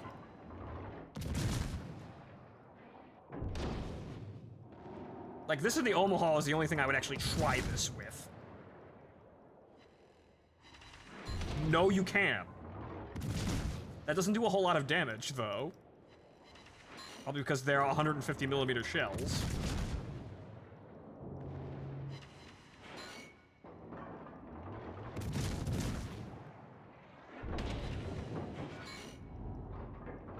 The ship is on fire. That's nice, however, I'm also lethally damaged by that, so I'm gonna have to run now to the repair point. I killed the man real fucking good, though.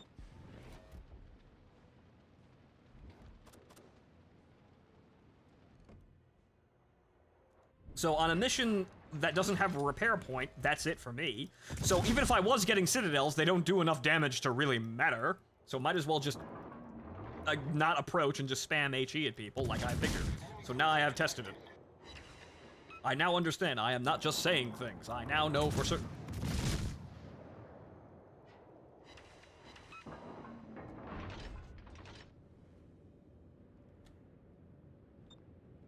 Hey, what's the range on these torps? Reporting the position of a strategic Sick, target. useless. All stations Well, reporting the position they're of a very strategic useful target. in point-blank range, where I shouldn't really be.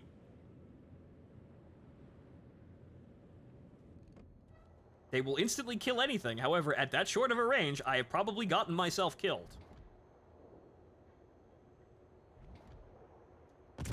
So meanwhile, what's going on with Seth? Seth's alright, he's got 60,000 hit points. He'll be okay, he could lose a couple of those.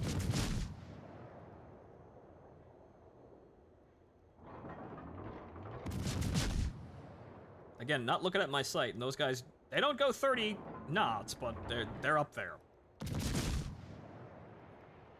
Actually, they're looking like... Yeah, actually, they are at about 10. Well, they're closing now, but... And then he stopped completely because his engine went kaput. Yeah, me and that repair yard have a date.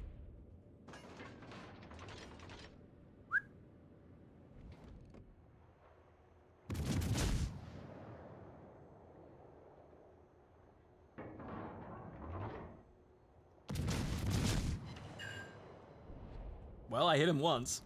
I'm not actually looking at my sight, but I've only played around with this for about a day, so eventually I will learn to heat it properly. On the designated target. So generally speaking, what I'm seeing is you kind of want to, under most circumstances, since they're not going to be going straight.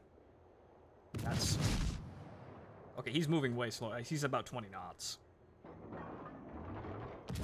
and now he's come to a complete fucking stop.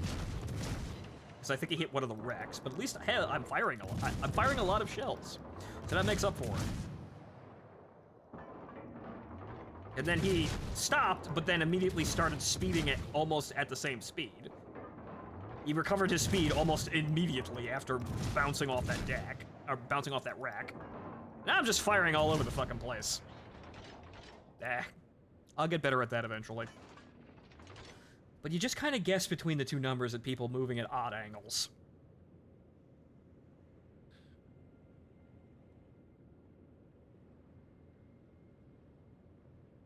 Alright, see you later, Cinnamon, and we're almost done here, folks. But it's been a very good stream. Hey, I made money. That's always good. I actually have a ship that I'm going to like, and a ship that I really like, but can't fucking play right now anyway. One fine day.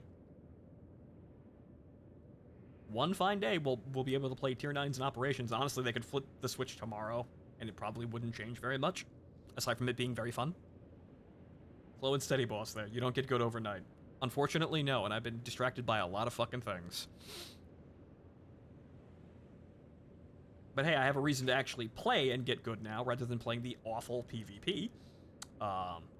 I have Operations to have fun in, and actually specialize in, and actually, get what I want out of it, and also have fun. So I can get XP and money in this, and then also get really, have a place to train while I'm getting that money and that XP, but also, additionally, just have fun in this mode. Rather than, playing the infuriating PvP, I can actually enjoy my ships for what they are.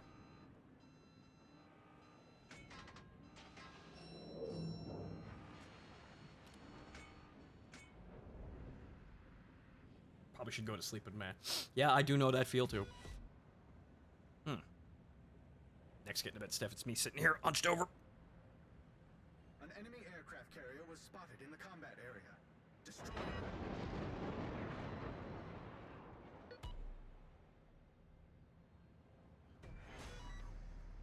Yeah, no, I know about the repair ship, and I'm already sitting on it. Or rather, the repair dock, as it were. It's not a ship this time, it's actually just a dock. Warship commanders, transport aircraft have arrived. Proceed to evacuation. And then eventually, the destroyers are going to come right up in the middle at us. And the transport aircraft leave base Rohan. Provide gunfire support for attack aircraft. Those guys, though, first. Well, at least I've got a little bit longer range than something like an Atlanta, but it's still not that great range. Well, I ain't going anywhere, so I suppose everybody else is going to be shooting at those guys. I need support.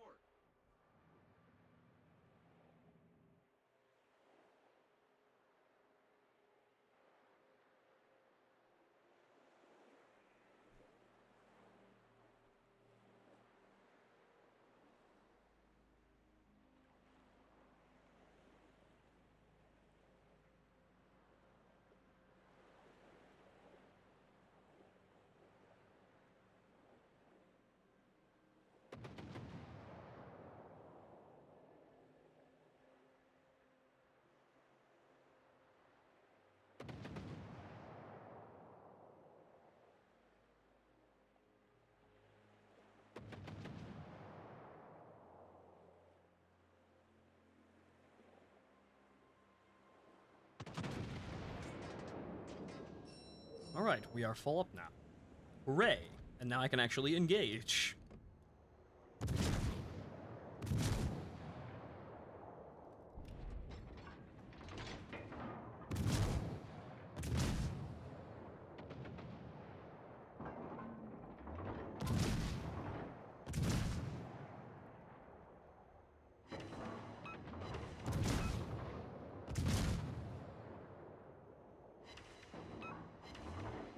I'm just barely nipping his fucking ass there.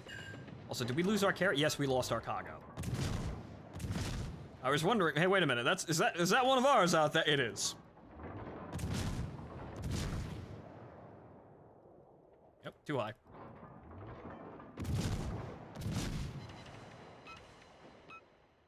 And he's dead with the next salvo that hits him. He is dead, okay.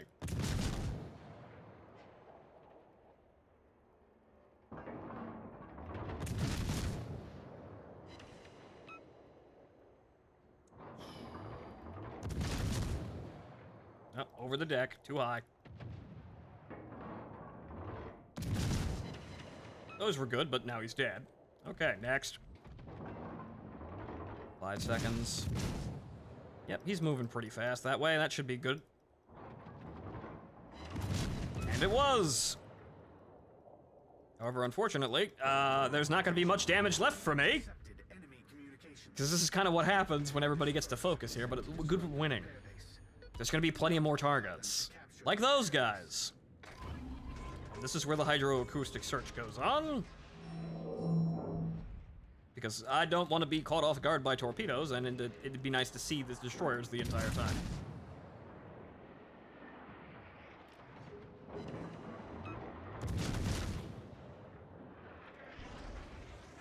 God, my front guns haven't turned yet. Why am I only firing the rear gun? The front guns haven't traversed. Why?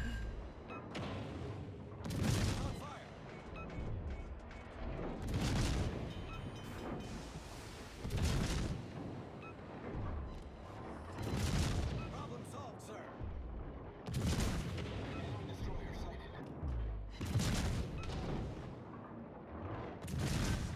The ship is The on man is fire. dead, however, the HE spam is going to do its damage. Enemy destroyer sunk.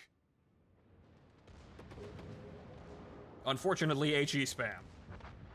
Whiskey is finished. Our repair base is no longer in danger.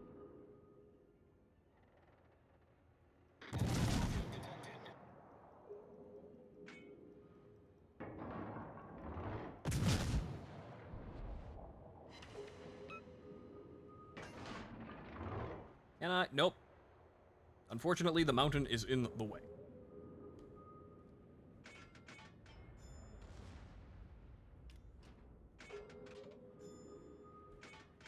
I guess now everyone's gonna sit here parked on the repair dock and then just become a fucking turret.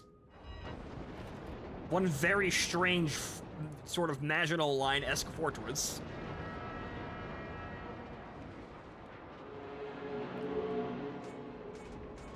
Honk. Some very strange line of fortifications now. Sevastopol 2.0. Yes, something like that. Just a bunch of fucking turrets out here. Being repaired by the repair dock, but it's effectively a fixed fortification. With varying size and arrangements of guns. We're basically a fortification here.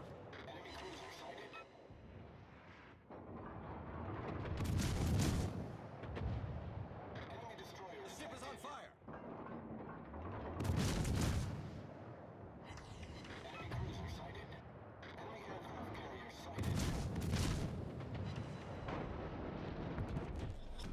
Ow.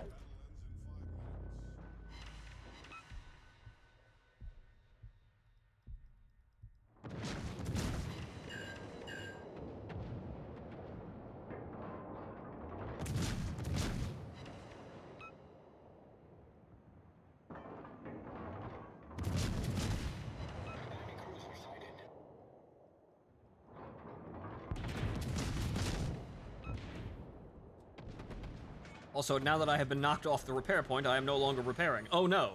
Also, a lot of ships are coming in that direction. Oh no. Oh boy. Gotta go fast. Come on. I may actually want that propulsion modification there. That actually may help me out in these situations. Do not fucking cut me off, I need these repairs. Designated targets destroyed.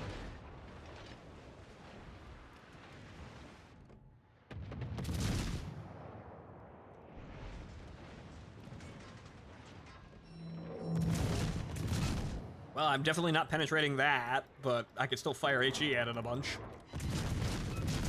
There's a fire, good, and it's out, so now the next fire is gonna stick.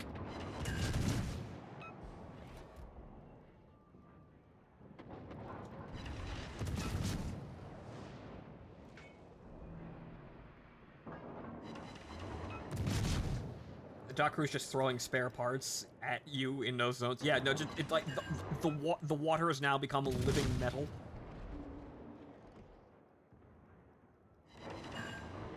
Two fires. Can we get a 3 on that bow? Can we get a 3?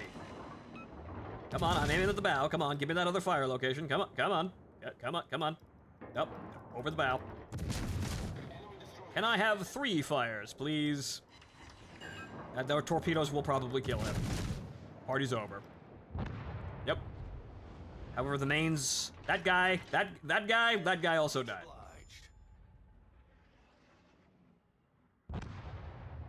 The mains that killed him, unfortunately, also died. Well, yeah, Seth is over there and isn't looking terribly great, so I guess I'm gonna have to sit here and use the dock as a yeah, no, I'm just gonna use the dock as a fucking shield. Yeah, no, I'm gonna back up here, and I'm gonna use the dock as a shield against torpedoes, and then hopefully, it catches some shells here. Because that destroyer's coming real fucking close, and he might die before he gets around the corner, but, I do not want to have torpedoes launched at me, so. Oh, no. I figured it was gonna catch some shells, but not mine, you fuck.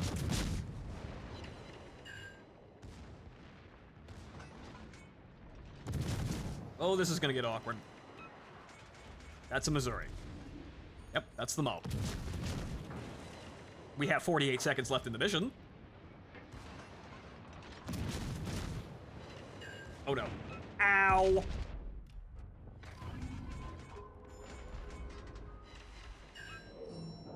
Okay, the Missouri, well, he burned the repair party. Yep, nope, all the stops. The ship is on fire. We may not even survive this, so you know what? Fuck it. Problem solved, sir. Yeah, what's the... Oh. Right, I don't have awful angles for my shell, or for my torpedoes. Wow. I could actually use those. Also, speaking of which... Oh, no. Nope. Well, we're done.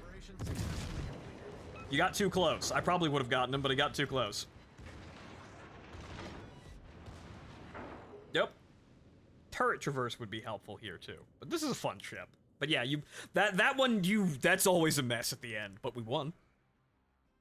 Why don't you use AP shells at this distance? Because I use the AP shells on a doubt. The citadeling them, the Clevelands are hard to citadel, kinda, and they weren't really doing all that much damage. I could have been using that, but good enough. We made it.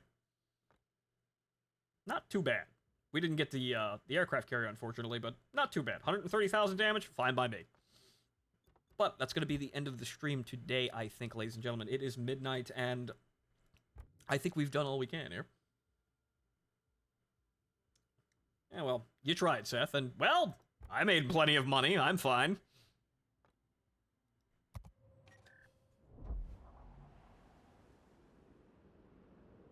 Okay, so unfortunately, we still don't have enough free XP for this one, but I've got plenty of other... 5 years on Steam. Huh. Huh. Oh, apparently I completed a challenge there. Right? Thank you, Seth, and also thanks for the money, sir.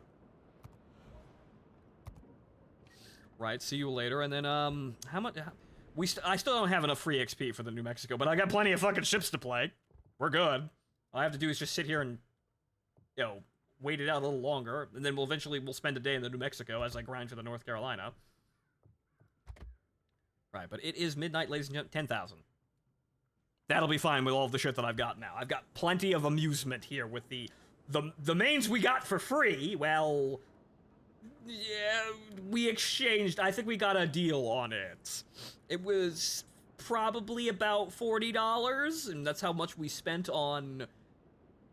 That's how much we spent on the Black Friday crates, but we got this and a bunch of extra shit. Free air quotes. But got some, we walked out with more than we walked in with. So there's that. I'm sitting with 400k free XP in my... Buy a Nelson or something. You already have a Nelson, though. You said that earlier. When did you start World of Warships? Last time I watched your stream, you played LL. I've been, forever, really. There's like, some of my first things are, some of the first things on my YouTube channel were World of Warships content. I eventually kind of rotated out of it to do other things, because there was a lot happening in my life there, and I just kind of lost the game after a while. It just kind of ceased being fun. But I've been here since the beta! So, I haven't been playing religiously, and I'm not amazingly fucking good, but I was playing carriers back in the closed beta. They were fun. It's just that, unfortunately, they're not as fun anymore. But now we have new memes. we have exciting new memes that will sit in my hangar or sit in my port for a considerably long amount of time. We've got new and exciting memes. The only tier 9 ship I actually own. But now we've got new and exciting hybrid ships here, which, again, I like aviation battleships just on concept, but it's actually a good ship, too. Sad we can't play this one in PvE yet, but I know I'll like this as soon as I can actually play that. But hopefully we get tier 9s in PvE before we get the, the tree of, whatchamacallit, the aviation battleship tree for the Americans. There's always the Issei, though. But, well, maybe I've got something now, I guess. I started with something, but then it kind of went sort of sideways with, how all specializing in carriers. But I was only driven to carriers mainly because I didn't really like the gameplay with any other ships aside from destroyers. But then again, I got tired of destroyers, too. So maybe this is the start of something else, because now I've got somewhere to play all of my ships, or rather, the vast majority of my, actually not even the vast, some of my ships. Some of the ships that I want to play, because I don't have fucking all tier 6s and 8s, 6s, 7s, and 8s. I've got plenty of ships, though, in, overall. But now we might have something that I can play all of these ships and actually have fun with them for extended periods of time. And then also aviation battleships, which are just goofy, and also, actually, I'm pretty good in them. Not in PvP, but, well, in the Issei I managed quite fine, I think. But, so maybe, as I am laboriously trying to get to this point, maybe I've got something now, and maybe I just had to wait, 6-7 years. Small wait, right? But alright, so ladies and gentlemen, there'll be more World of Warships, at some point. Well, like I said, a lot of my viewers seem to like playing this game, and a lot of them are on the Discord, so they're actually, very active people in my audience, so we're always going to have people to play co-op with, so we'll probably be playing more co-op streams, as we go. It seems like there's nothing better to do, I suppose. Got no better ideas, but we also have stuff like Library of Ruina and a couple other games that I actually want to play soon, but we'll see how this happens. I'm just kind of playing it by ear now. I've got a plan, but we also need to do a lot of things, so I suppose I'll find a place for all of them.